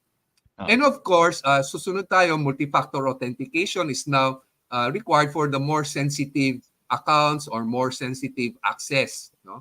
At ito, final, alam na alam ni Sam ito from our Microsoft days. We have a strict 100% no pirated software. No pirated software. Whatever you need to do not ever download, install pirated software. Alam nyo kung bakit? Ayun, nobody gives something for free. Kaya siya free, embedded yung malware. Papasukan ka niyan. Yun. So, these are some of the points. And kung I want to take this opportunity to harvest or collect additional ideas.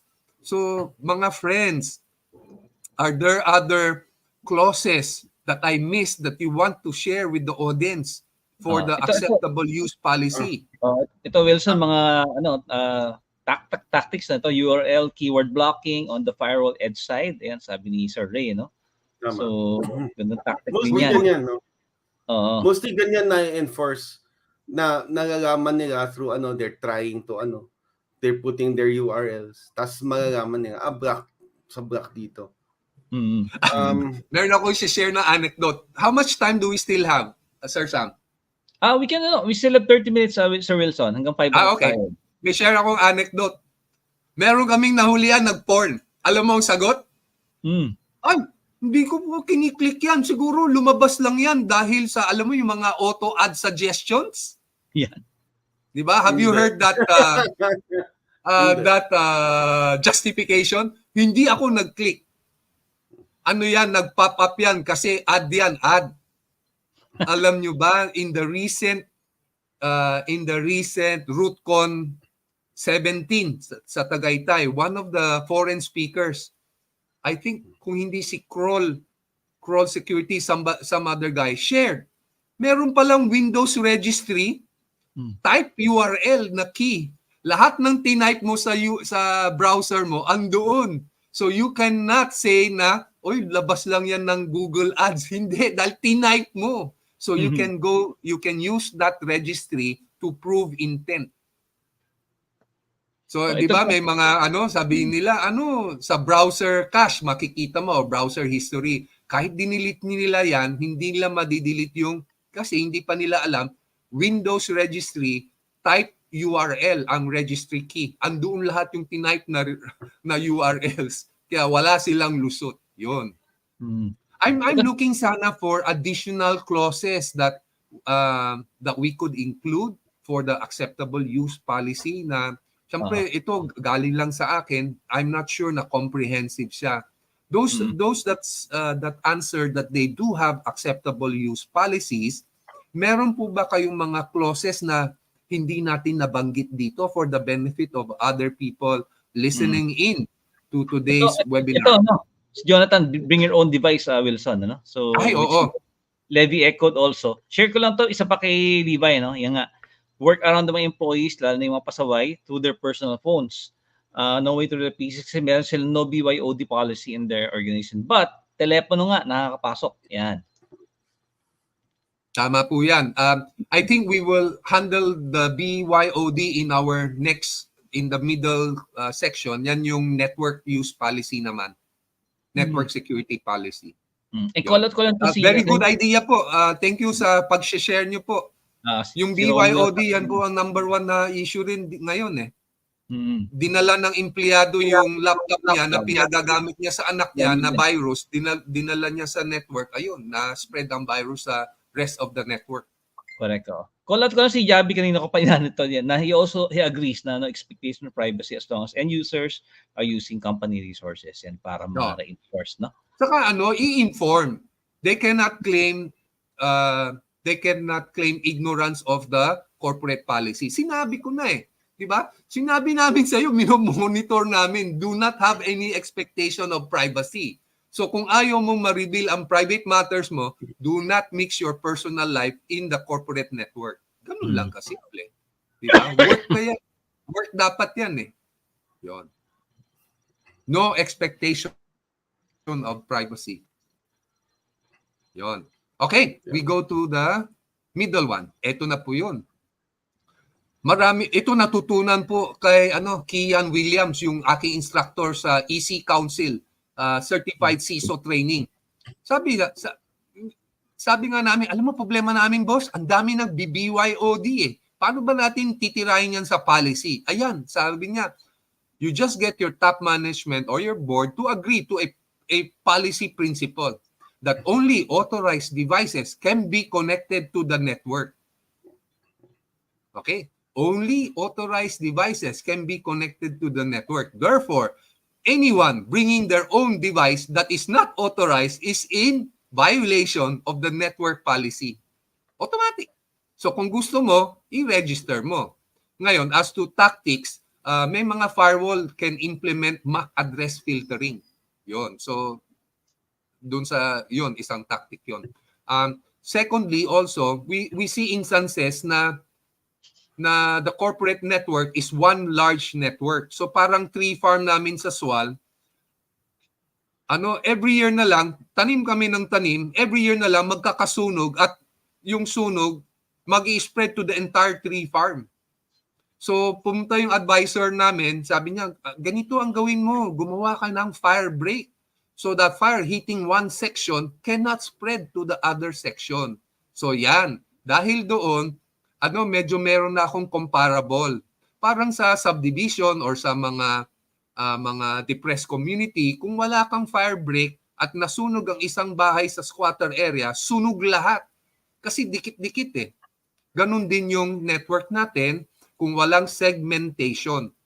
So typically, you segment your network into a Wi-Fi or guest network na hindi nakadikit sa iyo. Meron lang internet pero hindi nakadikit sa network mo. doon na magko-connect yung mga BYOD na mga cellphone o kung may guest, doon sila mag-connect. Pag nag-connect sila doon, they're not yet connected to your network. Then you have a separate network for your people, and then another network to serve yung mga sensitive areas mo, HR, mga trade secret mo, mga servers mo, yun, ibang network din yun. And of course, yung network na yan has a higher level of access, requirement, restrictions, physical also, na hindi basta-basta kung sino pwede pumasok. So yan yung network segmentation policy. And followed by the restrict access to sensitive data. Ito, napanood ko doon sa Mr. Robot. Sino sa inyo nanonood ng Netflix, Mr. Robot? One of his methods to gain entry into the network, magsasabog lang siya ng mga USB near the cafeteria, parking lot, no?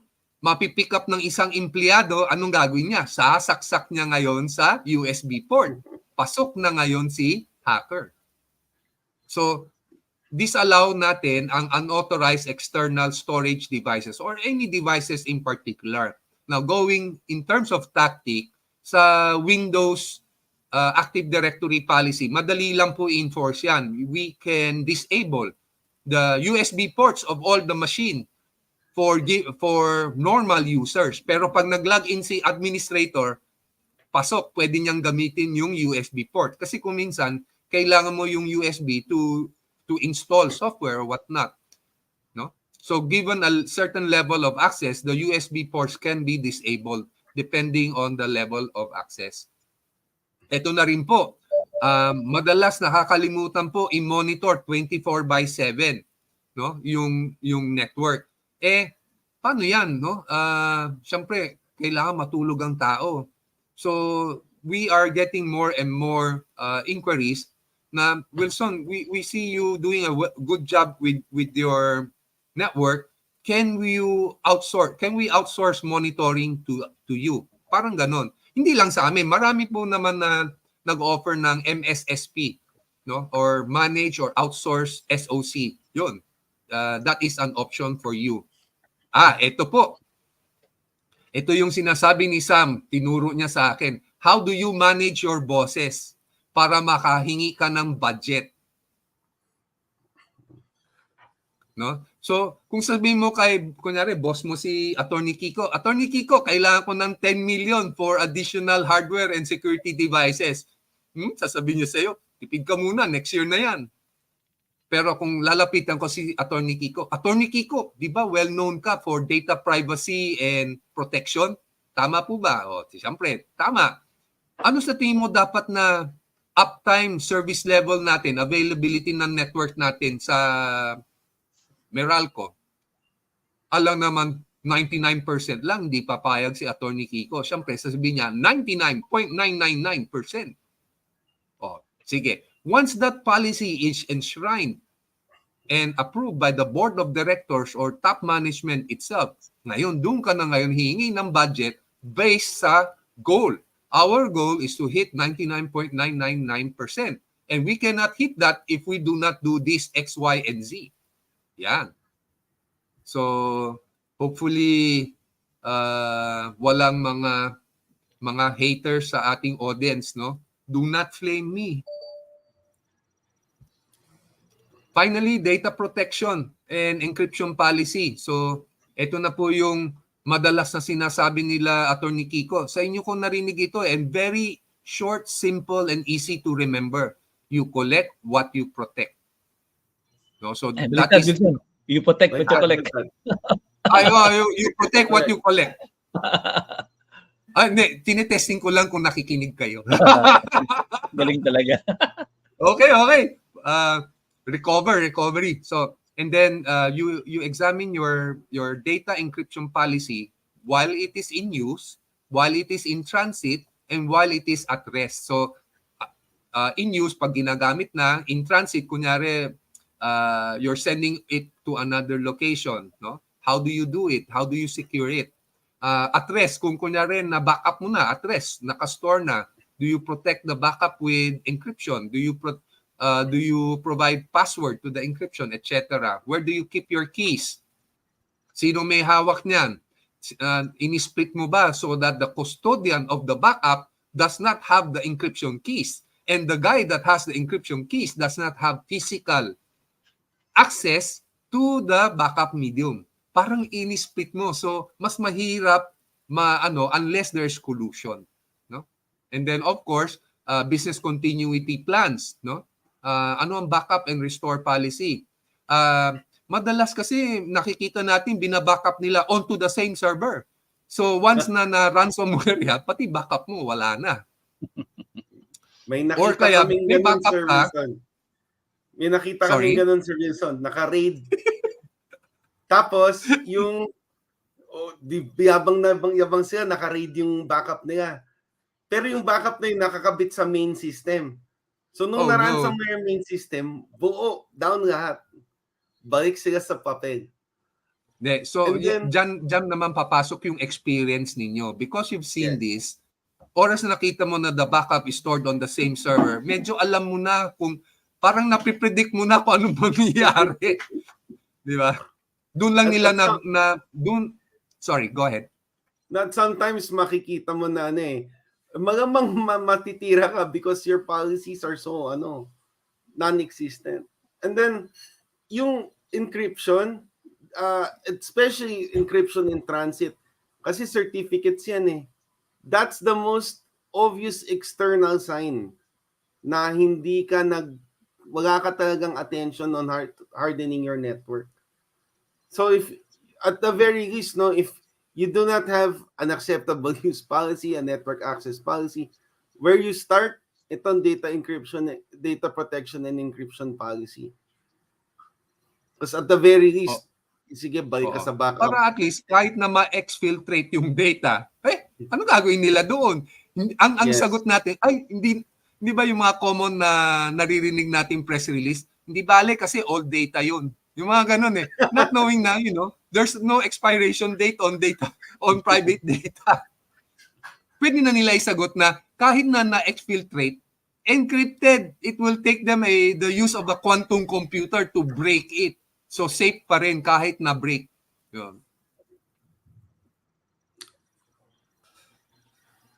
May isang based sa Singapore. Yan ang defense sa akin noon. All data naman yan. Siguro yan? Circa 2017. Madalas naririnig na nababasa na natin today sa mga press release na really not no impact kasi all data, no impact kasi all data. Mga ganun. Pero I don't know. Yan. Now, meron pong sa mga humingi ng budget, ito po. Merong actual study. Yan po ang URL na sinasabi nila, if we invest in better security, kahit na ma-hack tayo, the data shows na mas maliit yung babayaran natin or yung cost sa atin. No? So yung mga companies that did invest high level, yan yung mga naka-purple. And those that did not or had low level, yun ang mga nasa blue. That is in millions, So 5.22 million versus 3.54 million. So malaki din, no? And I think with that, Q&A pa tayo before we go. So Q&A section kung meron pa, Sir Sam. Yes, meron pa Sir Wilson. Ito, so magandang tanong to kay yan. Palakpakan natin si Sir Wilson, everyone. Daming dito naka-mute ka. Lights, yan. Ito first question, so yan, is it safe to include yan in the AUP that the data under the control or custody of the company are not private and may be accessed by authorized IT employees in accordance with legal and HR directives at any time without the knowledge of the user, sender, recipient, or owner. Yan. So, actually, kasama dyan DPO. DPO has God mode access to all the enterprise data. And bakit? Because sometimes makikita mo lang ang gaps pag sinundan mo yung journey. So dapat alam na alam, part of your duties yan, na alam mo yung data flows. So part yan. Siguro corollary to this is yung no expectation of privacy. Baka dikit siya dyan. Let's put a distinction between yung personal information, sensitive personal information, vis-a-vis business data or information. Diba? Of course, we know may obligation ng organizations or everybody that collects personal information under the Data Privacy Act. The business information naman is a separate issue. Okay, business that is generated by the business organization belongs to the organization, not to. Kaya nga ako, I don't use the term data ownership. I use data stewardship, right? Because even if you collect data or you generate data for the company, you don't own it. It's the enterprise that owns it. Okay? So dun sa acceptable use policy, you can include a clause there that says that all data, business data generated is owned by the company. And access to it is only by privilege or authority granted to the employee. Good point. Good point. Data stewardship na clause. Yes. Isasama ko yan. Sasama ko yan sa AUP clauses. Data stewardship. Pati all the data that you generate using a company device, that's enterprise data. That's not the company owns the data. Oo. So if in case na may overlaps out personal information, may understanding na may legitimate use yung corporation in monitoring and accessing that data. Therefore, hindi na kailangan ng consent. That's correct. Tama naman yun. Tama. Because what you want to do is you want to prevent abuse of the privileges of the data that you handle and their access. And the efficiency, no? It's life-threatening to the organization kasi magkano yung cost of the breach? Yeah. And also give you an example din, no? Even in my dealings with government kasi let's say for example, nag-expire yung outsourced services ni LTO dun sa licenses, sa NBI dun sa NBI clearance. Nangyari na yan Pag nag-expire na tapos magpapalit na ako ng vendor, dala-dala ni vendor yung datos. No, the data does not belong to the partner. Diba? Kaya sinasabi ko, I always suggest to the government agency, you better put there in the contract a clause that says it's the agency that owns the data. It's not the outsourced partner that owns the data. Diba? Kasi debilitating din yun for the agency. Let's say for example, yung sa LTO. Pag dinala ng service provider yung datos, paano yung operations po ng licensing? Diba? Wala na. Or vehicle registration. In our contracts, naging standard clause na yung you either delete or you transfer within 30 days from the termination of the service. Yeah. So, tapos may may certification of destruction na yes, importante. Okay, may mga questions. Ito. May mga tanong ko ulit. What's the best way, yan from Philip, no? What's the best way to separate network, core BOD, IoT, and Corp? Yan, VLANs, actual network hardware separation. Yan, from Jeff Philip Tan. Pwede ang VLAN, no? It gives you flexibility kung nagbago-bago yung mga corporate nag-corporate restructuring, okay yung VLAN, as long as each VLAN will have their own firewall, no? Doon mo i-monitor sa firewall para any incident affecting one section attempting to do a lateral movement. Kasi yan ang gagawin ni hacker, di ba? once it gets into one, it wants to propagate. And in the action of propagation, mahuhuli yan ng ibang firewall. So, Ano yan? Yan meron ka dapat na monitoring devices.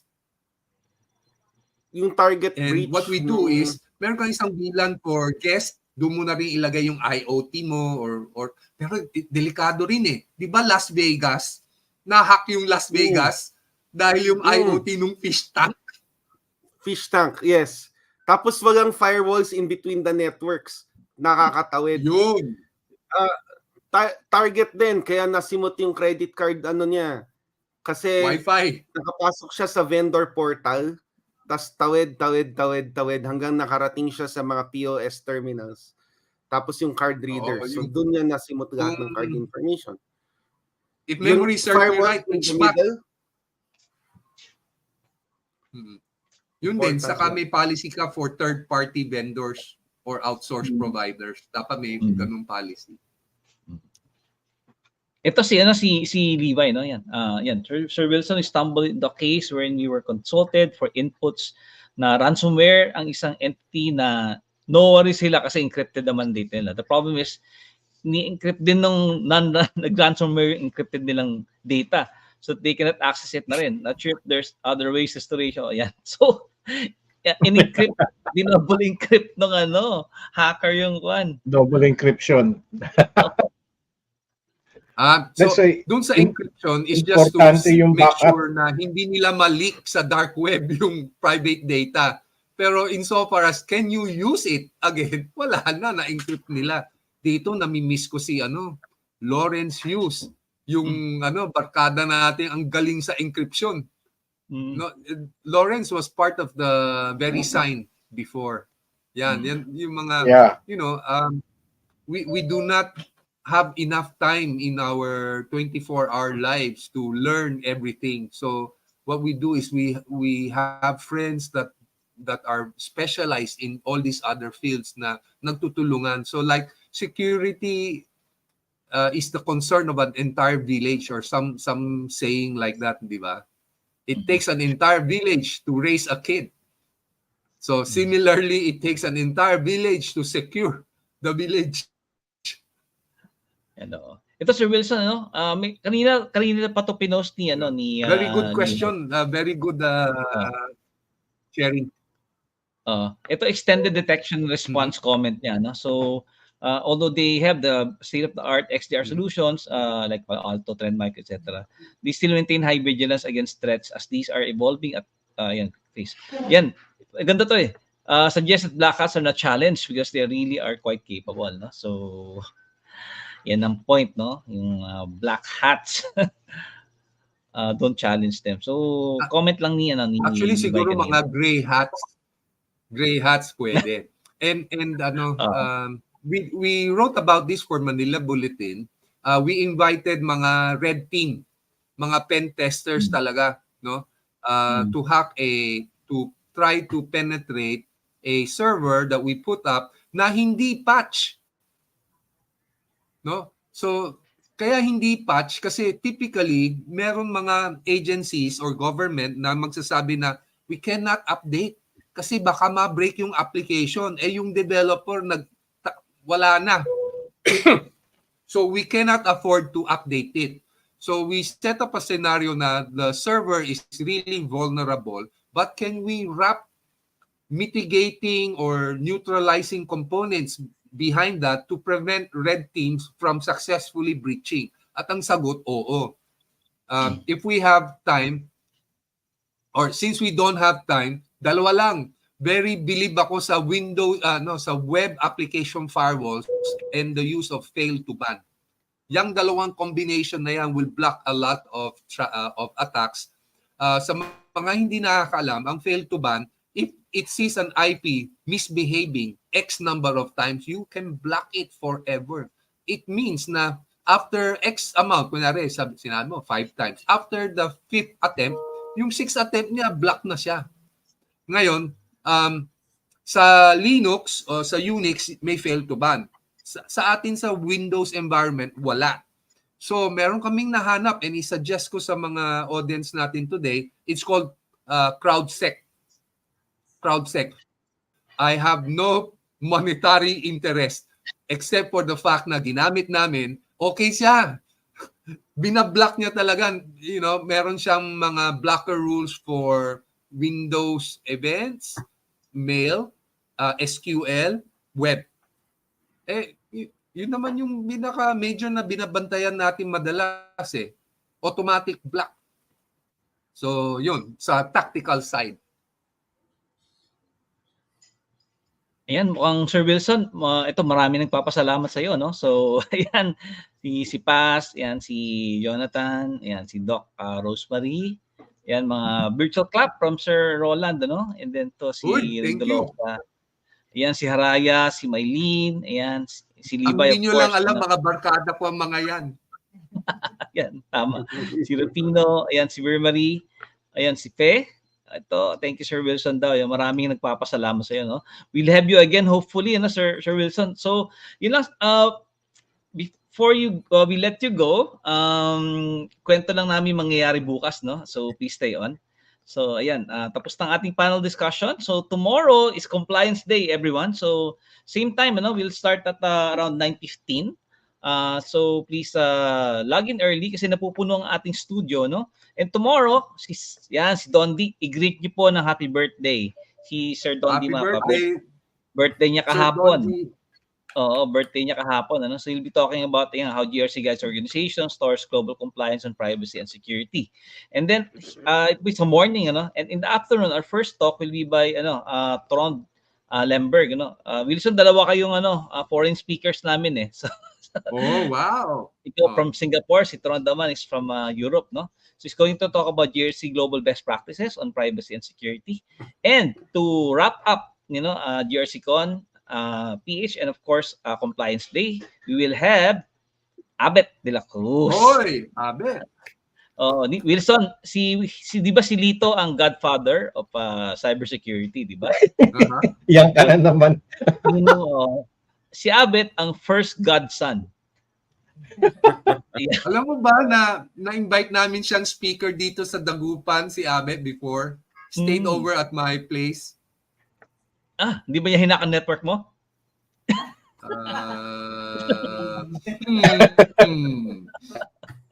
Hindi. Check mo. Maganda reputation. Tawag dyan, reputation. Correct. So, hintayin natin. So Wilson, ayun. Ito pa, may mga thank you pa. Sandali, madami nagte-thank you. Ayan. Ito si Carlo. Ayan. Si Benjeline. Ayan. Si Jamie. Mark Anthony. Ayan. Maylene. And of course, ayan, si Haraya. No? Ito. Ayan. Si Jeril. Ang dami pang humahabol. No? Si Levi naman. Salute daw sa 4. Levi, maganda kape tayo minsan. Ayan. Si Sheila. Okay. Thank you for the insight, So Sir Wilson, kasi itong ating mga community members, they will have access to our 2024 certifications, We announced yesterday that we have a new certification on GRC. So pwede kang maging examiner. And of course, sa ating cybersecurity course, you can be one of our lecturers in the future, Sure. So, kaya parating na yan, Okay, final words from Attorney Kiko Lito. And of course, Wilson will let you have the final word for your yung words of wisdom mo. Okay, so Attorney Kiko. Yeah. Yan. So from it's not enough that you have your policies in place. It's also important that you enforce your practices, your policies. So one of the big pasaway daw ang Pilipino. It's not true. Kasi pag yung Pilipino napunta sa ibang bansa, they're the most behaved. The reason kung bakit pasaway ang mga tao is because they see people in high places getting away with stuff that they're nabigyan ng initials. Uy, kailangan ni XYZ, kaya ganyan. So exempt na siya sa policy. Hindi pwede. If you have a policy, apply it uniformly, apply the discipline, and then eventually magiging part yan ng culture mo. And the step come down, says magkakaroon ka ng compliance culture and then magkakaayos ka na. So yun. These are very important. I hope you deploy these tools in your own environments. It helps a lot to have defined rules and expectations. Ayun na po. Yeah, thank you, Attorney Kiko. Tolites! Yan.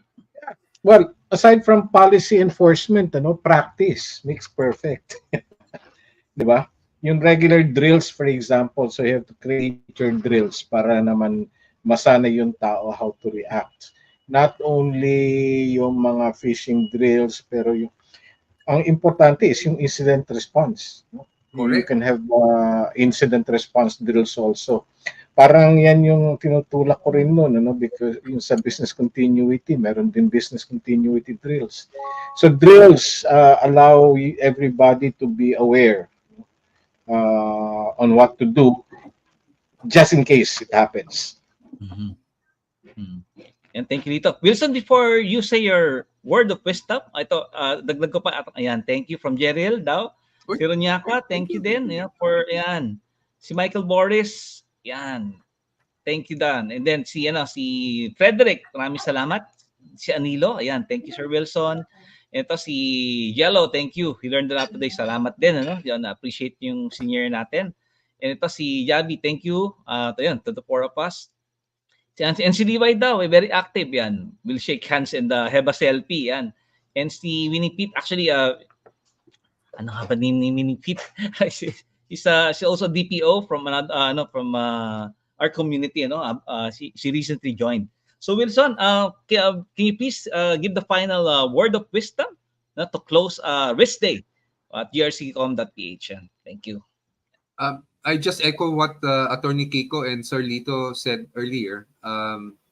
Siguro sa industriya kasi natin, very dynamic, ala BDO, we find ways yung mga kalaban natin. Yun ang motto nila.